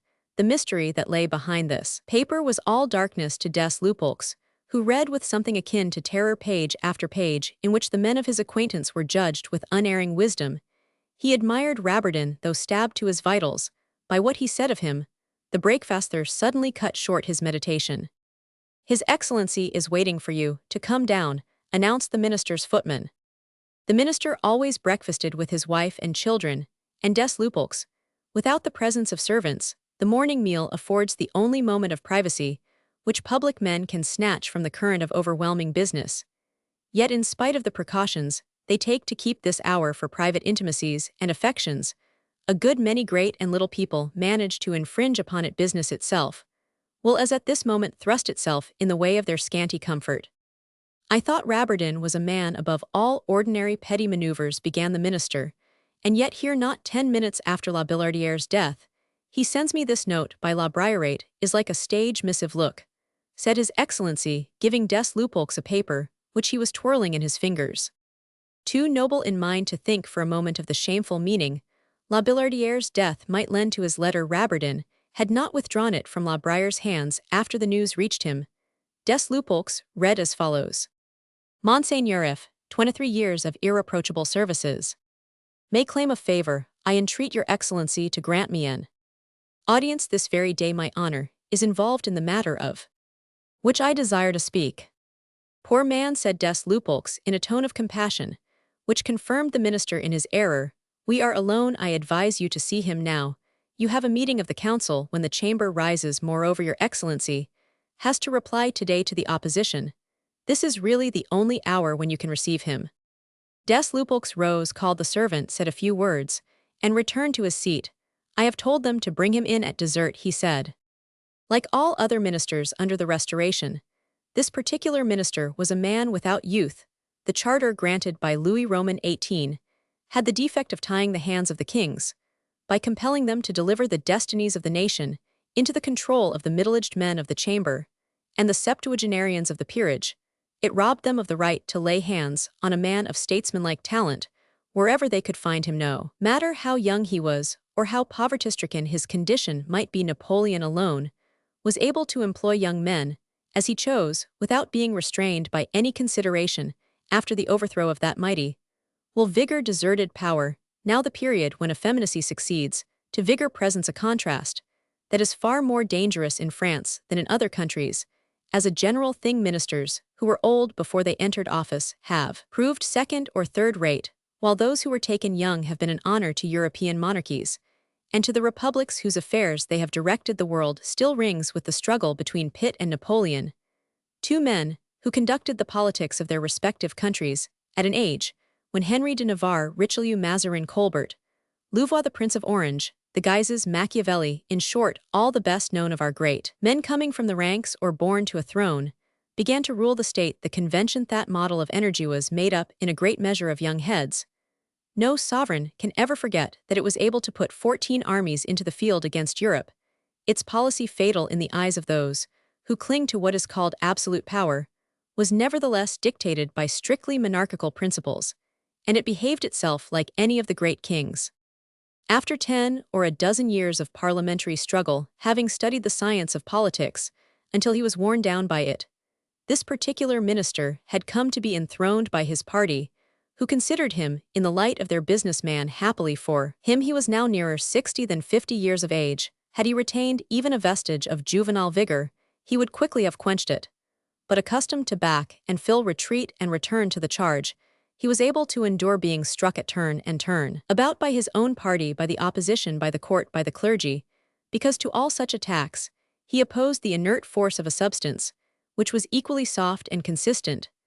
Thus he reaped the benefits of what was really his misfortune. Harassed by 1,000 questions of government, his mind, like that of an old lawyer who has tried every species of case, no longer possessed the spring, which solitary minds are able to retain, nor that power of prompt decision, which distinguishes men who are early accustomed to action and young soldiers. How could it be otherwise? He had practiced sophistries, and quibbled instead of judging. He had criticized effects, and done nothing for causes. His head was full of plans such as a political party lays upon the shoulders of a leader. Matters of private interest brought to an orator, supposed to have a future, a jumble of schemes and impractical requests. Far from coming fresh to his work, he was wearied out with marching and countermarching, and when he finally reached the much-desired height of his present position, he found himself in a thicket of thorny bushes, with 1,000 conflicting wills to conciliate. If the statesmen of the Restoration had been allowed to follow out their own ideas, their capacity would doubtless have been criticized.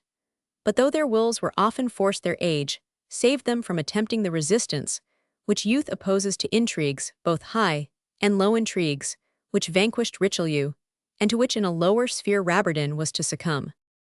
After the rough and tumble of their first struggles in political life, these men, less old than aged, have to endure the additional wear and tear of a ministry.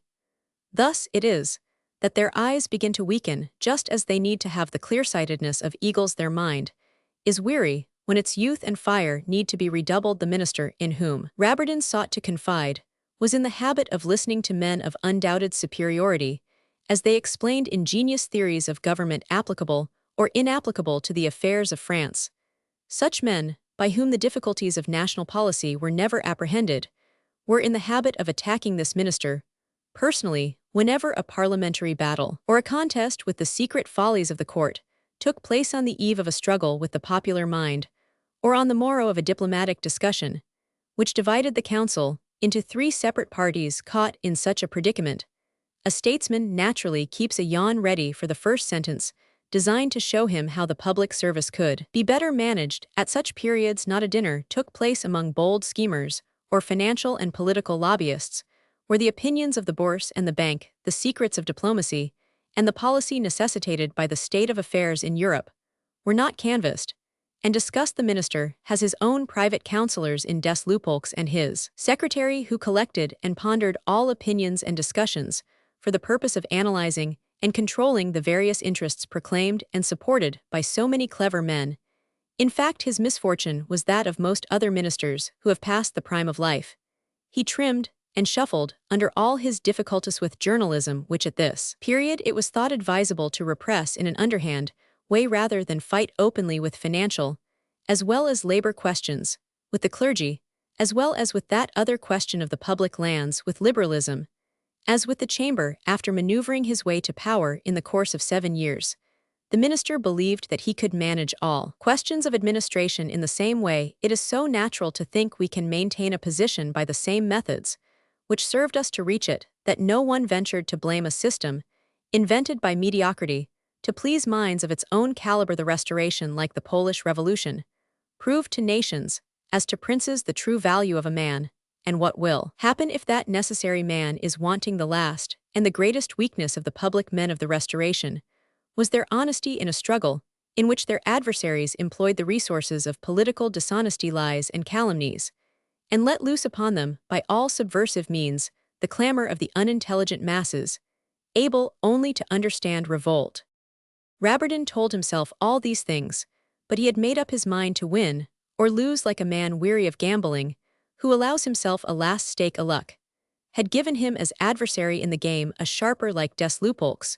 With all his sagacity, Rabardin was better versed in matters of administration than in parliamentary optics, and he was far indeed from imagining how his confidence would be received. He little thought that the great work that filled his mind would seem to the minister nothing more than a theory, and that a man who held the position of a statesman would confound his reform with the schemes of political and self-interested talkers. As the minister rose from table, thinking of Francois Keller, his wife detained him with the offer of a bunch of grapes, and at that moment, Rabardin was announced. Des Lupeaulx had counted on the minister's preoccupation, and his desire to get away, seeing him for the moment occupied with his wife. The general secretary went forward to meet Rabardin, whom he petrified with his first words, said in a low tone of voice, "His Excellency, and I know what the subject is that occupies your mind. You have nothing to fear." Then raising his voice, he added, "Neither from Dutoc nor from anyone else." "Don't feel uneasy, Rabardin," said His Excellency kindly, but making a movement to get away. Rabardin came forward respectfully, and the minister could not evade him. "Will Your Excellency permit me to see you for a moment in private?" he said with a mysterious glance. The minister looked at the clock and went towards the window, whither the poor man followed him. "When may I have the honor of submitting the matter of which I spoke to Your Excellency? I desire to fully explain the plan of administration, to which the paper that was taken belongs." "Plan of administration," exclaimed the minister, frowning, and hurriedly interrupting him. "If you have anything of that kind to communicate, you must wait for the regular day, when we do business together. I ought to be at the council now, and I have an answer to make to the chamber on that point, which the opposition raised before the session ended yesterday. Your day is Wednesday. Next, I could not work yesterday, for I had other things to attend to. Political matters are apt to interfere with purely administrative ones." "I place my honor with all confidence in Your Excellency's hands," said Rabardin gravely, "and I entreat you to remember that you have not allowed me time to give you an immediate explanation of the stolen paper." "Don't be uneasy," said des Lupeaulx, interposing between the minister and Rabardin, whom he thus interrupted. "In another week, you will probably be appointed." The minister smiled as he thought of des Lupeaulx's enthusiasm for Madame Rabardin, and he glanced knowingly at his wife. Rabardin saw the look, and tried to imagine its meaning. His attention was diverted for a moment, and His Excellency took advantage of the fact to make his escape. "We will talk of all this, you and I," said des Lupeaulx, with whom Rabardin, much to his surprise, now found himself alone. "Don't be angry with Dutoc. Ill answer for his discretion." "Madame Rabardin is charming," said the minister's wife, wishing to say the civil thing to the head of a bureau. The children all gazed at Rabardin with curiosity. The poor man had come there, expecting some serious, even solemn result, and he was like a great fish caught in the threads of a flimsy net. He struggled with himself. "Madame la Comtesse is very good," he said. "Shall I not have the pleasure of seeing Madame here some Wednesday?" said the Countess. "Pray bring her, it will give me pleasure." "Madame Rabardin herself receives on Wednesdays," interrupted des Lupeaulx, who knew the empty civility of an invitation to the official Wednesdays. "But since you are so kind as to wish for her, you will soon give one of your private parties, and—" The Countess rose with some irritation. "You are the master of my ceremonies," she said to des Lupeaulx, ambiguous words, by which she expressed the annoyance she felt with the secretary for presuming to interfere with her private parties, to which she admitted only a select few. She left the room without bowing to Rabardin, who remained alone with des Lupeaulx. The latter was twisting in his fingers the confidential letter to the minister, which Rabardin had entrusted to La Brière. Rabardin recognized it. "You have never really known me," said des Lupeaulx. "Friday evening, we will come to a full understanding. Just now, I must go and receive callers. His Excellency saddles me with that burden, when he has other matters to attend to. But I repeat, Rabardin, don't worry yourself, you have nothing to fear." Rabardin walked slowly through the corridors, amazed and confounded by this singular turn of events. He had expected Dutoc to denounce him, and found he had not been mistaken. Des Lupeaulx had certainly seen the document which judged him so severely, and yet des Lupullus was fawning on his judge. It was all incomprehensible. Men of upright minds are often at a loss to understand complicated intrigues, and Rabardin was lost in a maze of conjecture, without being able to discover the object of the game which the secretary was playing. Either he has not read the part about himself, or he loves my wife. Such were the two thoughts to which his mind arrived, as he crossed the courtyard, for the glance he had intercepted the night before between des Lupullus and Celestine came back to his memory like a flash of lightning. Chapter Roman 6 The Worms at Work. Rabardin's bureau was during his absence a prey to the keenest excitement, for the relation between the head officials and the clerks in a government office is so regulated that when a minister's messenger summons the head of a bureau to His Excellency's presence above all, at the latter's breakfast hour, there is no end to the comments that are made. The fact that the present unusual summons followed so closely on the death of Monsieur de la Billardière seemed to give special importance to the circumstance, which was made known to Monsieur Saillard, who came at once to confer with Bauder Bixiou, who happened at the moment to be at work with the latter, left him to converse with his father-in-law, and betook himself to the bureau Rabardin, where the usual routine was of course interrupted. Bixiou entering, "I thought I should find you at a white heat. Don't you know what's going on down below? The virtuous woman is done for. Yes, done for. Crushed. Terrible scene at the ministry." Dudok looking fixedly at him, "Are you telling the truth?" Bixiou, "Pray, who would regret it? Not you certainly, for you will be made under head clerk, and Du Bruel head of the bureau. Monsieur Bauder gets the division. Fleury ill, bet 100 francs that Bauder will never be head of the division. Vimux ill join in the bet, will you, Monsieur Poart? Poart, I retire in January. Bixiou, is it possible? Are we to lose the sight of those shooties? What will the ministry be without you? Will nobody take up the bet on my side? Dudok, I can't, for I know the facts. Monsieur Rabardin is appointed. Monsieur de la Billardière requested it of the two ministers on his deathbed, blaming himself for having taken the emoluments of an office of which Rabardin did all the work. He felt remorse of conscience, and the ministers, to quiet him, promised to appoint Rabardin, unless higher powers intervened. Bixiou, gentlemen, are you all against me? 7-1, for I know which side y'all take. Monsieur Fellien well ill.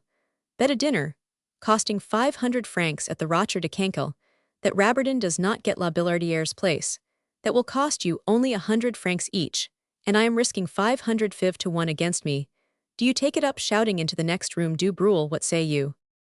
Fellien laying down his pen, Monsieur, may I ask on what you base that contingent proposal? For contingent it is, but stay, I am wrong to call it a proposal. I should say contract. A wager constitutes a contract. Fleury, no, you can only apply the word contract to agreements that are recognized in the code. Now the code allows of no action for the recovery of a bet. Dudok, proscribe a thing, and you recognize it. Bixiou, good, my little man. Poart, dear me. Fleury, true, when one refuses to pay one's debts, that's recognizing them. Thulier, you would make famous lawyers. Poart, I am as curious as Monsieur Fellien to know what grounds Monsieur Bixiou has for.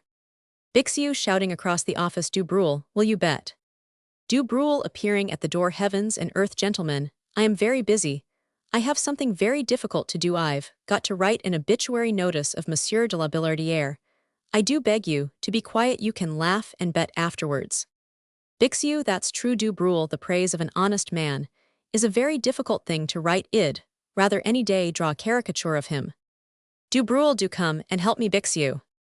Bixiou, following him, I am willing, though I can do such things much better when eating. Du Bruel, well, we will go and dine together afterwards.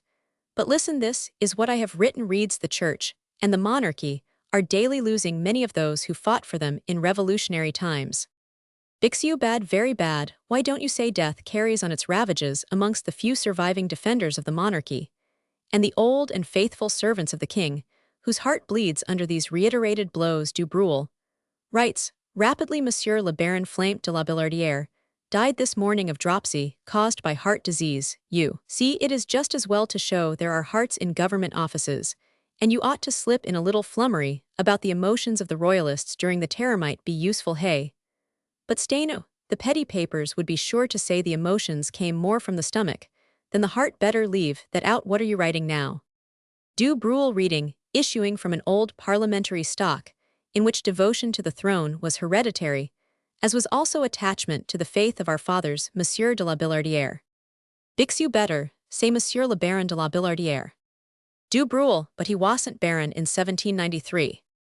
Bixiou no matter, don't you remember that under the Empire Fouch was telling an anecdote about the convention in which he had to quote Robespierre, and he said Robespierre called out to me Duc d'Atrante, go to the Hôtel de Ville, there's a precedent for you.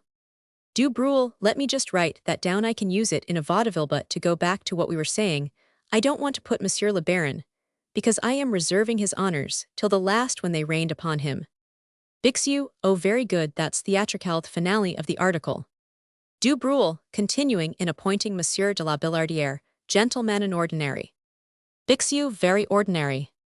Du Bruel of the bedchamber, the king rewarded not only the services rendered by the provost, who knew how to harmonize the severity of his functions with the customary urbanity of the Bourbons, but the bravery of the Vendean hero, who never bent the knee to the imperial idol. He leaves a son who inherits his loyalty and his talents. Bixiou, don't you think all that is a little too florid? I should tone down the poetry. Imperial idol. Bent the knee, damn it, my dear fellow, writing vaudevilles has ruined your style. You can't come down to pedestrial prose. I should say, he belonged to the small number of those who simplify. The man himself was a simpleton. Du Bruel, that's vaudeville. If you like, you would make your fortune at the theatre. Bixiou. Bixiou, what have you said about Quiberon? Reads over Du Bruel's shoulder. Oh, that want do hear this, is what you must say. He took upon himself in a book recently published the responsibility for all the blunders of the expedition, to Quiberon, thus proving the nature of his loyalty, which did not shrink from any sacrifice, that's clever and witty and exalts la Billardière. Du Bruel, at whose expense? Bixiou, solemn as a priest in a pulpit. Why, Hotch and Tallien, of course. Don't you read history? Du Bruel, no, I subscribe to the Baudouin series, but I've never had time to open a volume. One can't find matter for vaudevilles there. Fellien at the door, we all want to know, Monsieur Bixiou, what made you think that the worthy and honorable Monsieur Rabardin, who has so long done the work of this division for Monsieur de la Billardière, who is the senior head of all the bureaus, and whom moreover the minister summoned as soon as he heard of the departure of the late Monsieur de la Billardière, will not be appointed head of the division? Bixiou, Papa Fellien, you know geography. Fellien, bridling up, I should say. Bixiou, and history. Fellien, affecting modesty, possibly. Bixiou, looking fixedly at him, your diamond pin is loose, it is coming out. Well, you may know all that, but you don't know the human heart. You have gone no further in the geography and history of that organ than you have in the environs of the city of Paris. Poart to Vimux, environs of Paris. I thought they were talking of Monsieur Rabardin. Bixiou, about that bet does the entire Bureau Rabardin bet against me? All yes. Bixiou, Du Bruel, do you count in? Du Bruel, of course, I do. We want Rabardin to go up a step and make room for others.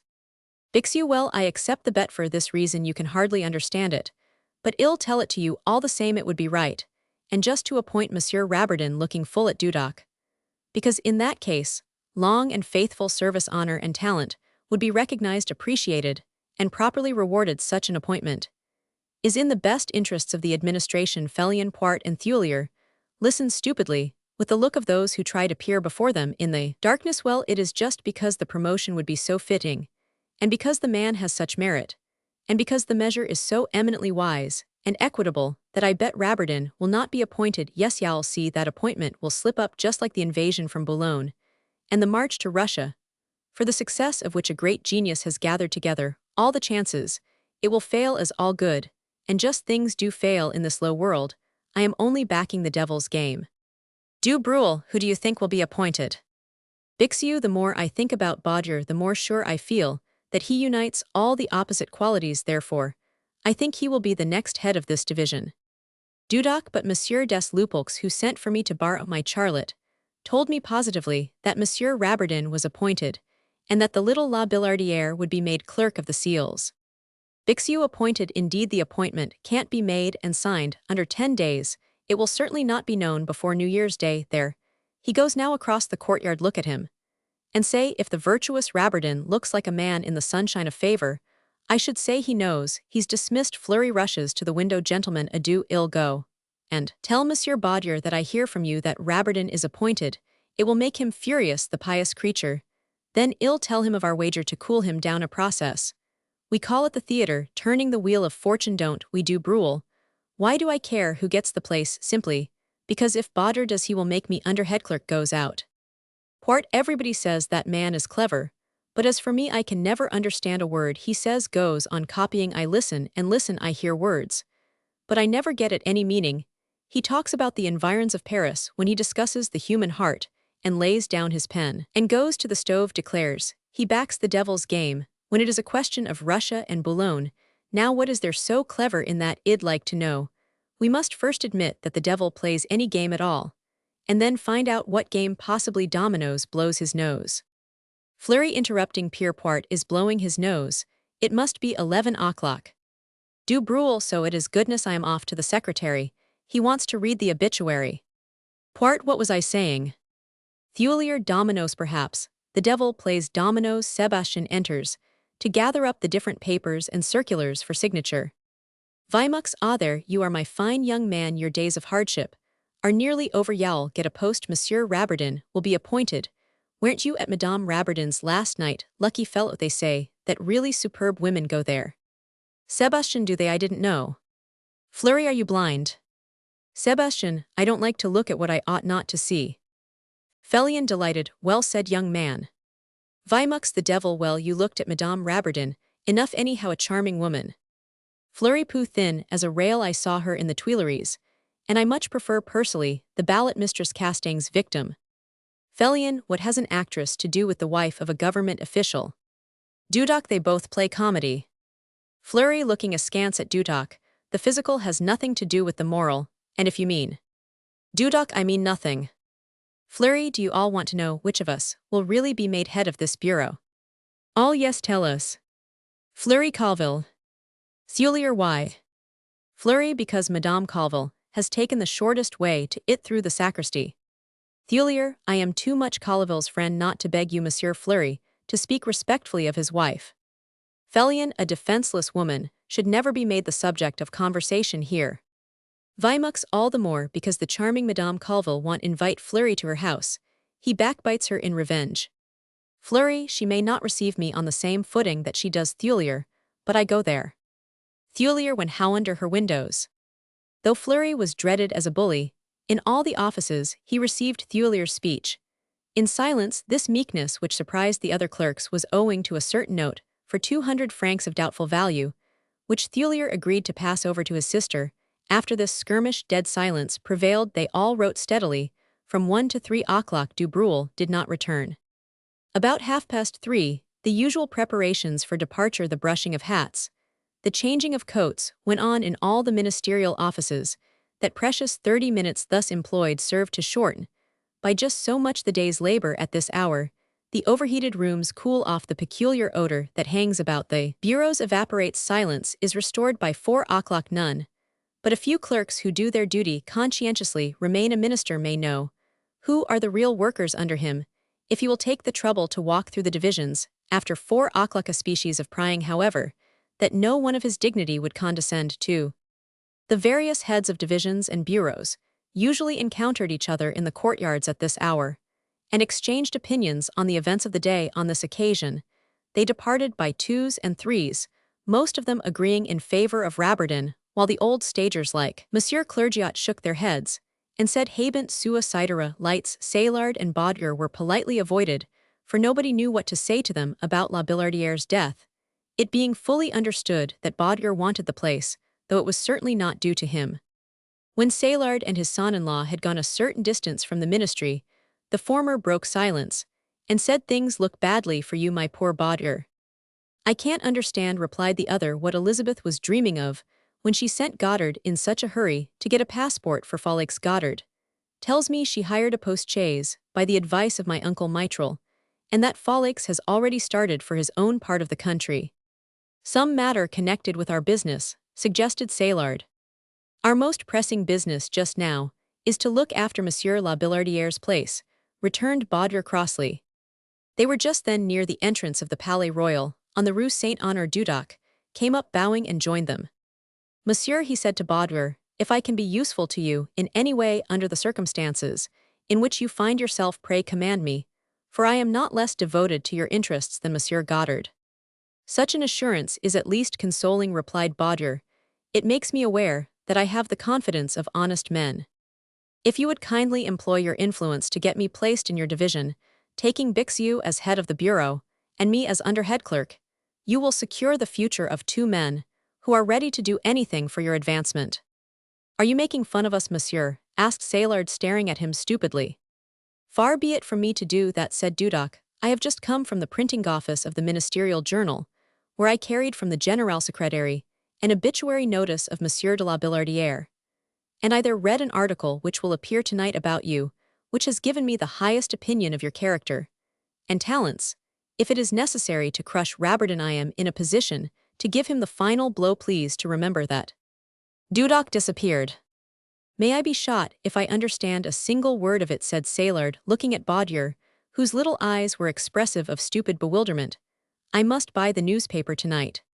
When the two reached home and entered the salon on the ground floor, they found a large fire lighted, and Madame Saillard, Elizabeth, Monsieur Gaudrin, and the curate of St. Paul's sitting by it.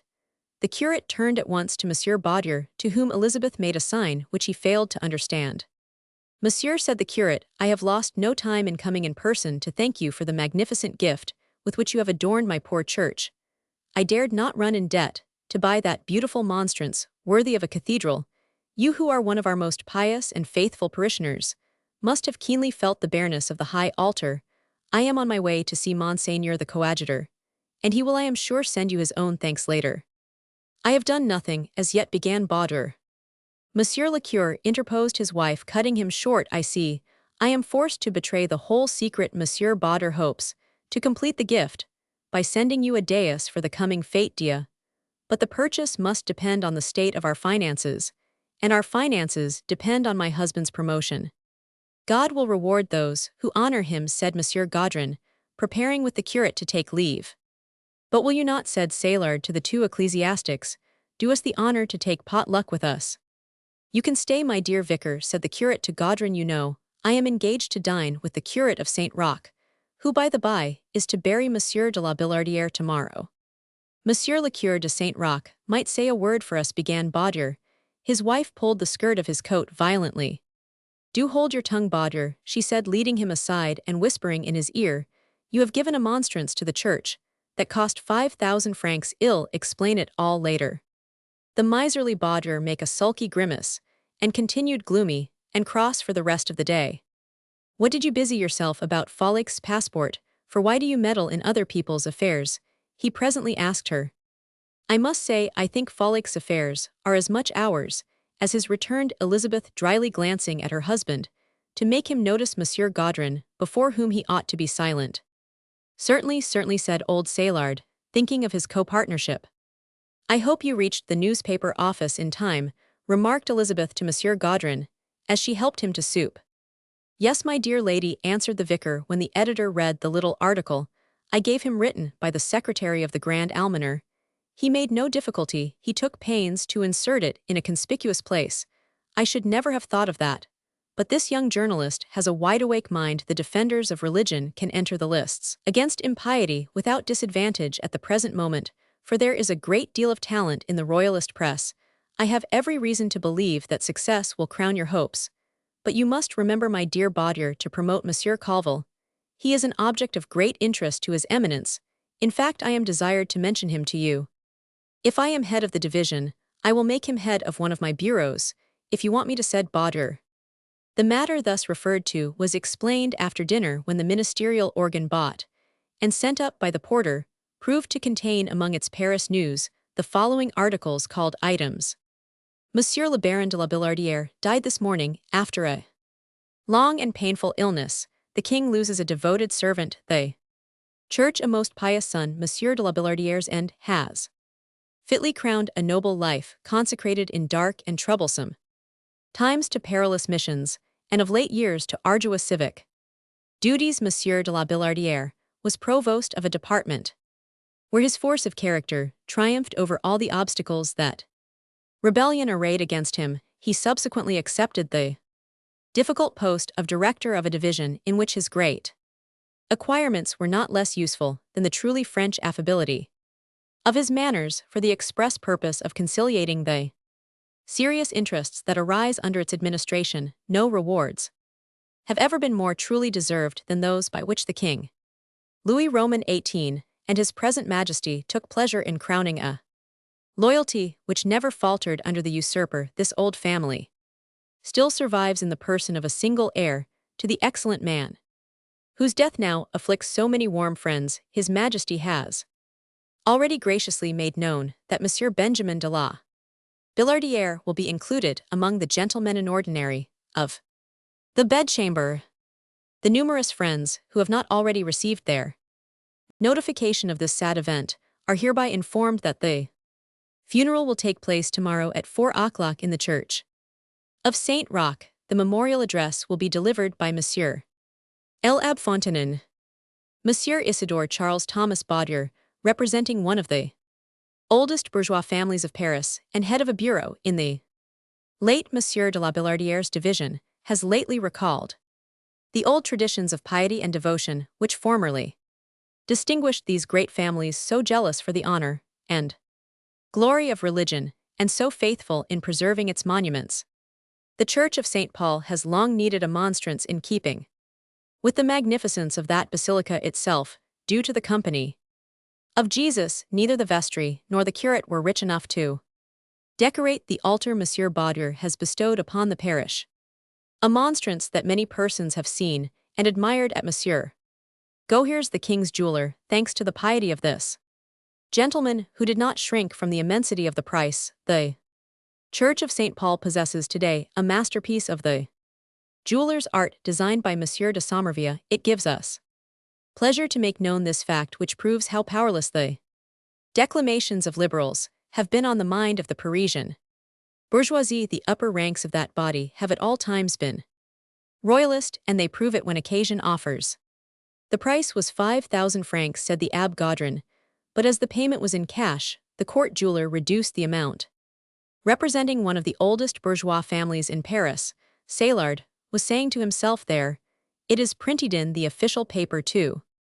"Dear Monsieur Gaudrin," said Madame Baudier, "please help my father to compose a little speech that he could slip into the Countess' ear when he takes her the monthly stipend, a single sentence that would cover all. I must leave you. I am obliged to go out with my Uncle Mitral. Would you believe it, I was unable to find my Uncle Bidault at home this afternoon. Oh, what a dog kennel he lives in, but Monsieur Mitral, who knows his ways, says he does all his business between 8 o'clock in the morning and midday, and that after that hour he can be found only at a certain café called the Café Themis. Singular name. Is justice done there?" said the Abbé, laughing. "Do you ask why he goes to a café at the corner of the Rue Dauphine and the Quai des Augustins? They say he plays dominoes there every night with his friend Monsieur Gobseck. I don't wish to go to such a place alone. My Uncle Mitral will take me there and bring me back." At this instant Mitral showed his yellow face, surmounted by a wig which looked as though it might be made of hay, and made a sign to his niece to come at once, and not keep a carriage waiting at 2 francs an hour. Madame Baudier rose and went away without giving any explanation to her husband or father. "Heaven has given you in that woman," said Monsieur Gaudrin to Baudier, when Elizabeth had disappeared, "a perfect treasure of prudence and virtue, a model of wisdom. A Christian who gives sure signs of possessing the divine spirit. Religion alone is able to form such perfect characters. Tomorrow I shall say a mass for the success of your good cause. It is all important for the sake of the monarchy and of religion itself that you should receive this appointment. Monsieur Rabardin is a liberal. He subscribes to the Journal des Débats, a dangerous newspaper which made war on Monsieur le Comte de Villèle to please the wounded vanity of Monsieur de Chateaubriand. His Eminence will read the newspaper tonight, if only to see what is said of his poor friend Monsieur de la Billardière. And Monseigneur the Coadjutor will speak of you to the king. When I think of what you have now done for his dear church, I feel sure he will not forget you in his prayers, more than that he is dining at this moment with the coadjutor at the house of the curate of Saint Roch." These words made Saillard and Baudier begin to perceive that Elizabeth had not been idle ever since Goddard had informed her of Monsieur de la Billardière's decease. "Isn't she clever, that Elizabeth of mine?" cried Saillard, comprehending more clearly than Monsieur Lab the rapid undermining like the path of a mole which his daughter had undertaken. She sent Goddard to Rabardin's door to find out what newspaper he takes, said Gaudrin, and I mentioned the name to the secretary of his eminence. We live at a crisis when the church and throne must keep themselves informed as to who are their friends and who their enemies. For the last 5 days, I have been trying to find the right thing to say to His Excellency's wife, said Saillard. All Paris will read that, cried Baudier, whose eyes were still riveted on the paper. Your eulogy costs us 4,800 francs, son-in-law, exclaimed Madame Saillard. You have adorned the house of God, said the Abbé Gaudrin. We might have got salvation without doing that, she returned. But if Baudier gets the place which is worth 8,000 more, the sacrifice is not so great. If he doesn't get it, hey papa, she added, looking at her husband, how we shall have bled. Well, never mind, said Saillard enthusiastically. We can always make it up through Folix, who is going to extend his business, and use his brother, whom he has made a stockbroker on purpose. Elizabeth might have told us, I think, why Folix went off in such a hurry. But let's invent my little speech. This is what I thought of Madame, if you would say a word to His Excellency. If you would deign, said Gaudrin, add the word deign, it is more respectful, but you ought to know first of all whether Madame la Dauphine will grant you her protection, and then you could suggest to Madame la Comtesse the idea of cooperating with the wishes of Her Royal Highness. You ought to designate the vacant post, said Baudier. Madame la Comtesse, began Saillard, rising and bowing to his wife with an agreeable smile. Goodness, Saillard, how ridiculous you look. Take care, my man, y'all make the woman laugh. Madame la Comtesse, resumed Saillard, is that better, wife? Yes, my duck. The place of the worthy Monsieur de la Billardière is vacant, my son-in-law, Monsieur Baudier. Man of talent and extreme piety, prompted Gaudrin. Write it down, Baudier, cried old Saillard, write that sentence down. Baudier proceeded to take a pen, and wrote without a blush his own praises precisely as Nathan or Canales might have reviewed one of their own books. Madame la Comtesse, don't you see, mother, said Saillard to his wife, I am supposing you to be the minister's wife. Do you take me for a fool? She answered sharply, I know that. The place of the late worthy de la Billardière is vacant, my son-in-law, Monsieur Baudier, a man of consummate talent and extreme piety. After looking at Monsieur Gaudrin, who was reflecting, he added, will be very glad if he gets it. That's not bad, it's brief, and it says the whole thing. But do wait, Saillard, don't you see that Monsieur Lab is turning it over in his mind, said Madame Saillard, don't disturb him. We'll be very thankful if you would deign to interest yourself in his behalf, resumed Gaudrin, and in saying a word to His Excellency, you will particularly please Madame la Dauphine, by whom he has the honor and the happiness to be protected. Ah, Monsieur Gaudrin, that sentence is worth more than the monstrance. I don't regret the 4,800 besides, Baudier, my lad, y'all pay them want you. Have you written it all down?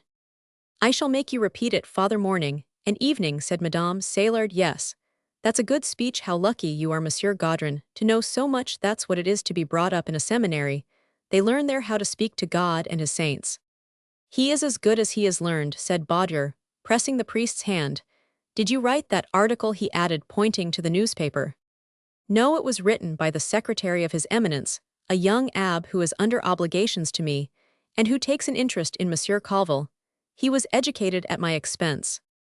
A good deed is always rewarded, said Baudier. While these four personages were sitting down to their game of Boston, Elizabeth and her uncle Mitral reached the Café Themis with much discourse as they drove along about a matter which Elizabeth's keen perceptions told her was the most powerful lever that could be used to force the minister's hand in the affair of her husband's appointment. Uncle Mitral, a former sheriff's officer, crafty, clever at sharp practice, and full of expedients and judicial precautions, believed the honor of his family to be involved in the appointment of his nephew.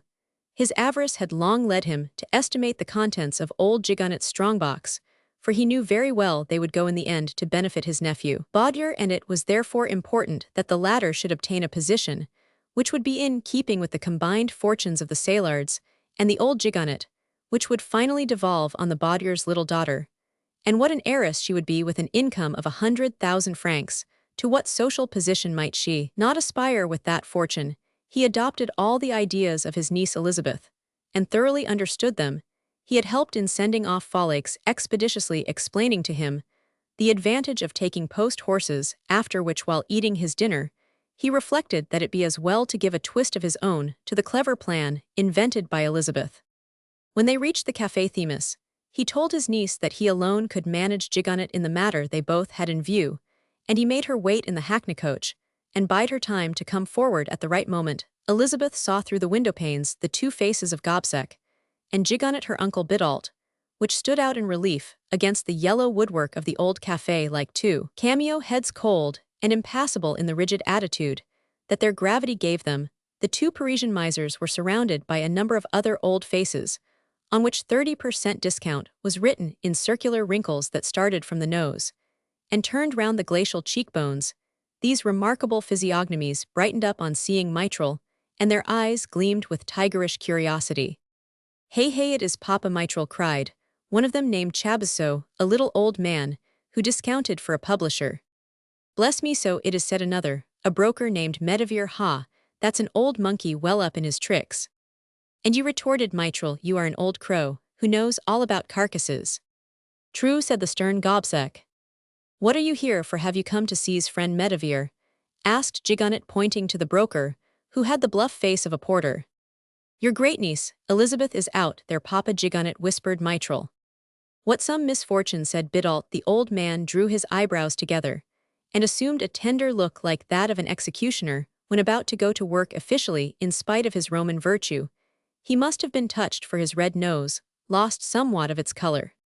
"Well, suppose it is misfortune, want you help Saylard's daughter, a girl who has knitted your stockings for the last 30 years, cried Mitral. "If there's good security, I don't say I want," replied Gigonnet. "Folix is in with them. Folix has just set up his brother as a broker, and he is doing as much business as the Brezacks, and what with his mind, perhaps Saylard is no simpleton. He knows the value of money," put in Chaboseau.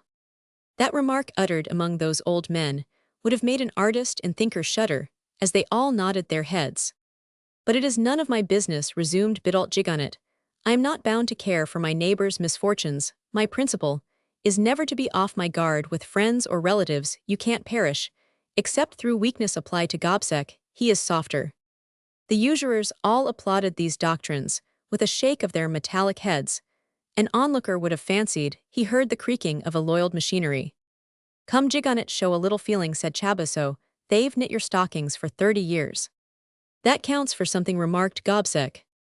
"Are you all alone? Is it safe to speak?" said Mitral, looking carefully about him. "I come about a good piece of business." "If it is good, why do you come to us?" said Gigonnet sharply, interrupting Mitral. "A fellow who is a gentleman of the bedchamber," went on Mitral, "a former Chouanwatz. His name La Billardière is dead." "True," said Gobseck. "And our nephew is giving monstrances to the church," snarled Gigonnet. "He is not such a fool as to give them, he sells them." "Old man," said Mitral proudly, "he wants La Billardière's place, and in order to get it we must seize." "Seize y'all never be anything but a sheriff's officer," put in Medivere, striking Mitral amicably on the shoulder. "I like that, I do." "Seize Monsieur Clement des Lupeaulx in our clutches," continued Mitral. "Elizabeth has discovered how to do it, and he is." "Elizabeth," cried Gigonnet, interrupting again. "Dear little creature, she takes after her grandfather, my poor brother. He never had his equal. Ah, you should have seen him buying up old furniture. What tact, what shrewdness. What does Elizabeth want?" "Hey, hey," cried Mitral, "you've got back your bowels of compassion. Papa Gigonnet, that phenomenon has a cause." "Always a child," said Gobseck. To Gigonnet, "You are too quick on the trigger." "Come, Gobseck and Gigonnet, listen to me. You want to keep well with des Lupeaulx, don't you? You've not forgotten how you plucked him in that affair about the king's debts, and you are afraid he'll ask you to return some of his feathers," said Mitral. "Shall we tell him the whole thing?" asked Gobseck, whispering to Gigonnet. "Mitral is one of us, he wouldn't play a shabby trick on his former customers," replied Gigonnet. "You see, Mitral," he went on, speaking to the ex-sheriff in a low voice, "we three have just bought up all those debts, the payment of which depends on the decision of the liquidation committee." "How much will you lose?" asked Mitral. "Nothing," said Gobseck. "Nobody knows we are in it," added Gigonnet. "Salmon and screens us." "Come, listen to me, Gigonnet, it is cold, and your niece is waiting outside. Y'all understand what I want in 2 words. You must at once between you send 250,000 francs, without interest, into the country after Folix, who has gone post-haste with a courier in advance of him." Is it possible, said Gobseck. What for, cried Gigonnet, and where to? To des Luculc's magnificent countrysat, replied Mitral Phalanx, knows the country for he was born there, and he is going to buy up land all round the secretary's miserable hovel, with the 250,000 francs, I speak off good land, well worth the price. There are only 9 days before us for drawing up, and recording the notarial deeds. Bear that in mind. With the addition of this land, des Luculc's present miserable property would pay taxes to the amount of 1,000 francs, the sum necessary to make a man eligible to the chamber. Ergo, with it, des Luculc goes into the electoral college, becomes eligible count, and whatever he pleases. You know the deputy who has slipped out and left a vacancy, don't you? The two misers nodded. Des Luculc would cut off a leg to get elected in his place, continued Mitral, but he must have the title deeds of the property in his own name, and then mortgage them back to us, for the amount of the purchase money. Ah, now, you begin to see what I am after. First of all, we must make sure of Baudier's appointment, and des Luculc will get it for us on these terms. After that is settled, we will hand him back to you. Phalanx is now canvassing the electoral vote. Don't you perceive that you have Luculc completely in your power? Until after the election, for Phalanx friends are a large majority. Now do you see what I mean, Papa Gigonnet? It's a clever game, said Medivere. Well, do it, said Gigonnet. You agree, don't you? Gobseck. Phalanx can give us security and put mortgages on the property in my name. Well, go and see des Luculc when all is ready. We're robbed, said Gobseck. Ha ha, laughed Mitral. I'd like to know the robber. Nobody can rob us but ourselves, answered Gigonnet. I told you we were doing a good thing in buying up all des Luculc's paper from his creditors at 60% discount. Take this mortgage on his estate, and y'all hold him tighter still through the interest, answered Mitral. Possibly, said Gobseck. After exchanging a shrewd look with Gobseck, Gigonnet went to the door of the café. Elizabeth, follow it up, my dear, he said to his niece. We hold your man securely, but don't neglect accessories. You have begun well, clever woman, go on as you began, and y'all have your uncle's esteem, and he grasped her hand gaily. But, said Mitral, Medivere and Chaboseau heard it all, and they may play us a trick, and tell the matter to some opposition journal, which would catch the ball on its way, and counteract the effect of the ministerial article. You must go alone, my dear, I dare not let those 2 cormorants out of my sight. So saying, he re-entered the café. The next day, the numerous subscribers to a certain liberal journal read among the Paris items the following article, inserted authoritatively by Chaboseau and Medivere, shareholders in the said journal, brokers, for publishers, printers, and papermakers, whose behests no editor dared refuse. Yesterday, a ministerial journal, plainly indicated as the probable successor of Monsieur le Baron de la Billardière, Monsieur Baudier, one of the worthiest citizens of a populous quarter, where his benevolence is scarcely less known than the piety on which the ministerial organ laid so much stress. Why was that sheet silent as to his talents? Did it reflect that in boasting of the bourgeois nobility of Monsieur Baudier, which certainly is a nobility as good as any other, it was pointing out a reason for the exclusion of the candidate, a gratuitous piece of perfidy, an attempt to kill with a caress to appoint Monsieur Baudier, is to do honor to the virtues, the talents of the middle classes, of whom we shall ever be the supporters, though their cause seems at times a lost one. This appointment, we repeat, will be an act of justice and good policy. Consequently, we may be sure it will not be made on the morrow, Friday, the usual day for the dinner given by Madame Rabardin, whom des Luculc had left at midnight radiant in beauty, on the staircase of the Bouffons, arm in arm with Madame de Camps. Madame Firmiani had lately married. The old Row awoke with his thoughts of vengeance calmed, or rather refreshed, and his mind full of a last glance exchanged with Celestine.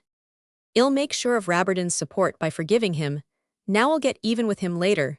If he hasn't this place for the time being, I should have to give up a woman who is capable of becoming a most precious instrument in the pursuit of high political fortune. She understands everything, shrinks from nothing, from no idea whatever, and besides, I can't know before His Excellency what new scheme of administration Rabardin has invented. No, my dear des Luculc, the thing in hand is to win all. Now for your Celestine, you may make as many faces as you please, Madame la Comtesse, but you will invite Madame Rabardin to your next select party. Des Luculc was one of those men who, to satisfy a passion, are quite able to put away revenge in some dark corner of their minds, his course was taken. He was resolved to get Rabbardin appointed. I will prove to you, my dear fellow, that I deserve a good place in your galley, thought he, as he seated himself in his study, and began to unfold a newspaper. He knew so well what the ministerial organ would contain that he rarely took the trouble to read it. But on this occasion, he did open it to look at the article on La Billardière, recollecting with amusement the dilemma in which Du Bruel had put him by bringing him the night before vicious amendments to the obituary. He was laughing to himself as he reread the biography of the late Comte de Fontaine, dead a few months earlier, which he had hastily substituted for that of La Billardière. When his eyes were dazzled by the name of Baudier, he read with fury the article which pledged the minister, and then he rang violently for Dudoc to send him at once to the editor. But what was his astonishment on reading the reply of the opposition paper? The situation was evidently serious. He knew the game, and he saw that the man who was shuffling his cards for him was a Greek of the first order. To dictate in this way through two opposing newspapers in one evening, and to begin the fight by forestalling the intentions of the minister, was a daring game. He recognized the pen of a liberal editor, and resolved to question him. That night at the opera Dudoc appeared. "Read that," said Des Lupeaulx, handing him over the two journals, and continuing to run his eye over others to see if Baudier had pulled any further wires. "Go to the office, and ask who has dared to thus compromise the minister." "It was not Monsieur Baudier himself," answered Dudoc, "for he never left the ministry yesterday. I need not go and inquire, for when I took your article to the newspaper office, I met a young abbe, who brought in a letter from the Grand Almoner, before which you yourself would have had to bow. Dudoc, you have a grudge against Monsieur Rabbardin, and it isn't right, for he has twice saved you from being turned out. However, we are not masters of our own feelings. We sometimes hate our benefactors. Only remember this: if you show the slightest treachery to Rabbardin without my permission, it will be your ruin. As to that newspaper, let the Grand Almoner subscribe as largely as we do. If he wants its services here, we are at the end of the year. The matter of subscriptions will come up for discussion, and I shall have something to say on that head. As to La Billardière's place, there is only one way to settle the matter, and that is to appoint Rabbardin this very day." "Gentlemen," said Dudoc, returning to the clerk's office, and addressing his colleagues, "I don't know if Bixiou has the art of looking into futurity, but if you have not read the ministerial journal, I advise you to study the article about Baudier. Then, as Monsieur Fleury takes the opposition sheet, you can see the reply. Monsieur Rabbardin certainly has talent, but a man who in these days gives a 6,000-franc monstrance to the church has a devilish deal more talent than he." Bixiou entering, "What say you, gentlemen, to the first epistle to the Corinthians in our pious ministerial journal, and the reply epistle to the ministers in the opposition sheet? How does Monsieur Rabbardin feel now?" Du Bruel rushing in, "I don't know." He drags Bixiou back into his cabinet, and says in a low voice, "My good fellow, your way of helping people is like that of the hangman who jumps upon a victim's shoulders to break his neck. You got me into a scrape with Des Lupeaulx, which my folly in ever trusting you richly deserved. A fine thing, indeed, that article on La Billardière. I shan't forget the trick. Why, the very first sentence was as good as telling the king he was superannuated, and it was time for him to die. And as to that Quiberon bit, it said plainly that the king was what a fool I was." Bixiou laughing, "Bless my heart, are you getting angry? Can't a fellow joke any more?" Du Bruel, "Joke, indeed. When you want to be made head clerk, somebody shall joke with you, my dear fellow." Bixiou in a bullying tone, "Angry, are we?" Du Bruel, "Yes." Bixiou dryly, "So much the worse for you." Du Bruel uneasy, "You wouldn't pardon such a thing yourself, I know." Bixiou in a wheedling tone, to a friend, "Indeed, I would." They hear Fleury's voice. There's Fleury cursing Baudier. "Hey, how well the thing has been managed. Baudier will get the appointment confidentially. After all, so much the better." Du Bruel, "Just keep your eye on the consequences. Rabbardin would be a mean-spirited creature to stay under Baudier. He will send in his registration, and that will give us 2 places. You can be head of the bureau, and take me for under head clerk. We will make vaudevilles together, and ill fag at your work in the office." Du Bruel smiling, "Dear me, I never thought of that poor Rabbardin. I shall be sorry for him, though." Bixiou, "That shows how much you love him," changing his tone. "Ah well, I don't pity him any longer. He's rich, his wife gives parties, and doesn't ask me, who go everywhere. Well, goodbye, my dear fellow, goodbye. And don't owe me a grudge." He goes out through the clerk's office. "Adieu, gentlemen." Didn't I tell you yesterday that a man who has nothing but virtues and talents will always be poor even though he has a pretty wife? Henry, you are so rich you. Bix you not bad my Cincinnatus, but y'all give me that dinner at the Rocher de Canquil. Part it is absolutely impossible for me to understand Monsieur Bixiou. Fellion with an elegiac air Monsieur Rabardin so seldom reads the newspapers that it might perhaps be serviceable to deprive ourselves momentarily, by taking them in to him, flurry hands over his paper Vimux, the office sheet, and Fellion departs with them. At that moment, Des Lupeaulx, coming leisurely downstairs to breakfast with the minister, was asking himself whether before playing a trump card for the husband it might not be prudent to probe the wife's heart, and make sure of a reward for his devotion. He was feeling about for the small amount of heart that he possessed, when at a turn of the staircase, he encountered his lawyer, who said to him, smiling, just a word, Monseigneur, in the tone of familiarity, assumed by men who know they are indispensable. What is it, my dear Desroches? Exclaimed the politician. Has anything happened? I have come to tell you that all your notes and debts have been brought up by Gobseck and Gigonnet under the name of a certain Samanon. Men whom I helped to make their millions. Listen, whispered the lawyer. Gigonnet, really named Bidault, is the uncle of Saillard, your cashier, and Saillard is father-in-law to a certain Baudier, who thinks he has a right to the vacant place in your ministry. Don't you think I have done right to come and tell you? Thank you, said Des Lupeaulx, nodding to the lawyer with a shrewd look. One stroke of your pen will buy them off, said Desroches, leaving him. What an immense sacrifice, muttered Des Lupeaulx. It would be impossible to explain it to a woman. Thought he is Celestine worth more than the clearing off of my debts? That is the question. I'll go and see her this morning. So the beautiful Madame Rabardin was to be within an hour the arbiter of her husband's fate, and no power on earth could warn her of the importance of her replies, or give her the least hint to guard her conduct, and compose her voice. Moreover, in addition to her mischances, she believed herself certain of success, never dreaming that Rabardin was undermined in all directions by the secret sapping of the mollusks. Well, Monseigneur, said Des Lupeaulx, entering the little salon where they breakfasted, have you seen the articles on Baudier? For God's sake, my dear friend, replied the minister, don't talk of those appointments. Just now let me have an hour's peace. They cracked my ears last night with that monstrance. The only way to save Rabardin is to bring his appointment before the council. Unless I submit to having my hand forced, it is enough to disgust a man with the public service. I must purchase the right to keep that excellent Rabardin by promoting a certain Colville. Why not make over the management of this pretty little comedy to me, and rid yourself of the worry of it? I'll amuse you every morning with an account of the game of chess I should play with the Grand Almoner, said Des Lupeaulx. Very good, said the minister, settle it with the head examiner, but you know perfectly well that nothing is more likely to strike the king's mind than just those reasons the opposition journal has chosen to put forth. Good heavens, fancy managing a ministry with such men as Baudier under me. An imbecile bigot, said Des Lupeaulx, and as utterly incapable as La Billardière, added the minister. But La Billardière had the manners of a gentleman in ordinary, replied Des Lupeaulx. Madame, he continued, addressing the countess, it is now an absolute necessity to invite Madame Rabardin to your next private party. I must assure you she is the intimate friend of Madame de Camps. They were at the opera together last night. I first met her at the Hotel Firmiani. Besides, you will see that she is not of a kind to compromise a salon.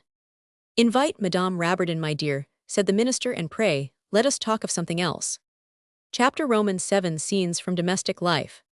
Parisian households are literally eaten up with the desire to be in keeping with the luxury that surrounds them on all sides, and few there are who have the wisdom to let their external situation conform to their internal revenue.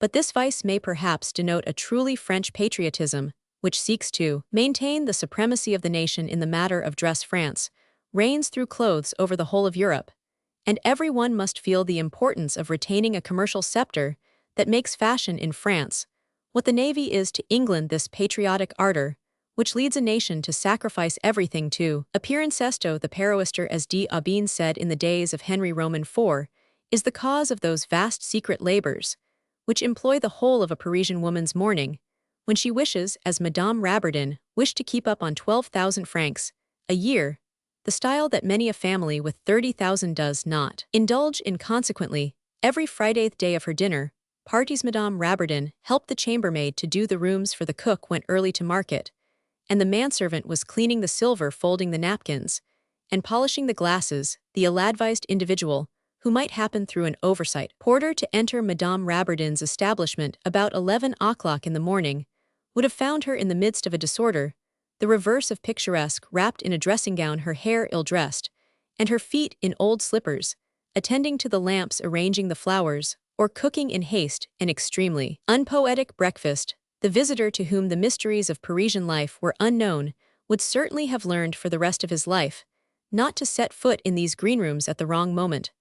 A woman caught in her matin mysteries would ever after point him out as a man capable of the blackest crimes, or she would talk of his stupidity and indiscretion in a manner to ruin him. The true Parisian woman, indulgent to all curiosity that she can put to profit, is implacable to that which makes her lose her prestige. Such a domiciliary invasion may be called, not only, as they say in police reports, an attack on privacy, but a burglary, a robbery of all that is most precious, namely credit. A woman is quite willing to let herself be surprised half-dressed with her hair about her shoulders. If her hair is all her own, she scores one. But she will never allow herself to be seen doing her own rooms, or she loses her periostre, that precious seeming tobe. Madame Rabbardin was in full tide of preparation for her Friday dinner. Standing in the midst of provisions, the cook had just fished from the vast ocean of the markets, when Monsieur des Lupeaulx made his way stealthily in. The General Secretary was certainly the last man Madame Rabbardin expected to see, and so when she heard his boots creaking in the antechamber, she exclaimed impatiently, the hairdresser already, an exclamation as little agreeable to des Lupeaulx as the sight of des Lupeaulx was agreeable to her. She immediately escaped into her bedroom, where chaos reigned, a jumble of furniture, to be put out of sight with other heterogeneous articles, of more or rather less elegancy, a domestic carnival. In short, the bold des Lupeaulx followed the handsome figure, so piquant did she seem to him in her dishabille. There is something indescribably alluring to the eye in a portion of flesh seen through an hiatus in the undergarment, more attractive far than when it rises gracefully above the circular curve of the velvet bodice, to the vanishing line of the prettiest swan's neck that ever lover kissed before a ball. When the eye dwells on a woman in full dress, making exhibition of her magnificent white shoulders, do we not fancy that we see the elegant dessert of a grand dinner? But the glance that glides through the disarray of muslins, rumpled in sleep, enjoys as it were a feast of stolen fruit, glowing between the leaves on a garden wall. "Stop, wait," cried the pretty Parisian, bolting the door of the disordered room. She rang for Therese, called for her daughter the cook, and the manservant wishing she possessed the whistle of the machinist at the opera. Her call, however, answered the same purpose. In a moment another phenomenon. The salon assumed a piquant morning look, quite in keeping with the becoming toilet hastily got together by the fugitive. We say it to her glory, for she was evidently a clever woman in this, at least. "You," she said, coming forward at this hour, "what has happened?" "Very serious things," answered des Lupeaulx. "You and I must understand each other now." Celestine looked at the man behind his glasses and understood the matter. "My principal vice," she said, "is oddity. For instance, I do not mix up affections with politics.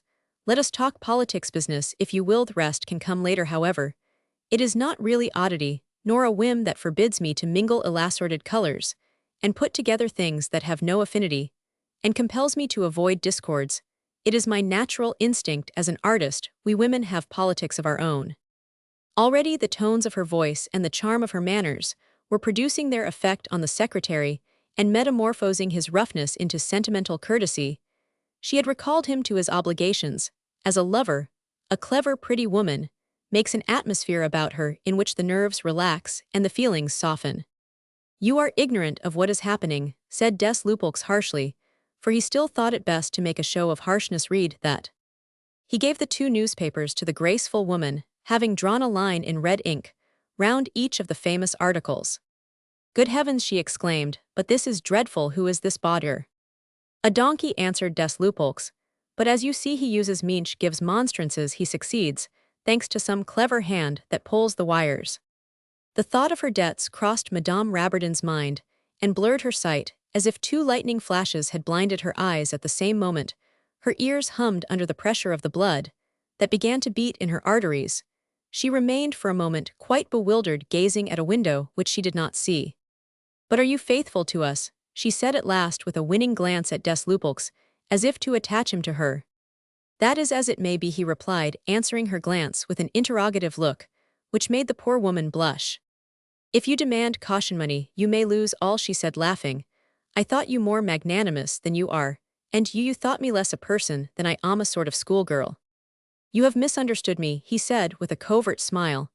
I meant that I could not assist a man who plays against me, just as El Etordi played against Mascaril. What can you mean? This will prove to you whether I am magnanimous or not.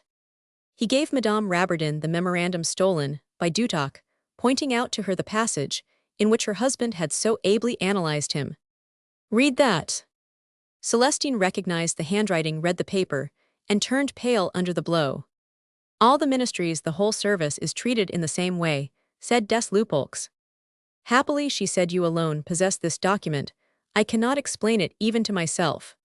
The man who stole it is not such a fool as to let me have it without keeping a copy for himself. He is too great a liar to admit it, and too clever in his business to give it up. I did not even ask him for it. Who is he? Your chief clerk. Dutoc people are always punished through their kindnesses, but she added, he is only a dog who wants a bone.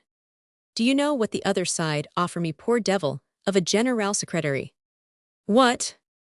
I owe 30,000, and odd miserable francs. You will despise me, because it isn't more, but here I grant you, I am significant. Well, Baudier's uncle has bought up my debts, and is doubtless ready to give me a receipt for them, if Baudier is appointed. But all that is monstrous. Not at all, it is monarchical and religious, for the Grand Almoner is concerned in it. Baudier himself must appoint Colville in return for ecclesiastical assistance. What shall you do? What will you bid me do, he said, with charming grace, holding out his hand. Celestine no longer thought him ugly, nor old, nor white, and chilling as a hoarfrost, nor indeed anything that was odious and offensive. But she did not give him her hand at night in her salon. She would have let him take it 100 times, but here alone, and in the morning the action seemed too like a promise that might lead her far. And they say that statesmen have no hearts, she cried enthusiastically, trying to hide the harshness of her refusal under the grace of her words. The thought used to terrify me, she added, assuming an innocent, ingenuous air. What a calumny, cried des Lupeaulx. Only this week, one of the stiffest of diplomatists, a man who has been in the service ever since he came to manhood, has married the daughter of an actress, and has introduced her at the most iron-bound court in Europe as to quarterings of nobility. You will continue to support us. I am to draw up your husband's appointment, but no cheating, remember. She gave him her hand to kiss, and tapped him on the cheek as she did so. You are mine, she said. Des Lupeaulx admired the expression. That night at the opera, the old coxcomb related the incident, as follows. A woman who did not want to tell a man she would be his in acknowledgement, a well-bred woman, never allows herself to make change the words into you are mine. Don't you think the evasion charming? But you must be my ally, he answered. Now listen, your husband has spoken to the minister of a plan for the reform of the administration. The paper I have shown you is a part of that plan. I want to know what it is. Find out, and tell me tonight. I will, she answered, wholly unaware of the important nature of the errand which brought des Lupeaulx to the house that morning. Madame the hairdresser. At last, thought Celestine, I don't see how I should have got out of it if he had delayed much longer. You do not know to what lengths my devotion can go, said des Lupeaulx. Rising, you shall be invited to the first select party given by His Excellency's wife. Ah, you are an angel, she cried, and I see now how much you love me. You love me intelligently. Tonight, dear child, he said, I shall find out at the opera what journalists are conspiring for Baudier, and we will measure swords together. Yes, but you must dine with us, will you not? I have taken pains to get the things you like best. All that is so like love, said des Lupeaulx to himself, as he went downstairs, that I am willing to be deceived in that way for a long time. Well, if she is tricking me, I shall know it. Ill set the cleverest of all traps before the appointment is fairly signed.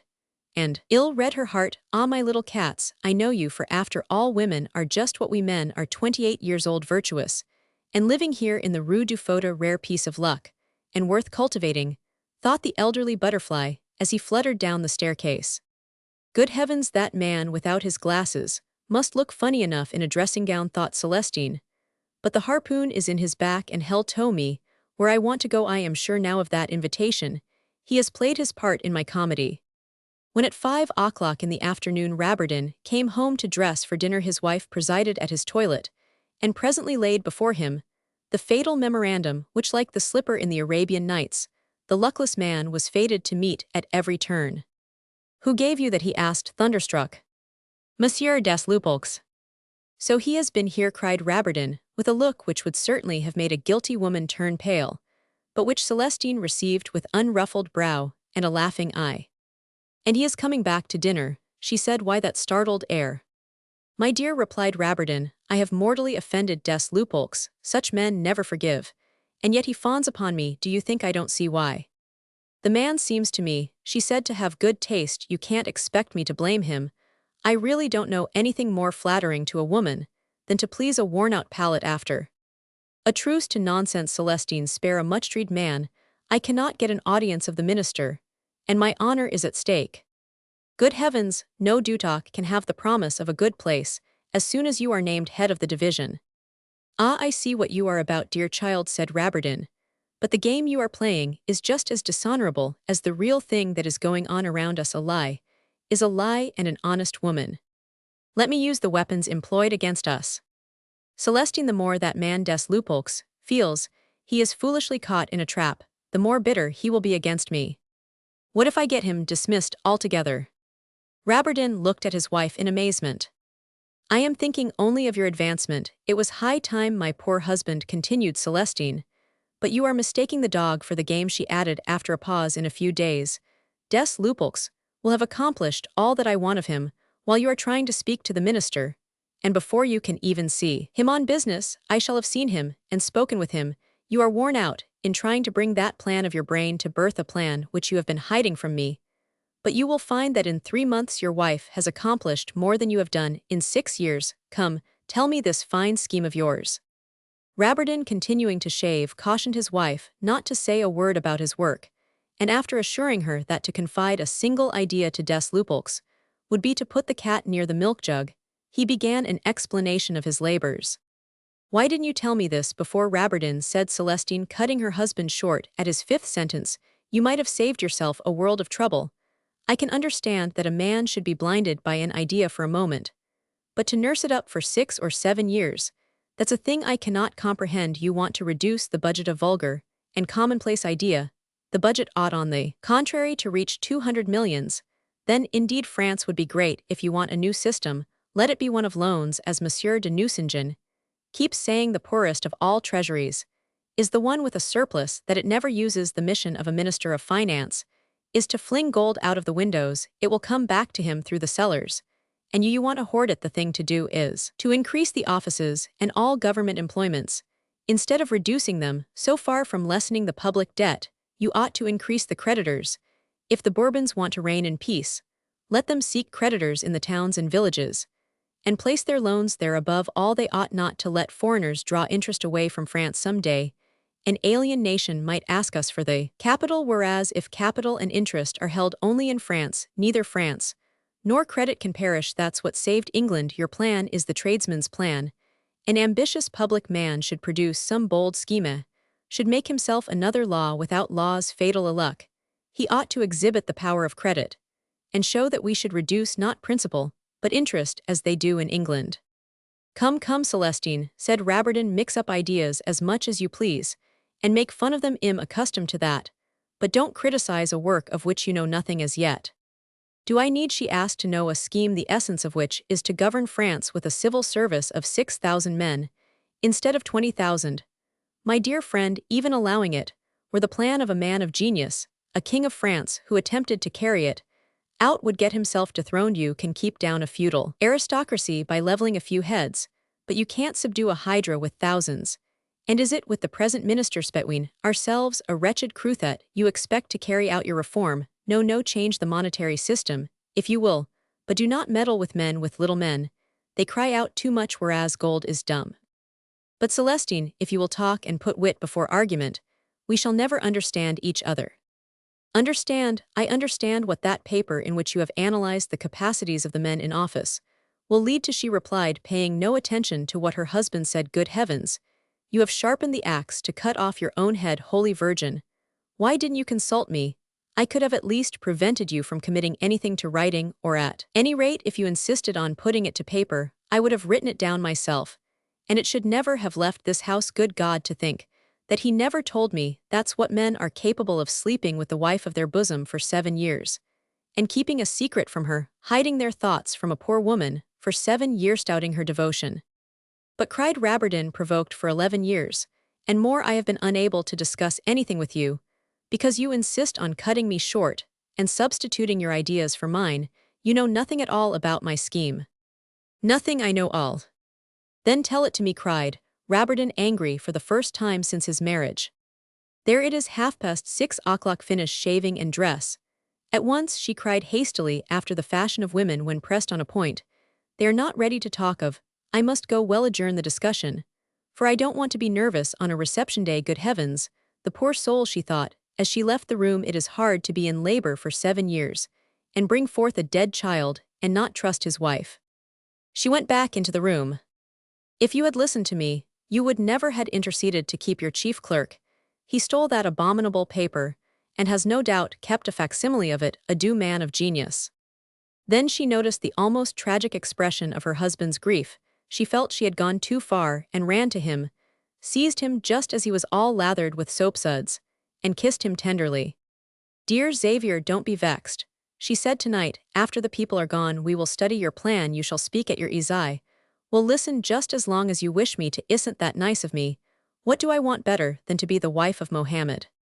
She began to laugh, and Rabardin laughed too, for the soapsuds were clinging to Celestine's lips, and her voice had the tones of the purest and most steadfast affection. Go and dress, dear child, and above all don't say a word of this to des Lupeaulx.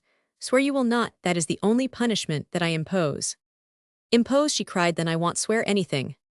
Come, come, Celestine, I said in just a really serious thing. Tonight, she said, I mean your general secretary to know, whom I am really intending to attack. He has given me the means. Attack whom? The minister, she answered, drawing himself up. We are to be invited to his wife's private parties. In spite of his Celestine's loving caresses, Rabardin, as he finished dressing, could not prevent certain painful thoughts from clouding his brow. Will she ever appreciate me, he said to himself. She does not even understand that she is the sole incentive of my whole work. How wrong-headed. And yet how excellent a mind. If I had not married, I might now have been high in office, and rich. I could have saved half my salary. My savings, well invested, would have given me today 10,000 francs a year outside of my office, and I might then have become through a good marriage. Yes, that is all true, he exclaimed, interrupting himself. But I have Celestine and my 2 children. The man flung himself back on his happiness, to the best of married lives. There come moments of regret. He entered the salon, and looked around him. There are not 2 women in Paris who understand making life pleasant, as she does, to keep such a home as this on 12,000 francs a year. He thought, looking at the flower stands bright with bloom and thinking of the social enjoyments that were about to gratify his vanity. She was made to be the wife of a minister. When I think of His Excellency's wife, and how little she helps him, the good woman is a comfortable middle-class dowdy, and when she goes to the palace, or into society, he pinched his lips together. Very busy men are apt to have very ignorant notions about household matters, and you can make them believe that 100,000 francs afford little, or that 12,000 afford all. Though impatiently expected, and in spite of the flattering dishes prepared for the palate of the gourmet emeritus des Lupeaulx, did not come to dinner. In fact, he came in very late, about midnight, an hour when company dwindles and conversations become intimate and confidential. Andach Finot, the journalist, was one of the few remaining guests. I now know all, said des Lupeaulx, when he was comfortably seated on a sofa at the corner of the fireplace, a cup of tea in his hand, and Madame Rabardin standing before him with a plate of sandwiches and some slices of cake, very appropriately called leaden cake. Finot, my dear and witty friend, you can render a great service to our gracious queen by letting loose a few dogs upon the men we were talking of you have against you, he said to Rabardin, lowering his voice so as to be heard only by the 3 persons whom he addressed, a set of usurers and priests' money, and the church. The article in the Liberal Journal was instituted by an old moneylender to whom the paper was under obligations, but the young fellow who wrote it cares nothing about it. The paper is about to change hands, and in 3 days more will be on our side. the royalist opposition for we have thanks to Monsieur de Chateaubriand a royalist opposition, that is to say royalists who have gone over to the liberals however. There's no need to discuss political matters, now these assassins of Charles Roman have promised me to support your appointment at the price of our acquiescence. In of their amendments, all my batteries are manned if they threaten us with Baudour, we shall say to the clerical phalanx, such and such a paper and such men will attack your measures. And the whole press will be against you for even the ministerial journals, which I influence will be deaf and dumb. Want they cannot appoint Rabardin, a faithful servant and public opinion, is with you. Hi laughed Finot. So there's no need to be uneasy said des Lupeaulx, I have arranged it all tonight the Grand Almoner must yield. I would rather have had less hope. And you to dinner whispered Celestine looking at him with a vexed air, which might very well pass for an expression of wounded love. This must win my pardon, he returned giving her an invitation to the ministry, for the following Tuesday. Celestine opened the letter, and a flush of pleasure came into her face. No enjoyment can be compared to that of gratified vanity. You know what the Countess Tuesdays are said des Lupeaulx, with a confidential air, to the usual ministerial parties. They are what the petit chateau is to a court ball, you will be at the heart of power.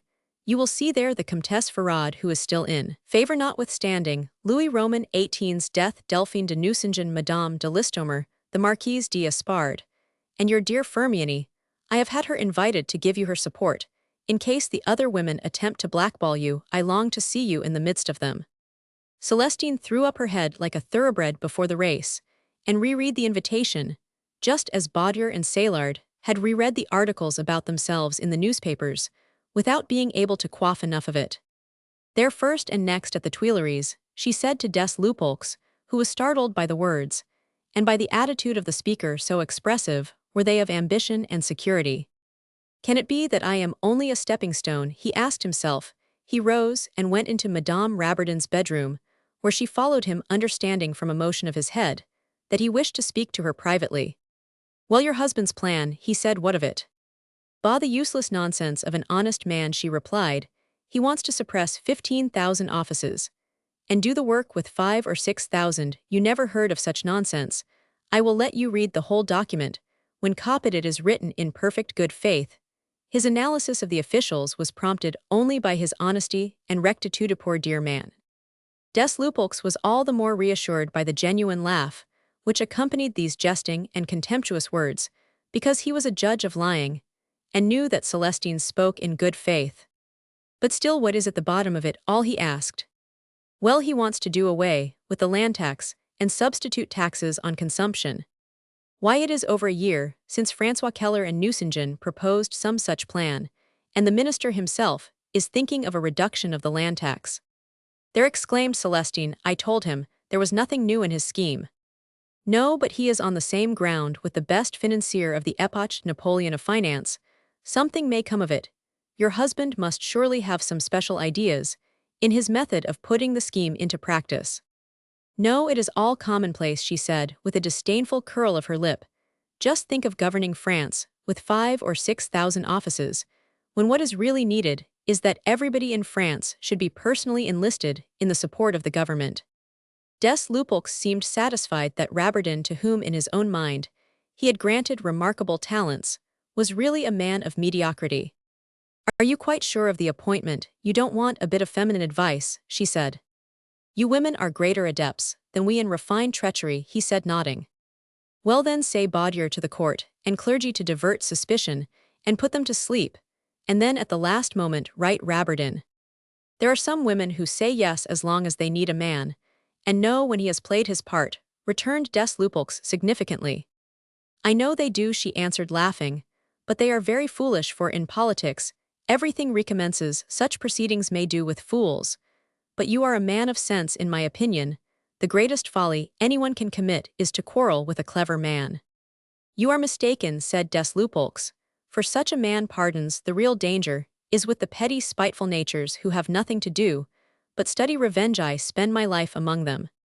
When all the guests were gone, Rabardin came into his wife's room, and after asking for her strict attention, he explained his plan and made her see that it did not cut down the revenue, but on the contrary increased it. He showed her in what ways the public funds were employed, and how the state could increase tenfold the circulation of money by putting its own in the proportion of a third or a quarter into the expenditures, which would be sustained by private or local interests. He finally proved to her plainly that his plan was not mere theory, but a system teeming with methods of execution. Celestine, brightly enthusiastic, sprang into her husband's arms and sat upon his knee in the chimney corner. "At last I find the husband of my dreams," she cried. "My ignorance of your real merit has saved you from des Lupeaulx's claws. I calumniated you to him gloriously, and in good faith." The man wept with joy. His day of triumph had come at last. Having labored for many years to satisfy his wife, he found himself a great man in the eyes of his sole public. To one who knows how good you are, how tender, how equable in anger, how loving you are, tenfold greater still. But she added, "A man of genius is always more or less a child. And you are a child, a dearly beloved child," she said, caressing him. Then she drew that invitation from that particular spot, where women put what they sacredly hide, and showed it to him. "Here is what I wanted," she said. "Des Lupeaulx has put me face to face with the minister, and were he a man of iron, his excellency shall be made for a time to bend the knee to me." The next day Celestine began her preparations for entrance into the inner circle of the ministry. It was her day of triumph. Her own never courtesan took such pains with herself as this honest woman bestowed upon her person. No dressmaker was ever so tormented as hers. Madame Rabardin forgot nothing. She went herself to the stable, where she hired carriages, and chose a coupe that was neither old nor bourgeois, nor showy. Her footman, like the footmen of great houses, had the dress and appearance of a master. About 10, on the evening of the eventful Tuesday, she left home in a charming full morning attire. Her hair was dressed with jet grapes of exquisite workmanship and ornament, costing 3,000 francs, made by Fossin for an Englishwoman who had left Paris before it was finished.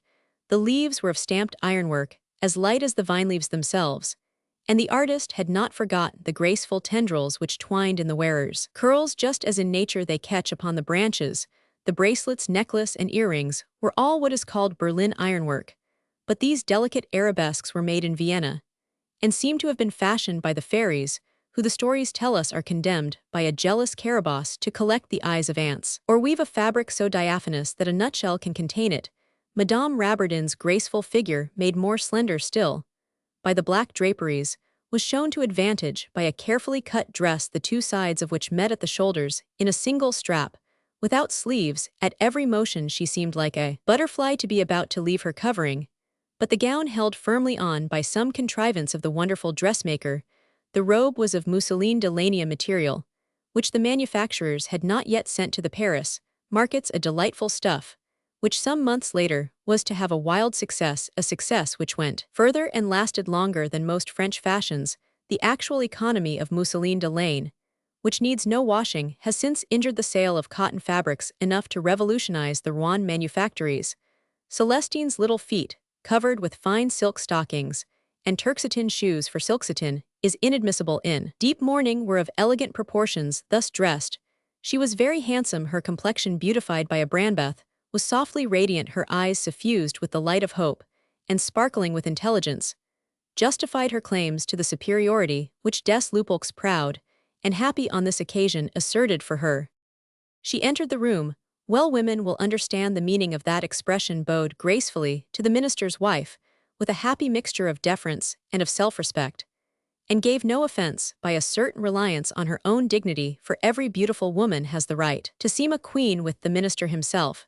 She took the pretty air of sauciness which women may properly allow themselves with men, even when they are grand dukes. She reconnoitered the field, as it were, while taking her seat, and saw that she was in the midst of one of those select parties of few persons where the women eye and appraise each other, and every word said echoes in all ears, where every glance is a stab in conversation, a duel with witnesses, where all that is commonplace seems commoner still, and where every form of merit or distinction is silently accepted, as though it were the natural level of all present. Rabardin betook himself to the adjoining salon, in which a few persons were playing cards, and there he planted himself on exhibition, as it were, which proved that he was not without social intelligence.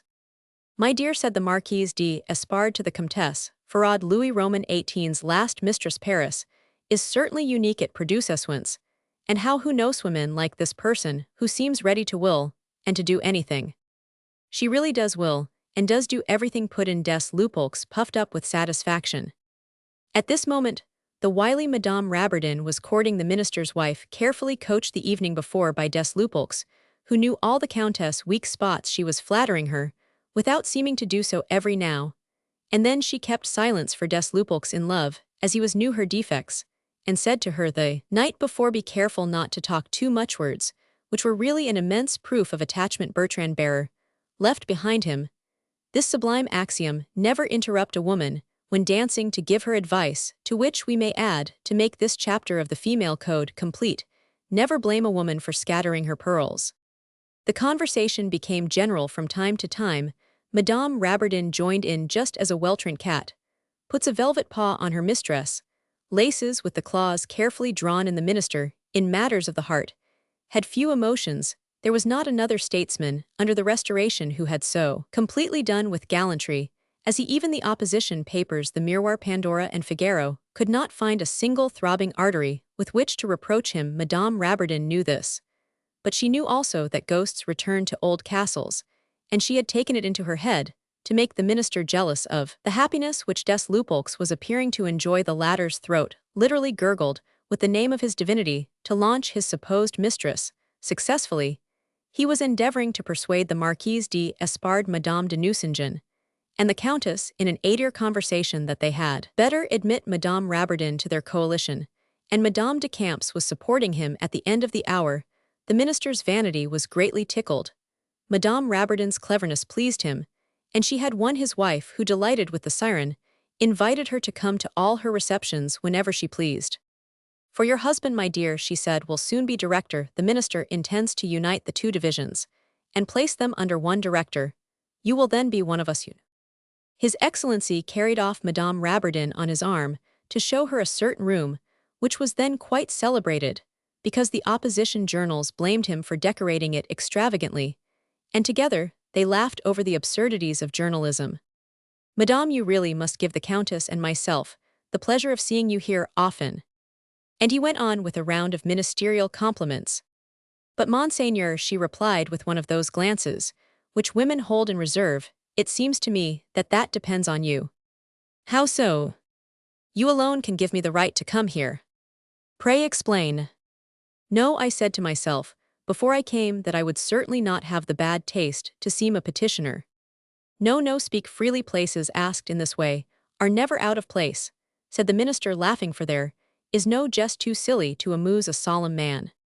"Well then, I must tell you plainly that the wife of the head of a bureau is out of place.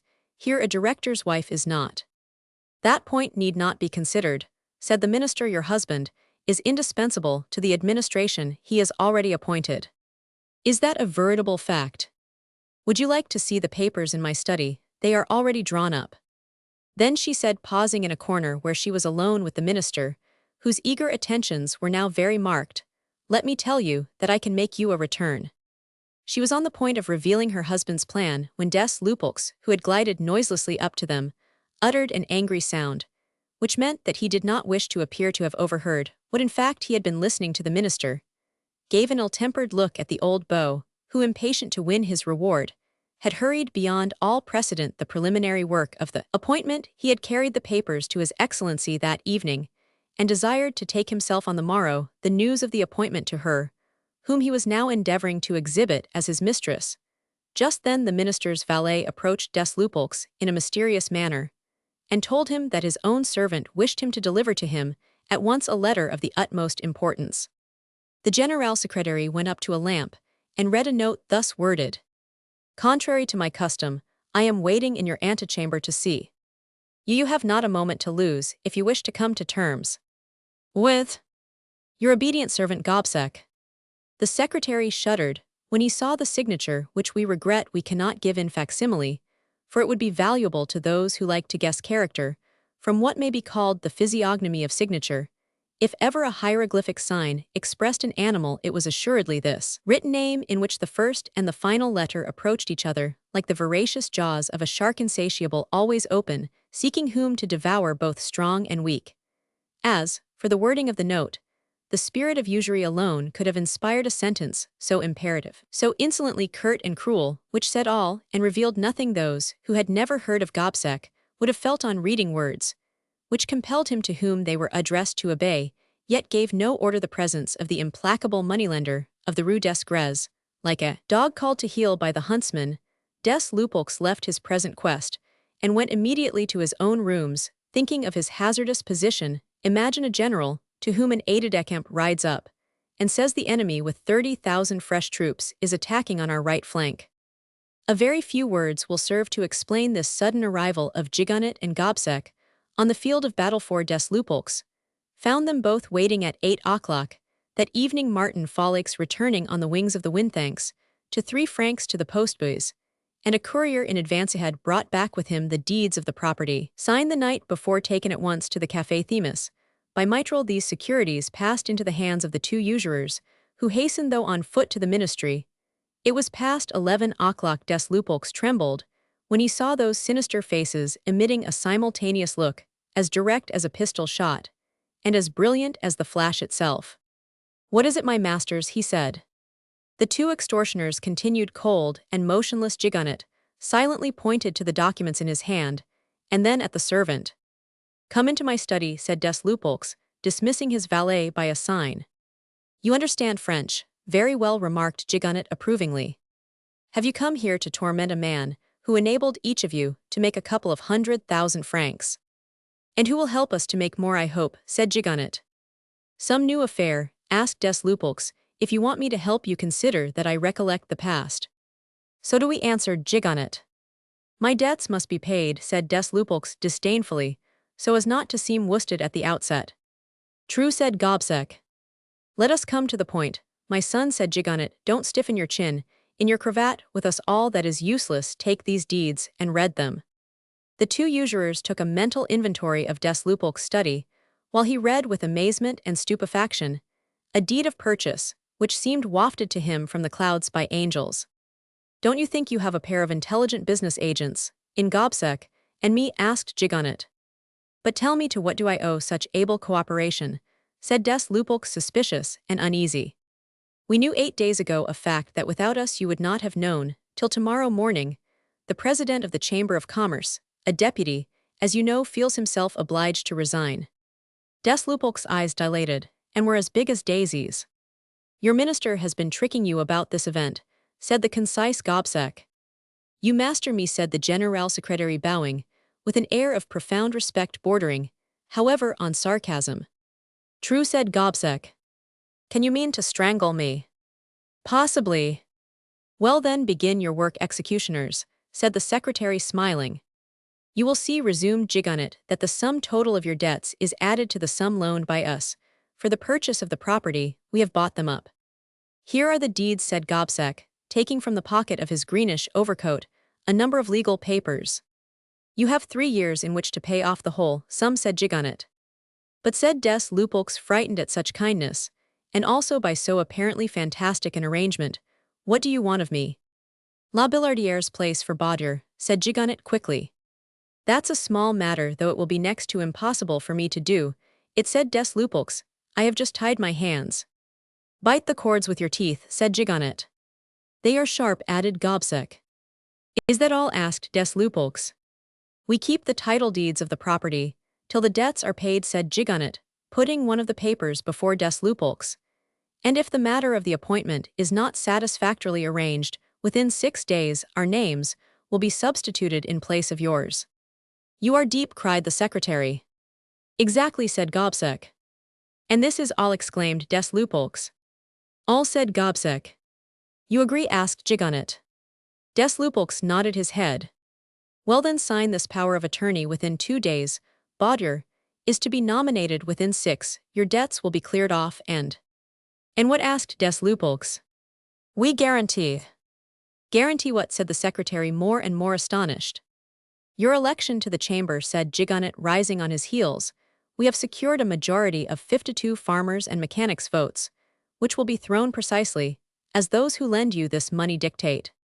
Des Lupeaulx wrung Gigonnet's hand. "It is only such as we who never misunderstand each other," he said. "This is what I call doing business ill. Make you a return gift." "Right," said Gobseck. "What is it?" asked Gigonnet. "The cross of the Legion of Honor, for your imbecile of a nephew." Good, said Gigonnet, I see you know him well. The pair took leave of des Lupeaulx, who conducted them to the staircase. They must be secret envoys from foreign powers, whispered the footmen to each other. Once in the street, the two usurers looked at each other under a street lamp and laughed. He will owe us 9,000 francs interest a year, said Gigonnet, that property doesn't bring him in 5. He is under our thumb for a long time, said Gobseck. Hell build, hell commit extravagancies, continued Gigonnet. Folix will get his land. His interest is only to be made deputy, the old fox laughs at the rest, said Gobseck. Hey hey! Hi hi! These dry little exclamations served as a laugh to the two old men, who took their way back always on foot to the Café Themis. Des Lupeaulx returned to the salon, and found Madame Rabbardin sailing with the wind of success, and very charming, while His Excellency, usually so gloomy, showed a smooth and gracious countenance. She performs miracles, thought des Lupeaulx. What a wonderfully clever woman, I must get to the bottom of her heart. Your little lady is decidedly handsome, said the Marquise to the secretary. Now, if she only had your name. Yes, her defect is that she is the daughter of an auctioneer. She will fail for want of birth, replied des Lupeaulx, with a cold manner that contrasted strangely with the ardor of his remarks about Madame Rabbardin not half an hour earlier. The Marquise looked at him fixedly. The glance you gave them did not escape me, she said, motioning towards the minister and Madame Rabbardin. It pierced the mask of your spectacles. How amusing you both are to quarrel over that bone. As the Marquise turned to leave the room, the minister joined her and escorted her to the door. Well, said des Lupeaulx to Madame Rabbardin, what do you think of His Excellency? He is charming. We must know these poor ministers to appreciate them, she added, slightly raising her voice, so as to be heard by His Excellency's wife. The newspapers and the opposition calumnies are so misleading about men in politics that we are all more or less influenced by them. But such prejudices turn to the advantage of statesmen when we come to know them personally. He is very good-looking, said des Lupeaulx. Yes, and I assure you he is quite lovable, she said heartily. Dear child, said des Lupeaulx with a genial, caressing manner, you have actually done the impossible. What is that? Resuscitated the dead. I did not think that man had a heart, ask his wife. But he may have just enough for a passing fancy, therefore profit by it. Come this way. And don't be surprised. He led Madame Rabbardin into the boudoir, placed her on a sofa, and sat down beside her. You are very sly, he said, and I like you the better for it. Between ourselves, you are a clever woman. Des Lupeaulx served to bring you into this house. And that is all you wanted of him, isn't it? Now, when a woman decides to love a man for what she can get out of him, it is better to take a sexagenarian excellency than a quadragenarian secretary. There's more profit, and less annoyance. I am a man with spectacles, grizzled hair, worn out with dissipation, a fine lover truly. I tell myself all this again and again. It must be admitted, of course, that I can sometimes be useful but never agreeable. Isn't that so? A man must be a fool if he cannot reason about himself. You can safely admit the truth, and let me see to the depths of your heart. We are partners, not lovers. If I show some tenderness at times, you are too superior a woman to pay any attention to such follies. You will forgive me. You are not a schoolgirl or a bourgeoise of the Rue Saint-Denis. You and I are too well brought up for that. There's the Marquise d'Espard, who has just left the room. This is precisely what she thinks, and does. She and I came to an understanding 2 years ago, the coxcomb, and now she has only to write me a line and say, my dear des Lupeaulx, you will oblige me by doing such and such a thing. And it is done at once. We are engaged at this very moment in getting a commission of lunacy on her husband. Ah, you women, you can get what you want by the bestowal of a few favors. Well then, my dear child, bewitch the minister. Ill help you, it is my interest to do so. Yes, I wish he had a woman who could influence him. He wouldn't escape me, for he does escape me quite often, and the reason is that I hold him only through his intellect. Now, if I were one with a pretty woman who is also intimate with him, I should hold him by his weaknesses, and that is much the firmest grip. Therefore, let us be friends, you and I, and share the advantages of the conquest you are making. Madame Rabbardin listened in amazement to this singular profession of rascality. The apparent artlessness of this political swindler prevented her from suspecting a trick. Do you believe he really thinks of me? She asked, falling into the trap. I know it, I am certain of it. Is it true that Rabbardin's appointment is signed? I gave him the papers this morning, but it is not enough that your husband should be made director. He must be master of petitions. Yes, she said. Well then go back to the salon, and coquette a little more with His Excellency. It is true, she said, that I never fully understood you. Till tonight there is nothing commonplace about you. We will be two old friends, said des Lupeaulx, and suppress all tender nonsense and tormenting love. We will take things as they did under the Regency. Ah, they had plenty of wit and wisdom in those days. You are really strong, you deserve my admiration, she said, smiling, and holding out her hand to him. One does more for one's friend, you know, than for one's. She left him without finishing her sentence. Dear creature, thought des Lupeaulx, as he saw her approach, the minister des Lupeaulx has no longer the slightest remorse in turning against you tomorrow evening. When you offer me a cup of tea, you will be offering me a thing I no longer care for. All is over. Ah, when a man is 40 years of age, women may take pains to catch him, but they won't love him. He looked himself over in a mirror, admitting honestly that though he did very well as a politician, he was a wreck on the shores of Cythera. At the same moment, Madame Rabbardin was gathering herself together. For a becoming exit, she wished to make a last graceful impression on the minds of all. And she succeeded. Contrary to the usual custom in society, every one cried out as soon as she was gone, what a charming woman, and the minister himself took her to the outer door. I am quite sure you will think of me tomorrow, he said, alluding to the appointment. There are so few high functionaries who have agreeable wives, remarked His Excellency on re-entering the room, that I am very well satisfied with our new acquisition. Don't you think her a little overpowering, said des Lupeaulx with a piqued air. The women present all exchanged expressive glances. The rivalry between the minister and his secretary amused them, and instigated one of those pretty little comedies which Parisian women play so well. They excited and led on His Excellency and des Lupeaulx by series of comments on Madame Rabbardin. One thought her too studied in manner, too eager to appear clever. Another compared the graces of the middle classes with the manners of high life, while des Lupeaulx defended his pretended mistress as we all defend an enemy in society. Do her justice, ladies, he said. Is it not extraordinary that the daughter of an auctioneer should appear as well as she does? See where she came from, and what she is. She will end in the Tuileries. That is what she intends, told me so. Suppose she is the daughter of an auctioneer, said the Comtesse Ferraud, smiling, that will not hinder her husband's rise to power. Not in these days, you mean, said the minister's wife, tightening her lips. Madame, said His Excellency to the Countess, sternly, such sentiments and such speeches lead to revolutions. Unhappily the court and the great world do not restrain them. You would hardly believe, however, how the injudicious conduct of the aristocracy in this respect displeases certain clear-sighted personages at the palace. If I were a great lord, instead of being as I am a mere country gentleman, who seems to be placed where he is to transact your business for you, the monarchy would not be as insecure as I now think it is. What becomes of a throne which does not bestow dignity on those who administer its government? We are far indeed from the days when a king could make men great at will. Such men as Louvois, Colbert, Richelieu, Genin, Villeroy, Sully in his origin was no greater than Roman I. I speak to you thus because we are here in private among ourselves.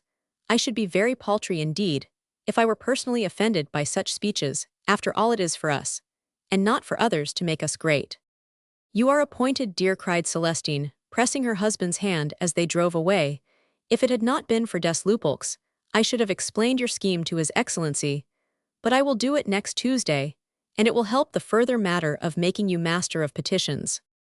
In the life of every woman, there comes a day when she shines in all her glory, a day which gives her an unfading recollection, to which she recurs with happiness all her life.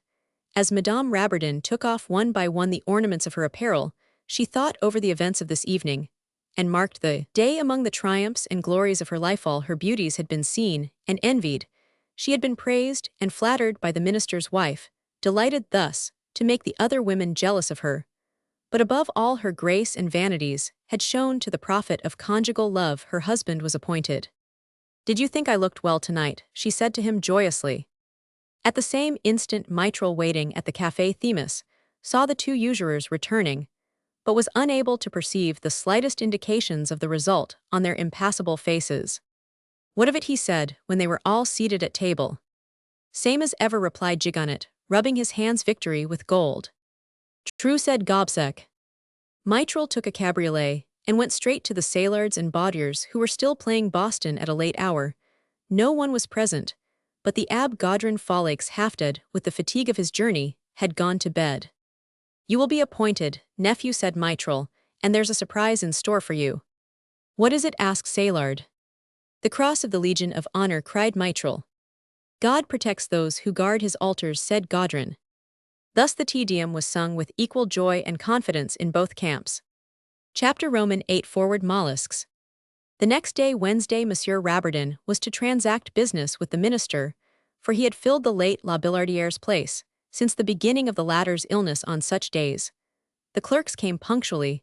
The servants were specially attentive. There was always a certain excitement in the offices on these signing days, and why nobody ever knew on this occasion. The three servants were at their post flattering themselves they should get a few fees, for a rumor of Rabardin's nomination had spread through the ministry the night before, thanks to Dutoc. Uncle Anton and Laurent had donned their full uniform, when at 7:15 Des Lupeaulx's servant came in with a letter which he begged Anton to give secretly to Dutoc, saying that the General Secretary had ordered him to deliver it, without fail, at Monsieur Dutoc's house, by 7 o'clock. "I'm sure I don't know how it happened," he said, "but I overslept myself. I've only just waked up, and he'd play the devil's tattoo on me if he knew the letter hadn't gone. I know a famous secret, Antoine, but don't say anything about it to the clerks. If I tell you, promise, he would send me off if he knew I had said a single word. He told me so." "What's inside the letter?" asked Anton, eyeing it. "Nothing." I looked this way, see."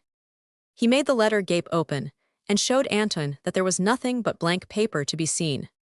"This is going to be a great day for you." Laurent went on, the secretary's man. "You are to have a new director, economy. Must be the order of the day, for they are going to unite the two divisions under one director. You fellows will have to look out." "Yes, 9 clerks are put on the retired list," said Dutoc, who came in at the moment. "How did you hear that?"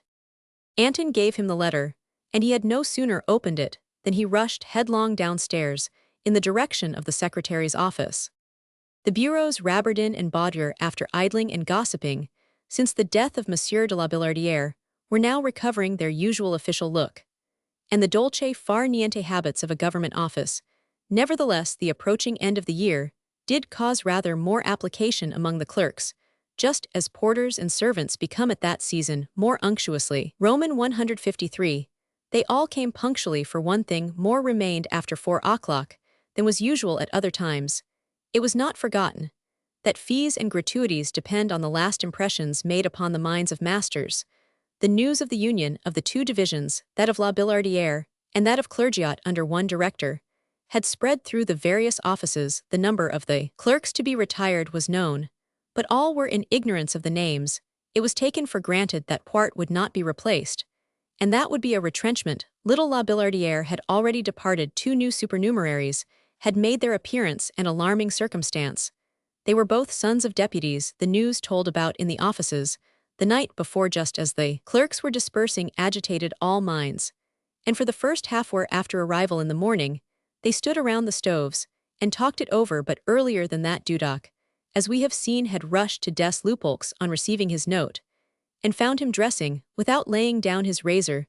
The General Secretary cast upon his subordinate the glance of a general issuing an order. "Are we alone?" he asked. "Yes, monsieur." "Very good. March on." Rabardin forward. "Steady, of course. You kept a copy of that paper?" "Yes." "You understand me into Eero. There must be a general hue and cry raised against him. Find some way to start a clamor. I could get a man to make a caricature, but I haven't 500 francs to pay for it." "Who would make it?" "Bixou. He shall have 1,000, and be under head clerk to Colville, who will arrange with them. Tell him so." "But he wouldn't believe it, on nothing more than my word." "Are you trying to make me compromise myself? Either do the thing, or let it alone. Do you hear me? If Monsieur Baudier were director, well, he will be. Go now, and make haste. You have no time to lose. Go down the back stairs. I don't want people to know you have just seen me." While Dutoc was returning to the clerk's office, and asking himself how he could best incite a clamor against his chief, without compromising himself, Bixou rushed to the Rabardin office for a word of greeting, believing that he had lost his bet. The incorrigible joker thought it amusing to pretend that he had won it. Bixou, mimicking Fellion's voice, "Gentlemen, I salute you with a collective how d'ye do, and I appoint Sunday next for the dinner at the Rocher de Cancale. But a serious question presents itself. Is that dinner to include the clerks who are dismissed? Part and those who retire. Bixu, not that I care for it, isn't I who pay general stupefaction. Baudier is appointed. I think I already hear him calling Laurent, mimicking, Baudier, Laurent, lock up my hair shirt. And my scourge, they all roar with laughter. Yes, yes, he laughs well who laughs last. Gentlemen, there's a great deal in that anagram of Colleville's. Xavier, Rabardin, chef de bureau, d'abord reva bureau eu fin rich. If I were named Charles Roman X, par la grâce de Dieu roi de France et de Navarre, I should tremble in my shoes at the fate those letters anagrammatize. Sieulier, look here, are you making fun? Bixu, no, I am not. Rabardin resigns in a rage at finding Baudier appointed director. Vimux, entering nonsense. No such thing. Anton, to whom I have just been paying 40 francs, that I owed him, tells me that Monsieur and Madame Rabardin were at the minister's private party last night and stayed till midnight. His Excellency escorted Madame Rabardin to the staircase. It seems she was divinely dressed. In short, it is quite certain that Rabardin is to be director. Riff, the secretary's copying clerk, told me. He sat up all the night before to draw the papers. It is no longer a secret. Monsieur Clergiot is retired after 30 years' service. That's no misfortune. Monsieur Cochelin, who is rich. Bixu, by Cochineal. Vimux, yes, Cochineal, he's a partner in the house of Matifat, Rue des Lombards. Well, he is retired, so is Poit. Neither is to be replaced. So much is certain, the rest is all conjecture. The appointment of Monsieur Rabardin is to be announced this morning. They are afraid of intrigues. Bixu, what intrigues? Fleury. Baudiers confound him. The priest uphold him. Here's another article in the Liberal Journal, only half a dozen lines, but they are queer reads. Certain persons spoke last night in the lobby of the Opera House of the return of Monsieur de Chateaubriand to the ministry, basing their opinion on the choice made of Monsieur Rabardin, the protégé of friends of the noble Viscount, to fill the office for which Monsieur Baudier was first selected. The clerical party is not likely to withdraw unless, in deference to the great writer. Blackguards. Dudok, entering, having heard the whole discussion. Blackguards. Who? Rabardin, then you know the news. Fleury, rolling his eyes, savagely. Rabardin a blackguard? Are you mad, Dudok? Do you want a ball in your brains to give them weight? Dudok, I said nothing against Monsieur Rabardin, only it has just been told to me in confidence that he has written a paper denouncing all the clerks and officials, and full of facts about their lives. In short, the reason why his friends support him is because he has written this paper against the administration, in which we are all exposed. Felion, in a loud voice. Monsieur Rabardin is incapable of. Bixu, very proper in you to say, so tell me. Dudok, they whisper together, and then go into the corridor. Bixu, what has happened? Dudok, do you remember what I said to you about that caricature? Bixu, yes, what then? Dudok, make it, and you shall be under head clerk with a famous fee. The fact is, my dear fellow, there's dissension among the powers that be. The minister is pledged to Rabardin, but if he doesn't appoint Baudier, he offends the priests and their party. You see, the king, the dauphin, and the dauphine, the clergy, and lastly the court, all want Baudier. The minister wants Rabardin. Bixu, good. Dudok, to ease the matter off the minister, who sees he must give way, wants to strangle the difficulty. We must find some good reason for getting rid of Rabardin. Now somebody has lately unearthed a paper of his exposing the present system of administration and wanting to reform it. And that paper is going the round. At least this is how I understand the matter. Make the drawing we talked of. In so doing, you'll play the game of all the big people and help the minister, the court, the clergy, in short, everybody, and you'll get your appointment. Now, do you understand me? Bixu, I don't understand how you came to know all that. Perhaps you are inventing it. Dudok, do you want me to let you see what Rabardin wrote about you? Bixu, yes. Dudok, then come home with me, for I must put the document into safekeeping. Bixu, you go first alone. Re-enters the bureau. Rabardin, what Dudok told you is really all true, word of honor. It seems that Monsieur Rabardin has written and sent in very unflattering descriptions of the clerks, whom he wants to reform. That's the real reason why his secret friends wish him appointed. Well, we live in days when nothing astonishes me. Flings his cloak about him like Talma and declaims. Thou who hast seen the fall of grand illustrious heads, why thus amazed insensate that thou art? To find a man like Rabardin employing such means, Baudier is too much of a fool to know how to use them. Accept my congratulations, gentlemen. Either way, you are under a most illustrious chief. Goes off. Quart I shall leave this ministry, without ever comprehending a single word that gentleman utters. What does he mean with his heads that fall? Fleury heads that fell. Why, think of the 4 sergeants of Rochelle, nay Burton Caron, the brothers Faucher, and the massacres. Fellion he asserts very flippantly things that he only guesses at. Fleury say at once that he lies in his mouth. Truth itself turns to corrosion. Fellion, your language is unparliamentary, and lacks the courtesy and consideration which are due to a colleague. Vimux, it seems to me, that if what he says is false, the proper name for it is calumny, defamation of character, and such a slanderer deserves the thrashing. Fleury, getting hot, if the government offices are public places, the matter ought to be taken into the police courts. Fellion, wishing to avert a quarrel, tries to turn the conversation. Gentlemen, might I ask you to keep quiet? I am writing a little treatise on moral philosophy, and I am just at the heart of it. Fleury, interrupting, what are you saying about it, Monsieur Fellion? Fellion, reading, question, what is the soul of man? Answer, a spiritual substance, which thinks and reasons. Thulier, spiritual substance, you might as well talk about immaterial stone. Quart, don't interrupt, let him go on. Fellion, continuing, quest, whence comes the soul? Ans, from God who created it of a nature one, and indivisible. The destructibility thereof is consequently not conceivable, and he hath said. Quart, amazed, God said. Fellion, yes, Monsieur, tradition authorizes the statement. Fleury to Quart, come, don't interrupt yourself. Fellion, resuming, and he hath said that he created it immortal. In other words, the soul can never die. Quest, what are the uses of the soul? Ans, to comprehend, to will, to remember. These constitute understanding, volition, memory.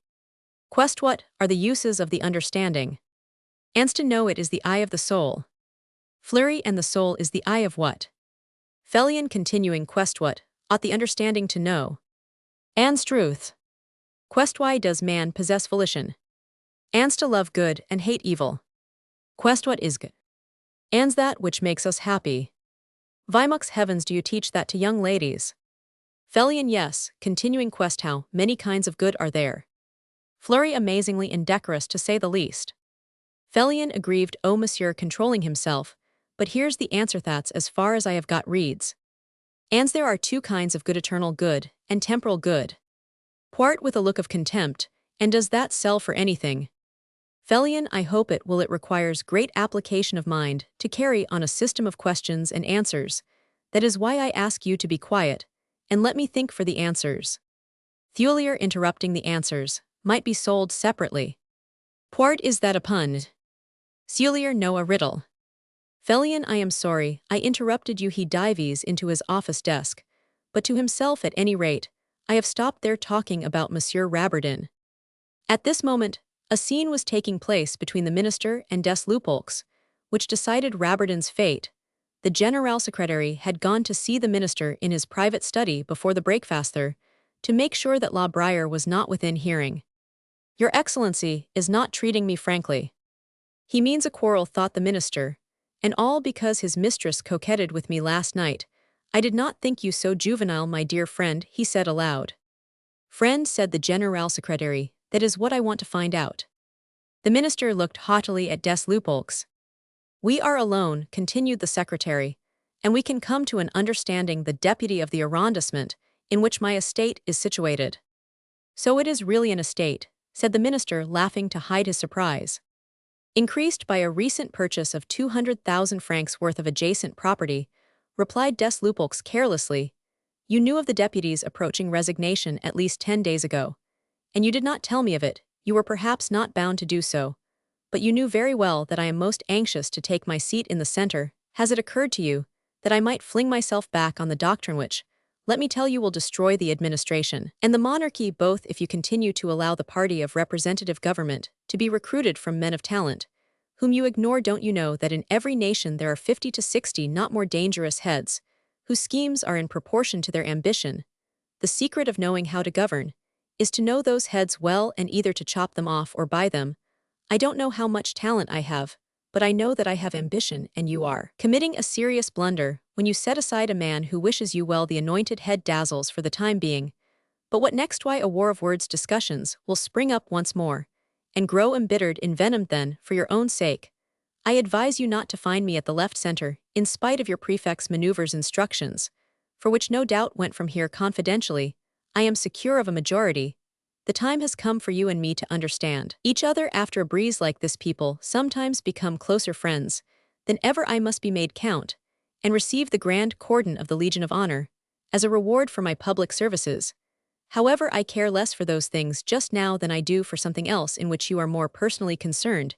You have not yet appointed Rabardin, and I have news this morning, which tends to show that most persons will be better satisfied if you appoint Bodger. Appoint Bodger, echoed the minister. Do you know him? Yes, said des Lupeaulx. But suppose he proves incapable, as he will, you can then get rid of him, by asking those who protect him to employ him elsewhere. You will thus get back an important office to give to friends. It may come in at the right moment to facilitate some compromise. But I have pledged it to Rabardin. That may be, and I don't ask you to make the change this very day. I know the danger of saying yes and no within 24 hours. But postpone the appointment, and don't sign the papers till the day after tomorrow. By that time, you may find it impossible to retain Rabardin. In fact, in all probability, he will send you his resignation. His resignation? Yes. Why? He is the tool of a secret power in whose interests he has carried on a system of espionage in all the ministries, and the thing has been discovered by mere accident. He has written a paper of some kind, giving short histories of all the officials. Everybody is talking of it.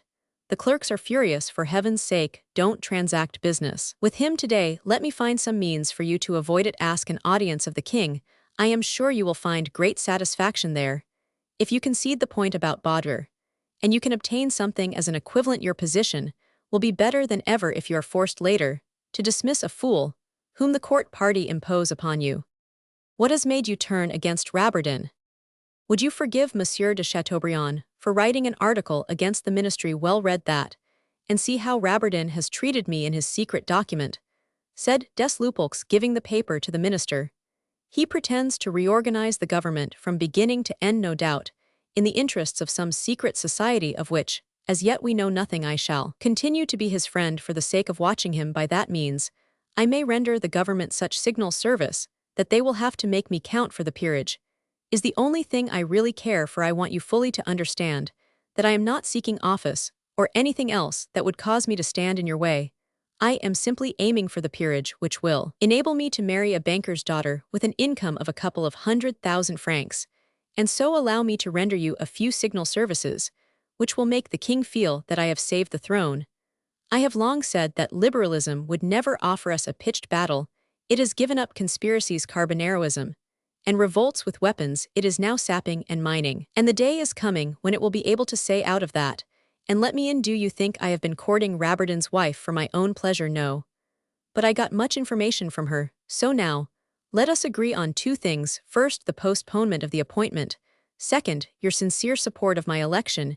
You shall find at the end of the session that I have amply repaid you. For all answer, the minister took the appointment papers and placed them in des Lupeaulx's hand. I will go and tell Rabardin, added des Lupeaulx, that you cannot transact business with him till Saturday. The minister replied with an assenting gesture.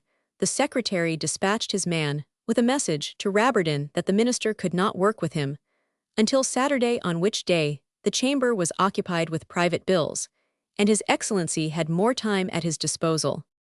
Just at this moment, Saillard, having brought the monthly stipend, was slipping his little speech into the ear of the minister's wife, who drew herself up and answered with dignity that she did not meddle in political matters, and besides she had heard that Monsieur Rabardin was already appointed. Saillard, terrified, rushed up to Bodger's office, where he found Dutoc, Goddard, and Bixiou in a state of exasperation, difficult to describe, for they were reading the terrible paper on the administration, in which they were all discussed. Bixiou, with his finger on a paragraph, "Here you are, Pierre." Saillard, listen, reads. Saillard, the office of cashier to be suppressed in all the ministries, their accounts to be kept in future at the treasury. Saillard is rich and does not need a pension. Do you want to hear about your son-in-law? Turns over the leaves. Here he is, reads. Bodger, utterly incapable to be thanked and dismissed, rich, does not need a pension. And here's for Goddard, reads. Goddard should be dismissed, pension, 1/3 of his present salary. In short here we all are listen to what I am reads an artist, who might be employed by the civil list at the opera, or the menus plaisirs, or the museum great deal of capacity little self-respect. No application a restless spirit. Ha ill give you a touch of the artist Monsieur Rabardin. Sailard suppress cashiers, why the man's a monster. Bixio let us see what he says of our mysterious Desroys, turns over the pages reads. Desroys dangerous, because he cannot be shaken in principles that are subversive of monarchical power. He is the son of the conventional, and he admires the convention. He may become a very mischievous journalist. Baudre the police are not worse spies. Goddard I shall go the general secretary, and lay a complaint in form, we must all resign in a body, if such a man as that is put over us. Dudoc gentlemen listen to me, let us be prudent if you rise at once in a body, we may all be accused of rancor and revenge. No, let the thing work, let the rumor spread quietly when the whole ministry is aroused, your remonstrances will meet with general approval.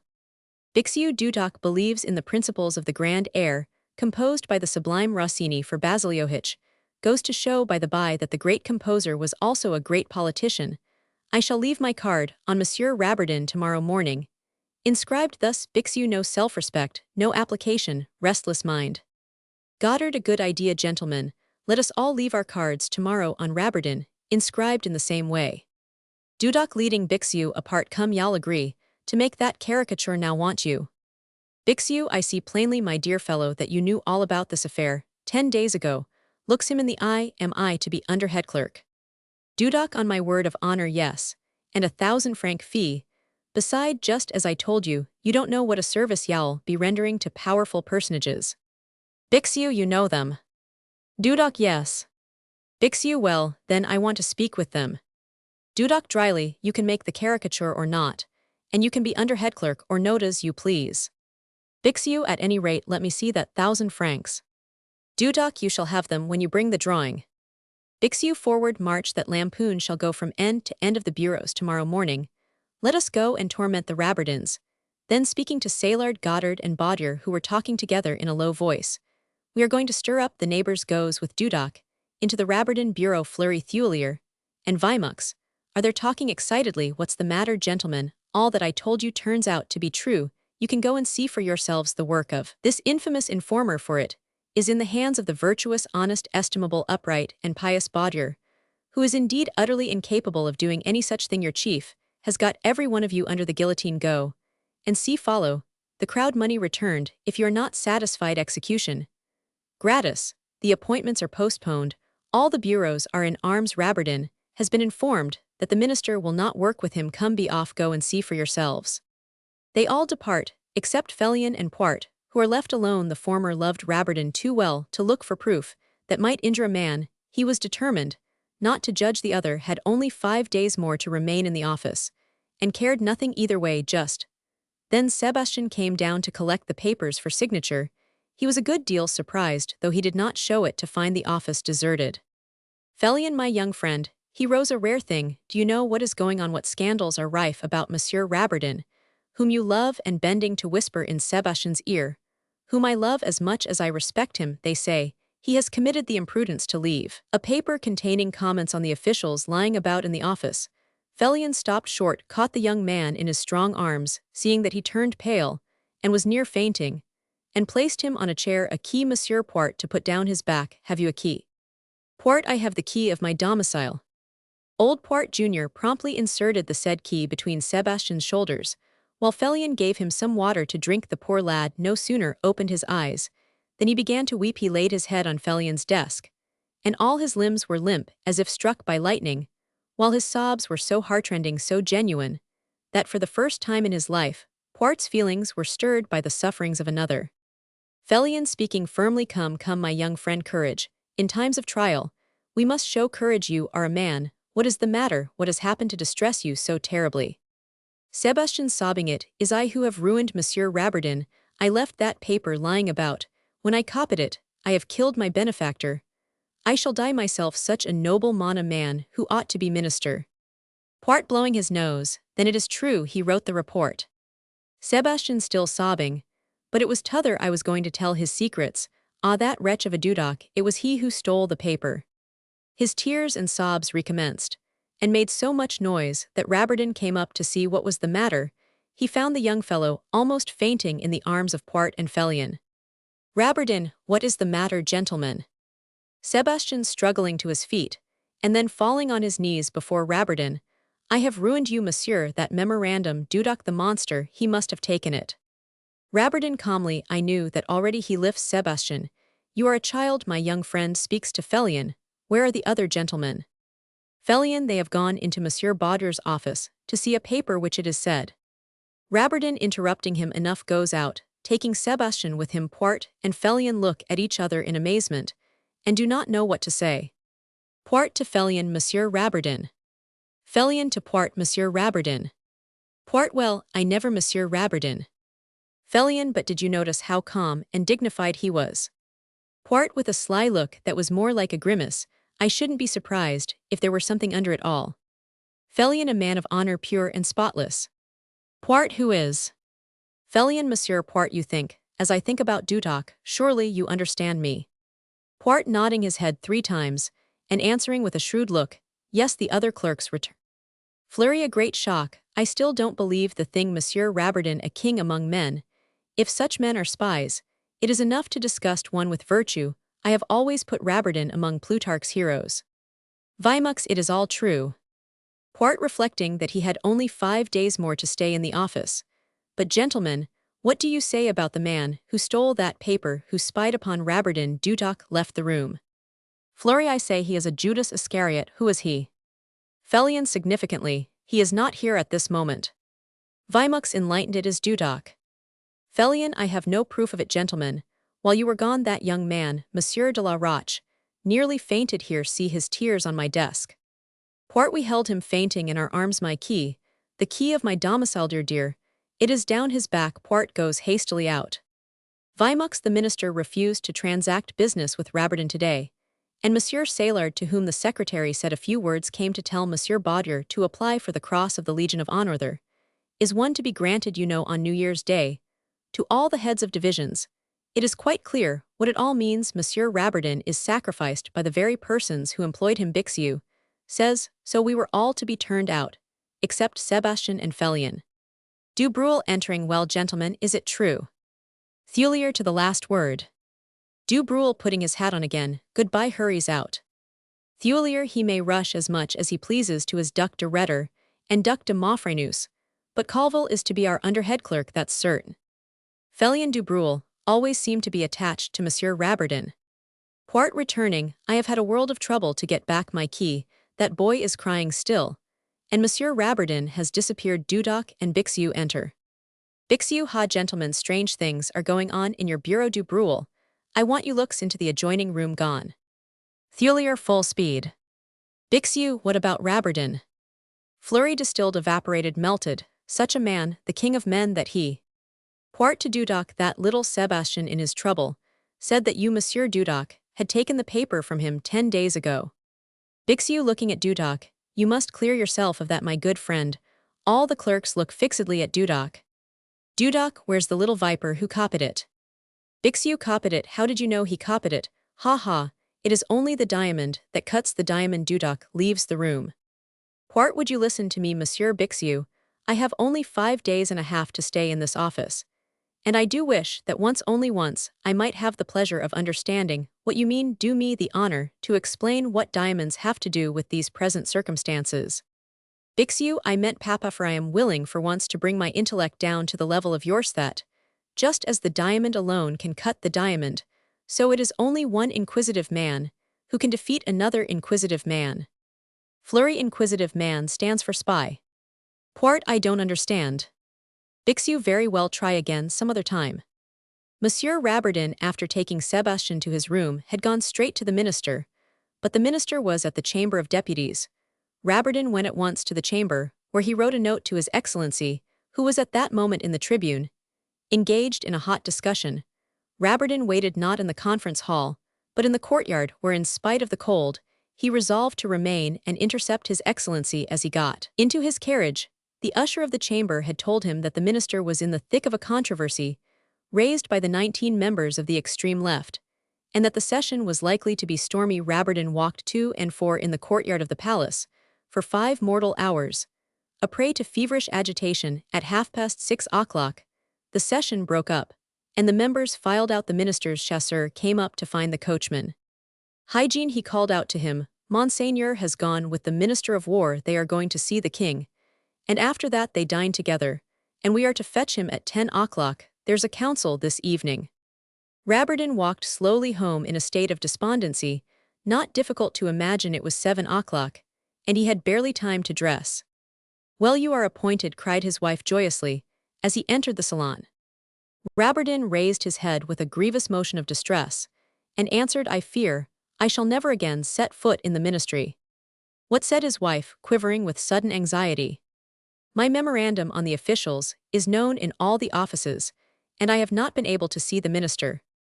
Celestine's eyes were opened to a sudden vision, in which the devil, in one of his infernal flashes, showed her the meaning of her last conversation with des Lupeaulx. If I had behaved like a low woman, she thought, we should have had the place. She looked at Raberden with grief in her heart. A sad silence fell between them, and dinner was eaten in the midst of gloomy meditations. And it is my Wednesday, she said at last. All is not lost, dear Celestine, said Raberden, laying a kiss on his wife's forehead. Perhaps tomorrow I shall be able to see the minister and explain everything. Sebastian sat up all last night to finish the writing. The papers are copied and collated. I shall place them on the minister's desk and beg him to read them through. La Brière will help me. A man is never condemned without a hearing. I am curious to see if Monsieur des Lupeaulx will come here tonight. Of course he will come, said Raberden. There's something of the tiger in him. He likes to lick the blood of the wounds he has given. My poor husband, said his wife, taking his hand, I don't see how it is that a man who could conceive so noble a reform did not also see that it ought not to be communicated to a single person. It is one of those ideas that a man should keep in his own mind, for he alone can apply them. A statesman must do in our political sphere as Napoleon did in his.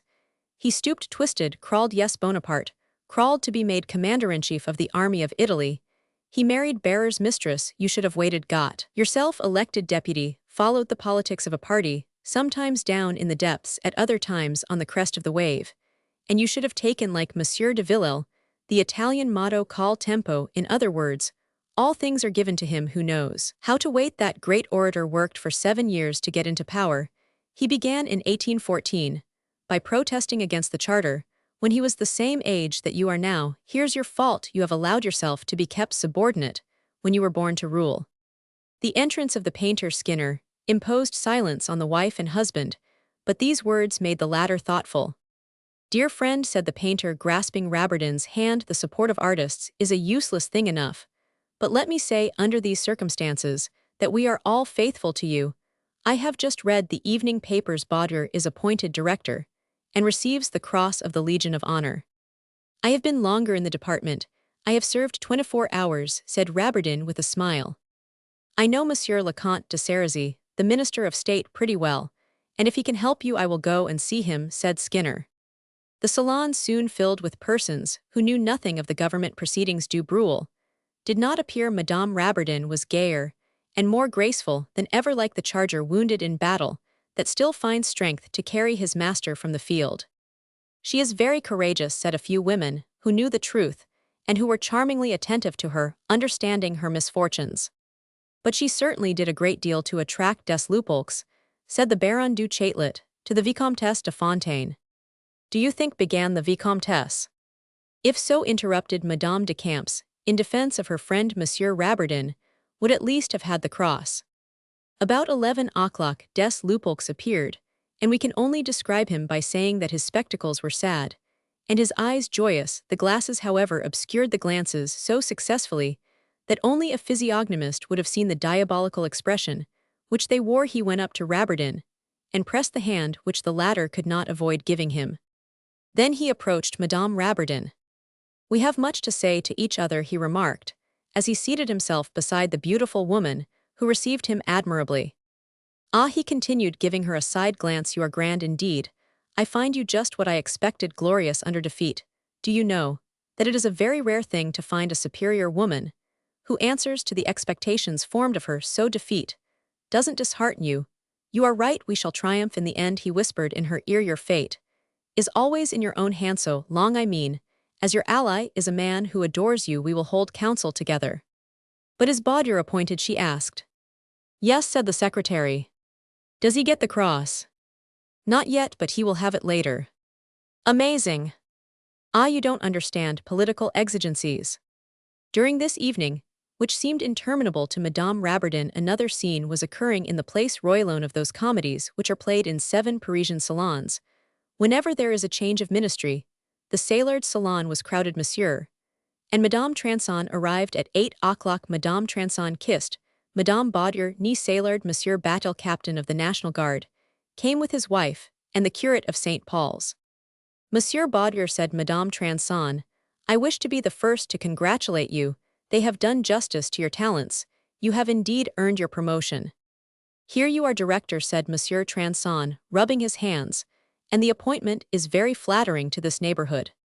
And we can truly say, it came to pass without any intriguing, said the worthy Saillard. We are none of us political intriguers. We don't go to select parties at the ministry.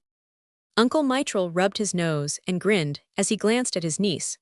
Elizabeth, the woman whose hand had pulled the wires, who was talking with Gigonnet Follick's honest fellow, did not know what to make of the stupid blindness of Saillard and Baudur. Messieurs Dudoc, Bixiou, du Bruel, Goddard, and Colville, the latter appointed head of the bureau, entered.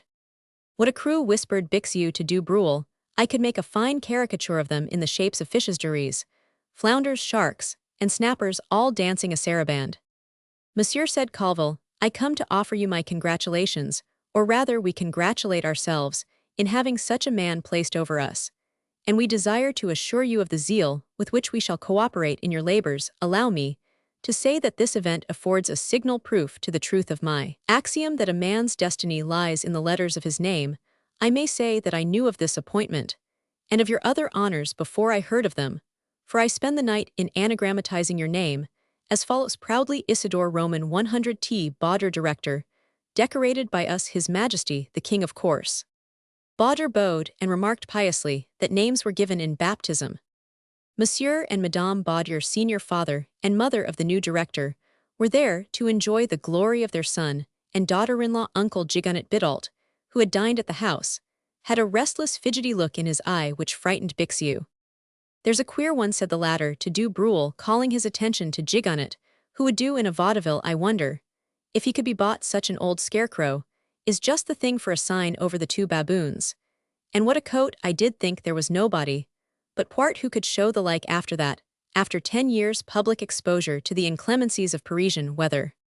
Baudur is magnificent, said du Bruel. Dazzling, answered Bixiou. Gentlemen, said Baudur, let me present you to my own uncle, Monsieur Mitral, and to my great-uncle through my wife, Monsieur Bidault. Gigonnet and Mitral gave a glance at the 3 clerks, so penetrating, so glittering with gleams of gold, that the 2 scoffers were sobered at once. Hein, said Bixiou, when they were safely under the arcades in the Place Royale, did you examine those unclesto copies of Shylock Ill? Bet their money is lent in the market at 100% per week. They lend on pawn and sell most, that they lay hold of coats, gold, lace, cheese, men, women, and children. They are a conglomeration of Arabs, Jews, Genoese, Genevese, Greeks, Lombards, and Parisians, suckled by a wolf, and born of a Turkish woman. I believe you, said Goddard. Uncle Mitral used to be a sheriff's officer. That settles it, said du Bruel. I am off to see the proof of my caricature, said Bixiou, but I should like to study the state of things in Rabbardin's salon. Tonight, you are lucky to be able to go there, du Bruel. I, said the vaudevillist, what should I do there? My face doesn't lend itself to condolences, and it is very vulgar in these days to go and see people who are down. Chapter Roman 9, the Resignation. By midnight, Madame Rabbardin's salon was deserted. Only 2 or 3 guests remained with des Lupeaulx, and the master and mistress of the house, when Skinner and Monsieur and Madame de Camps had likewise departed. Des Lupeaulx rose, with a mysterious air, stood with his back to the fireplace, and looked alternately at the husband and wife. My friends, he said, nothing is really lost for the minister, and I are faithful to you. Dudoc simply chose between 2 powers, the one he thought strongest. He has served the court, and the grand almoner he has betrayed me. But that is in the order of things. A politician never complains of treachery. Nevertheless, Baudur will be dismissed as incapable in a few months, no doubt, his protectors will find him a place in the prefecture of police, perhaps, for the clergy will not desert him. From this point, des Lupeaulx went on with a long tirade about the Grand Almoner, and the dangers the government ran in relying upon the Church, and upon the Jesuits. We need not, we think, point out to the intelligent reader that the court and the Grand Almoner, to whom the liberal journals attributed an enormous influence under the administration, had little really to do with Monsieur Baudra's appointment. Such petty intrigues die in the upper sphere of great self-interests.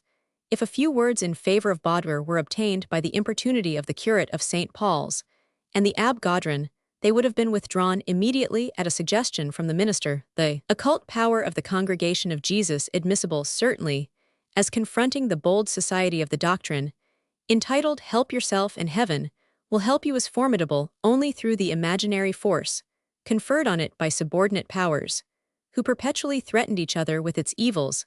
The liberal scandalmongers delighted in representing the Grand Almoner and the whole Jesuitical chapter as political, administrative, civil, and military giants. Fear creates bugbears. At this crisis Baudre firmly believed in the said chapter, little aware that the only Jesuits who had put him where he now was sat by his own fireside, and in the Café Themis playing dominoes. At certain epochs in history, certain powers appear to whom all evils are attributed, though at the same time, their genius is denied. They form an efficient argument in the mouth of fools. Just as Monsieur de Talleyrand was supposed to hail all events of whatever kind with a bon mot, so in these days of the Restoration, the clerical party had the credit of doing and undoing everything. Unfortunately, it did, and undid nothing. Its influence was not wielded by a Cardinal Richelieu or a Cardinal Mazarin. It was in the hands of a species of Cardinal de Fleury, who, timid for over 5 years, turned bold for one day, injudiciously bold later on the doctrine, did more with impunity at St. Mary than Charles Roman X pretended to do in July 1830. If the section on the censorship so foolishly introduced into the new charter had been omitted, journalism also would have had it. St. Mary, the younger branch, could have legally carried out Charles Roman X's plan. Remain where you are, head of a bureau under Baudre went on des Lupeaulx. Have the nerve to do this. Make yourself a true politician. Put ideas and generous impulses aside. Attend only to your functions. Don't say a word to your new director. Don't help him with a suggestion, and do nothing yourself. Without his order, in 3 months Baudre will be out of the ministry, either dismissed or stranded on some other administrative shore. They may attach him to the king's household. Twice in my life I have been set aside as you are, and overwhelmed by an avalanche of folly. I have quietly waited and let it pass. Yes, said Rabardin, but you were not calumniated. Your honor was not assailed, compromised. Ha ha ha, cried des Lupeaulx, interrupting him with a burst of Homeric laughter. Why, that's the daily bread of every remarkable man in this glorious kingdom of France, and there are but 2 ways to meet such calumny: either yield to it, pack up, and go plant cabbages in the country, or else rise above it, march on fearless, and don't turn your head. For me, there is but one way of untying the noose which treachery and the work of spies have fastened round my throat, replied Rabardin. I must explain the matter at once to His Excellency, and if you are as sincerely attached to me as you say you are, you will put me face to face with him tomorrow. You mean that you wish to explain to him your plan for the reform of the service? Rabardin bowed. Well then, trust the papers with Mayor Memoranda, all the documents. I promise you that he shall sit up all night and examine them. Let us go to him, then, cried Rabardin eagerly. 6 years' toil certainly deserves 2 or 3 hours' attention from the king's minister, who will be forced to recognize, if he does not applaud such perseverance. Compelled by Rabardin's tenacity to take a straightforward path without ambush or angle where his treachery could hide itself, des Lupeaulx hesitated for a single instant and looked at Madame Rabardin, while he inwardly asked himself, which shall I permit to triumph, my hatred for him or my fancy for her? You have no confidence in my honor, he said, after a pause. I see that you will always be to me the author of your secret analysis. Adieu, madame. Madame Rabardin bowed coldly. Celestine and Xavier returned at once to their own rooms. Without a word, both were overcome by their misfortune. The wife thought of the dreadful situation in which she stood toward her husband, the husband resolving slowly not to remain at the ministry, but to send in his resignation at once, was lost in a sea of reflections. The crisis for him meant a total change of life, and the necessity of starting on a new career all night.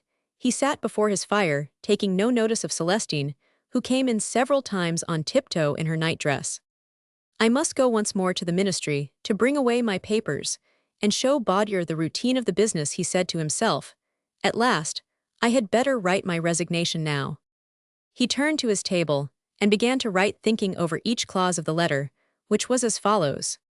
Monseigneur, I have the honor to enclose to your excellency my resignation. I venture to hope that you still remember hearing me say that I left my honor in your hands, and that everything for me depended on my being able to give you an immediate explanation. This explanation I have vainly sought to give today. It would perhaps be useless, for a fragment of my work relating to the administration stolen and misused has gone the rounds of the offices and is misinterpreted by hatred. In consequence, I find myself compelled to resign, under the tacit condemnation of my superiors. Your Excellency may have thought on the morning when I first sought to speak with you that my purpose was to ask for my promotion, when in fact I was thinking only of the glory and usefulness of your ministry, and of the public good. It is all important, I think, to correct that impression. Then followed the usual epistolary formulas. It was 7:30 in the morning, when the man consummated the sacrifice of his ideas. He burned everything, the toil of years, fatigued by the pressure of thought, overcome by mental suffering. He fell asleep with his head on the back of his armchair. He was wakened by a curious sensation, and found his hands covered with his wife's tears, and saw her kneeling before him. Celestine had read the resignation. She could measure the depth of his fall. They were now to be reduced to live on 4,000 francs a year, and that day she had counted up her debts. The amounted to something like 32,000 francs. The most ignoble of all wretchedness had come upon them, and that noble man who had trusted her was ignorant that she had abused the fortune he had confided to her care. She was sobbing at his feet, beautiful as the Magdalene. My cup is full, cried Xavier in terror. I am dishonored at the ministry, and dishonored. The light of her pure honor flashed from Celestine's eyes.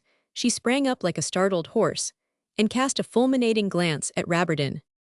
Aye, she said on two sublime tones, am I a base wife? If I were you would have been appointed. But she added mournfully, it is easier to believe that than to believe what is the truth.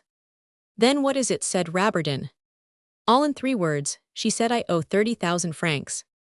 Rabardin caught his wife to his heart with a gesture of almost frantic joy, and seated her on his knee. Take comfort, dear, he said in a tone of voice so adorably kind that the bitterness of her grief was changed to something inexpressibly tender. I too have made mistakes. I have worked uselessly for my country, when I thought I was being useful to her. But now I mean to take another path. If I had sold groceries, we should now be millionaires. Well, let us be grocers. You are only 28, dear angel. In 10 years you shall recover the luxury that you love, which we must needs renounce. For a short time, I too, dear heart, am not a base or common husband. We will sell our farm. Its value has increased of late, that, and the sale of our furniture will pay my debts. My debts. Celestine embraced her husband 1,000 times in the single kiss, with which she thanked him for that generous word. We shall still have 100,000 francs to put into business before the month is out. I shall find some favorable opening. If luck gave a Martin Falleix to a Saillard, why should we despair? Wait breakfast for me. I am going now to the ministry, but I shall come back with my neck free of the yoke. Celestine clasped her husband in her arms with a force men do not possess, even in their passionate moments, for women are stronger through emotion than men through power. She wept and laughed and sobbed in turns. When Rabardin left the house at 8 o'clock, the porter gave him the satirical cards suggested by Bixiou. Nevertheless, he went to the ministry, where he found Sebastian waiting near the door to entreat him not to enter any of the bureaus, because an infamous caricature of him was making the round of the offices. If you wish to soften the pain of my downfall, he said to the lad, bring me that drawing. I am now taking my resignation to Ernest de la Brière myself, that it may not be altered or distorted. While passing through the routine channels, I have my own reasons for wishing to see that caricature. When Rabardin came back to the courtyard, after making sure that his letter would go straight into the minister's hands, he found Sebastian in tears with a copy of the lithograph, which the lad reluctantly handed over to him. It is very clever, said Rabardin, showing a serene brow to his companion, though the crown of thorns was on it all the same. He entered the bureaus with a calm air, and went at once into Baudier's section to ask him to come to the office of the head of the division and receive instructions as to the business which that incapable being was henceforth to direct. "Tell Monsieur Baudier that there must be no delay," he added in the hearing of all the clerks. "My resignation is already in the minister's hands, and I do not wish to stay here longer than is necessary." Seeing Bixiou, Rabardin went straight up to him, showed him the lithograph, and said to the great astonishment of all present, "Was I not right in saying you were an artist still? It is a pity you directed the point of your pencil against a man who cannot be judged in this way, nor indeed, by the bureaus at all, but everything is laughed at in France, even God." Then he took Baudier into the office of the late La Billardière. At the door, he found Félien and Sébastien, the only two who, under his great disaster, dared to remain openly faithful to the fallen man. Rabardin noticed that Félien's eyes were moist, and he could not refrain from wringing his hand. "Monsieur," said the good man, "if we can serve you in any way, make use of us." Monsieur Rabardin shut himself up in the late chief's office with Monsieur Baudier, and Félien helped him to show the new incumbent all the administrative difficulties of his new position at each separate affair, which Rabardin carefully explained. Baudier's little eyes grew big as saucers. "Farewell, monsieur," said Rabardin at last, with a manner that was half solemn, half satirical. Sébastien meanwhile had made up a package of papers and letters belonging to his chief, and had carried them away in a hackney coach. Rabardin passed through the grand courtyard, while all the clerks were watching from the windows, and waited there a moment to see if the minister would send him any message. His Excellency was dumb. Félien courageously escorted the fallen man to his home, expressing his feelings of respectful admiration. Then he returned to the office, and took up his work, satisfied with his own conduct in rendering these funeral honors to the neglected and misjudged administrative talent. Bixiou, seeing Félien re-enter Victrix cause des placuit, said Victor Catoni. "Félien, yes, monsieur." "Poart, what does that mean?" "Fleury, that priests rejoice, and Monsieur Rabardin has the respect of men of honor." "Dudoc, annoyed you didn't say that yesterday." "Fleury, if you address me, y'all have my hand in your face. It is known for certain that you filched those papers from Monsieur Rabardin. Dudoc leaves the office. Oh yes, go and complain to your Monsieur des Lupeaulx spy." Bixiou, laughing and grimacing like a monkey, "I am curious to know how the division will get along. Monsieur Rabardin is so remarkable a man that he must have had some special views in that work of his. Well, the minister loses a fine mind, rubs his hands." Laurent, entering Monsieur Fleury, is requested to go to the secretary's office. All the clerks done for. Fleury, leaving the room, "I don't care. I am offered a place as responsible editor. I shall have all my time to myself, to lounge the streets, or do amusing work in a newspaper office." Bixiou, Dudoc has already made them cut off the head of that poor Desroys. Colville, entering joyously, "Gentlemen, I am appointed head of this bureau." Thulier, "Ah, my friend, if it were I myself, I couldn't be better pleased." Bixiou, his wife has managed it. Laughter. "Poart, will anyone tell me the meaning of all that is happening here today?" Bixiou, "Do you really want to know? Then listen. The antechamber of the administration is henceforth a chamber. The court is a boudoir. The best way to get in is through the cellar, and the bed is more than ever a crosscut." Poart, "Monsieur Bixiou, may I entreat you explain?" Bixiou, "Ill paraphrase my opinion to be anything at all. You must begin by being everything. It is quite certain that a reform of this service is needed, for on my word of honor, the state robs the poor officials as much as the officials rob the state in the matter of hours. But why is it that we idle as we do? Because they pay us too little, and the reason of that is we are too many for the work. And your late chief, the virtuous Rabardin, saw all this plainly. That great administrator, that gentleman saw what the thing is coming to, the thing that these idiots call the working of our admirable institutions. The chamber will want before long to administrate, and the administrators will want to legislate. The government will try to administrate, and the administrators will want to govern.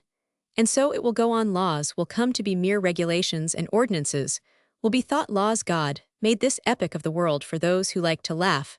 I live in a state of jovial admiration of the spectacle, which the greatest joker of modern times, Louis Roman 18, bequeathed to us. General stupefaction. Gentlemen, if France, the country with the best civil service in Europe, is managed thus, what do you suppose the other nations are like? Poor unhappy nations.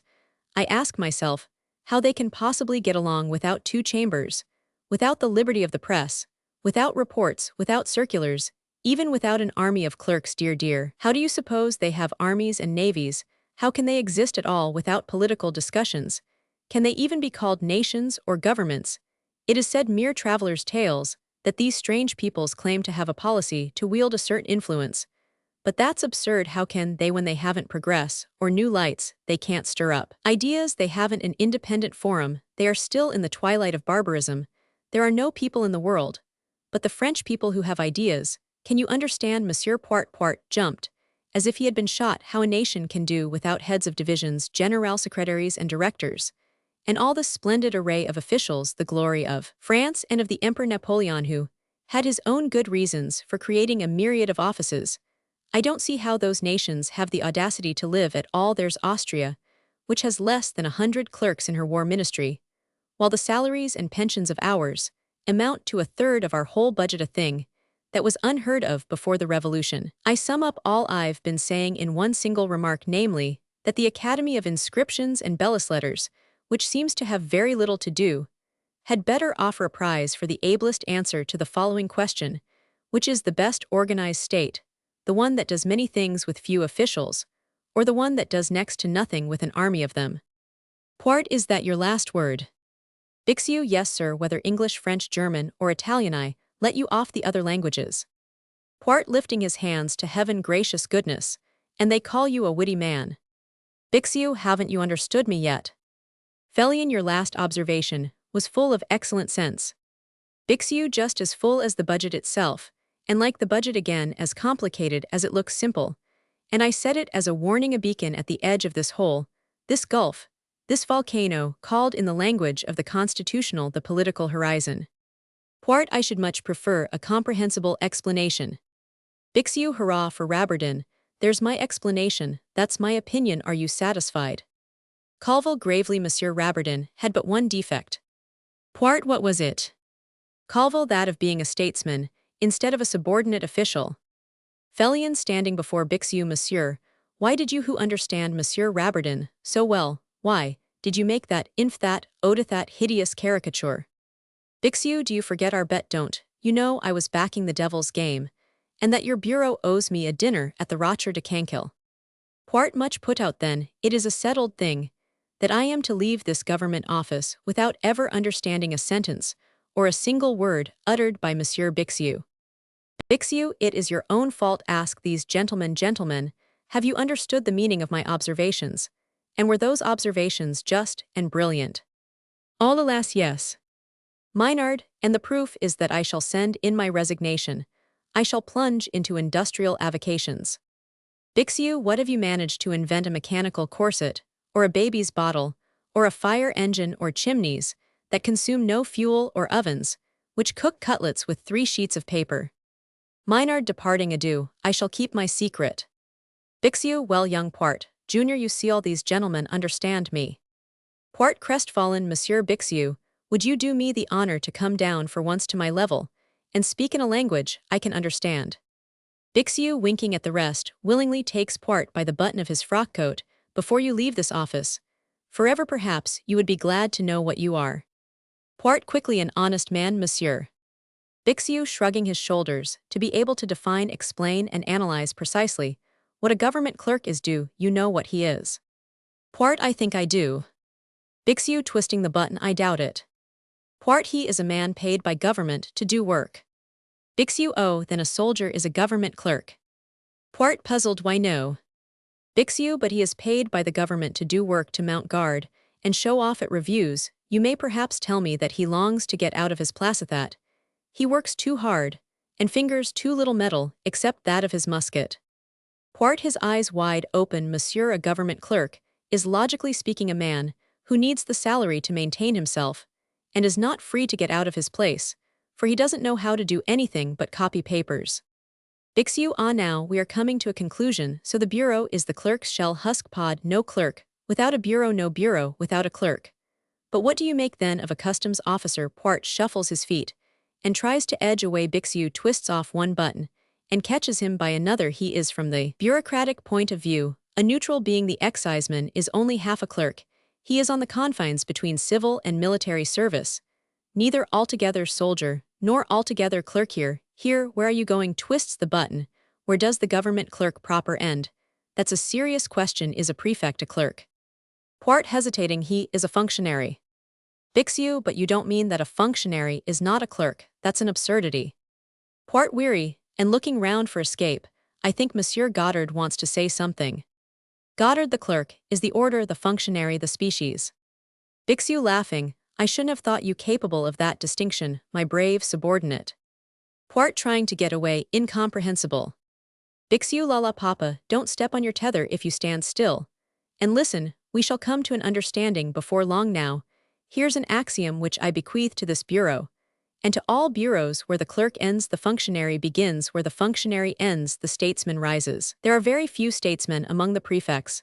The prefect is therefore a neutral being among the higher species. He comes between the statesman and the clerk, just as the custom-house officer stands between the civil and the military. Let us continue to clear up these important points. Poart turns crimson with distress. Suppose we formulate the whole matter in a maxim worthy of Laroche-Foucault: officials with salaries of 20,000 francs are not clerks, from which we may deduce mathematically this corollary: the statesman first looms up in the sphere of higher salaries, and also this second, and not less logical and important corollary: directors general may be statesmen. Perhaps it is in that sense that more than one deputy says in his heart, it is a fine thing to be a director general, but in the interests of our noble French language and of the Academy. Poart magnetized by the fixity of Bixious, I the French language, the Academy. Bixiou twisting off the second button, and seizing another yes in the interests of our noble tongue.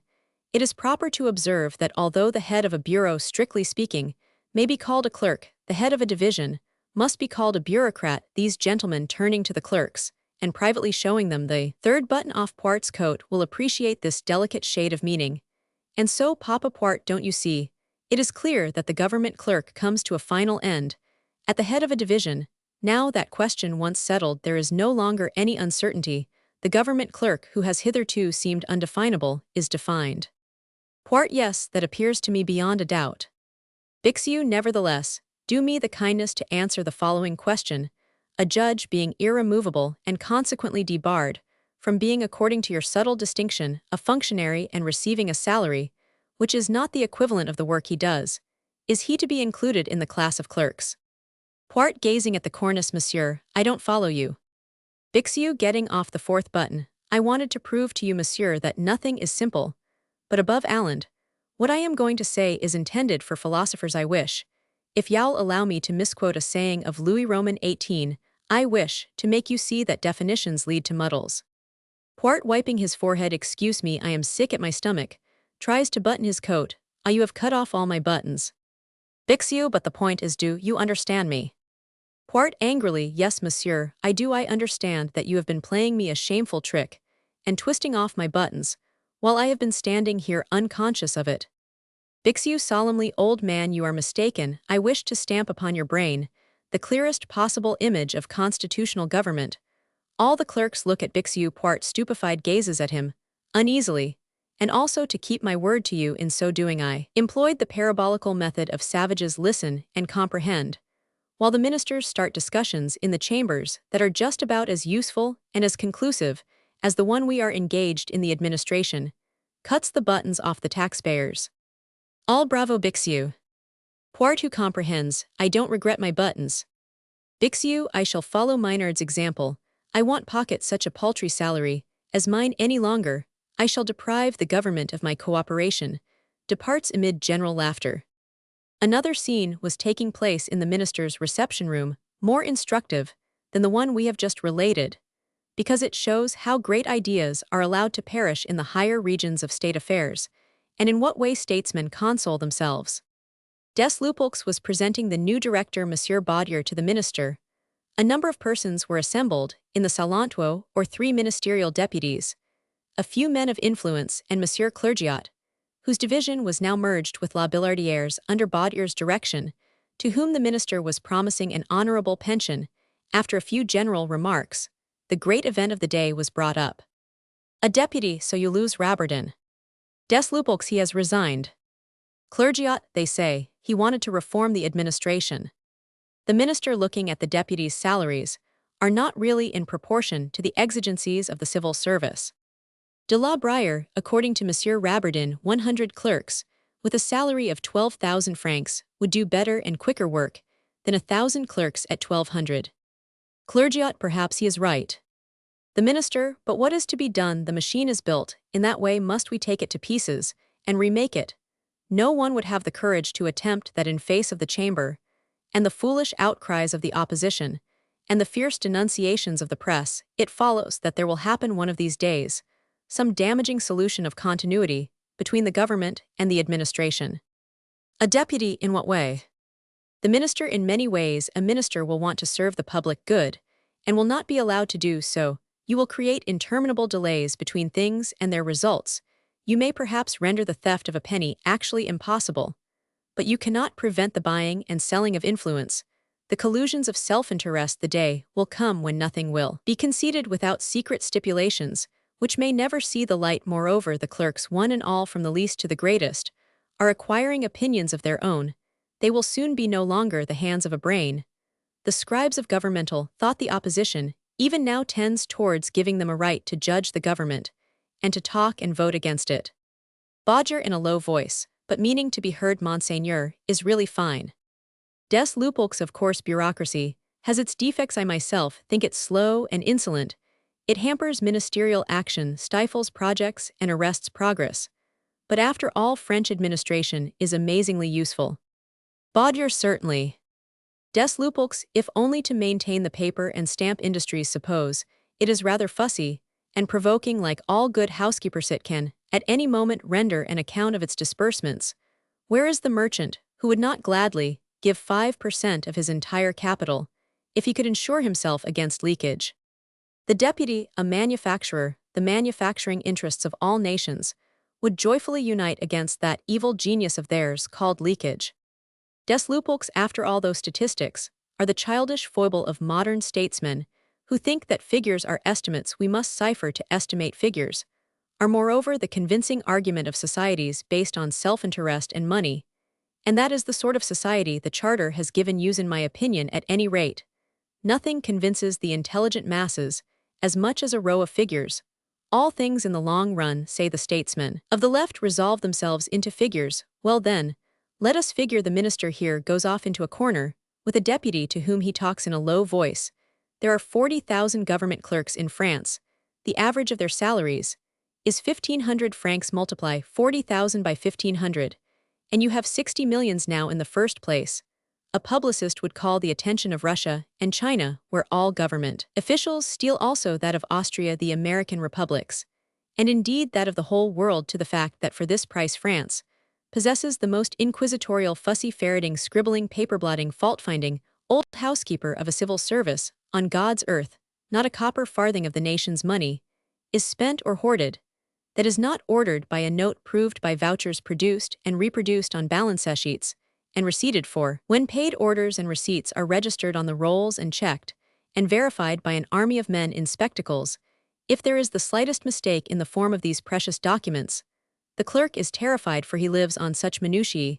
Some nations would be satisfied to get as far as this, but Napoleon went further. That great organizer appointed supreme magistrates of a court, which is absolutely unique in the world. These officials pass their days in verifying money orders, documents, rolls, registers, lists, permits, custom house receipts, payments, taxes, received taxes, spent, etc., all of which the clerks write or copy. These stern judges push the gift of exactitude, the genius of inquisition, the sharp-sightedness of lynxes, the perspicacity of account books, to the point of going over all the additions in search of subtractions. These sublime martyrs to figures have been known to return to an army commissary, after a delay of 2 years, some account in which there was an error of 2 farthings. This is how and why it is that the French system of administration, the purest and best on the globe, has rendered robbery, as His Excellency has just told you, next to impossible. And as for peculation, it is a myth. France at this present time possesses a revenue of 1,200 millions, and she spends it. That sum enters her treasury, and that sum goes out of it. She handles therefore 2,400 millions, and all she pays for the labor of those who do the work is 60 millions, 2.5%. And for that she obtains the certainty that there is no leakage. Our political and administrative kitchen costs us 60 millions, but the gendarmerie, the courts of law, the galleys, and the police cost just as much and give no return. Moreover, we employ a body of men who could do no other work, waste and disorder. If such there be, can only be legislative, the chambers lead to them, and render them legal. Leakage follows in the form of public works, which are neither urgent nor necessary. Troops reuniformed and gold-laced, over and over again, vessels sent on useless cruises, preparations for war without ever making it, paying the debts of a state, and not requiring reimbursement or insisting on security. Baudier, but such leakage has nothing to do with the subordinate officials. This bad management of national affairs concerns the statesmen who guide the ship. The minister who has finished his conversation, there is a great deal of truth in what des Lupeaulx has just said, but let me tell you to Baudier, Monsieur le Directeur, that few men see from the standpoint of a statesman to order expenditure of all kinds, even useless ones, does not constitute bad management. Such acts contribute to the movement of money, the stagnation of which becomes, especially in France, dangerous to the public welfare, by reason of the miserly and profoundly illogical habits of the provinces, which hoard their gold. The deputy who listened to des Lupeaulx, but it seems to me that if your excellency was right just now, and if our clever friend here takes Lupeaulx by the arm was not wrong, it will be difficult to come to any conclusion on the subject. Des Lupeaulx, after looking at the minister, no doubt something ought to be done. De la Brière, timidly, Monsieur Rabardin seems to have judged rightly. The minister, I will see Rabardin.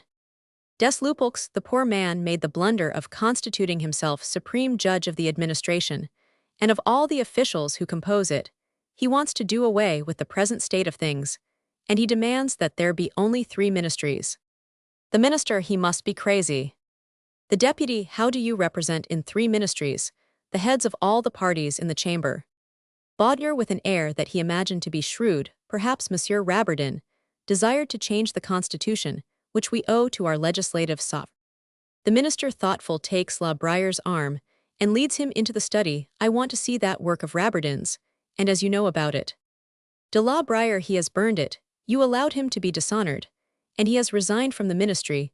Do not think for a moment, Monseigneur, that Rabardin ever had the absurd thought, as des Lupeaulx tries to make it believed, to change the admirable centralization of power. The minister, to himself, I have made a mistake, is silent a moment. No matter, we shall never be lacking in plans for reform. De la Brière, it is not ideas, but men capable of executing them that we lack. Des Lupeaulx, that adroit advocate of abuses, came into the minister's study at this moment. Monseigneur, I start at once for my election. Wait a moment, said His Excellency, leaving the private secretary, and taking des Lupeaulx by the arm into the recess of a window. My dear friend, let me have that arrondissement. If you will, you shall be made count, and I will pay your debts later. If I remain in the ministry after the new chamber is elected, I will find a way to send in your name in a batch for the peerage. You are a man of honor, and I accept. This is how it came to pass that Clement Chardin des Lupeaulx, whose father was ennobled under Louis Roman 15, and who beareth quarterly 1st argent a wolf, ravissant, carrying a lamb gules 2nd purpure 3 mascals argent 2, and 1/3 paley of 12 gules and argent 4th, or on a pale, endorsed 3 batons flirtalizes gules supported by 4 griffins' claws, jescent from the sides of the escutcheon, with the motto En Lupus in Historia, was able to surmount these rather satirical arms with a count's coronet. Towards the close of the year 1830, Monsieur Rabardin did some business on hand, which required him to visit the old ministry, where the bureaus had all been in great commotion, owing to a general removal of officials, from the highest to the lowest. This revolution bore heaviest in point of fact upon the lackeys, who are not fond of seeing new faces. Rabardin had come early, knowing all the ways of the place, and he thus chanced to overhear a dialogue between the 2 nephews of old Antoine, who had recently retired on a pension. Well, Laurent, how is your chief of division going on? Oh, don't talk to me about him. I can't do anything with him. He rings me up to ask if I have seen his handkerchief or his snuff-box. He receives people without making them wait. In short, he hasn't a bit of dignity. I am often obliged to say to him, but Monsieur Leconte, your predecessor, for the credit of the thing, used to punch holes with his penknife in the arms of his chair to make believe he was working. And he makes such a mess of his room, I find everything topsy-turvy. He has a very small mind. How about your man? Mine, oh, I have succeeded in training him. He knows exactly where his letter paper and envelopes, his wood and his boxes, and all the rest of his things are. The other man used to swear at me. But this one is as meek as a lamb still. He hasn't the grand style, moreover he isn't decorated. And I don't like to serve a chief who isn't. He might be taken for one of us. And that's humiliating. He carries the office letter paper home and asked me if I couldn't go there and wait at table when there was company. Hey, what a government, my dear fellow. Yes, indeed, everybody plays low in these days. I hope they won't cut down our poor wages. I'm afraid they will. The chambers are prying into everything. Why, they even count the sticks of wood. Well, it can't last long if they go on that way. Hush, we're caught. Somebody is listening. Hey, it is the late Monsieur Rabardin. Ah, monsieur, I knew your step. If you have business to transact here, I am afraid you will not find anyone who is aware of the respect that ought to be paid to you. Laurent and I are the only persons remaining about the place who were here in your day. Messieurs Colville and Baudier didn't wear out the morocco of the chairs after you left. Heavens, no, 6 months later, they were made collectors of Paris. No tanagrams cannot of course be translated. That is why 3 English ones have been substituted for some in French. Tr.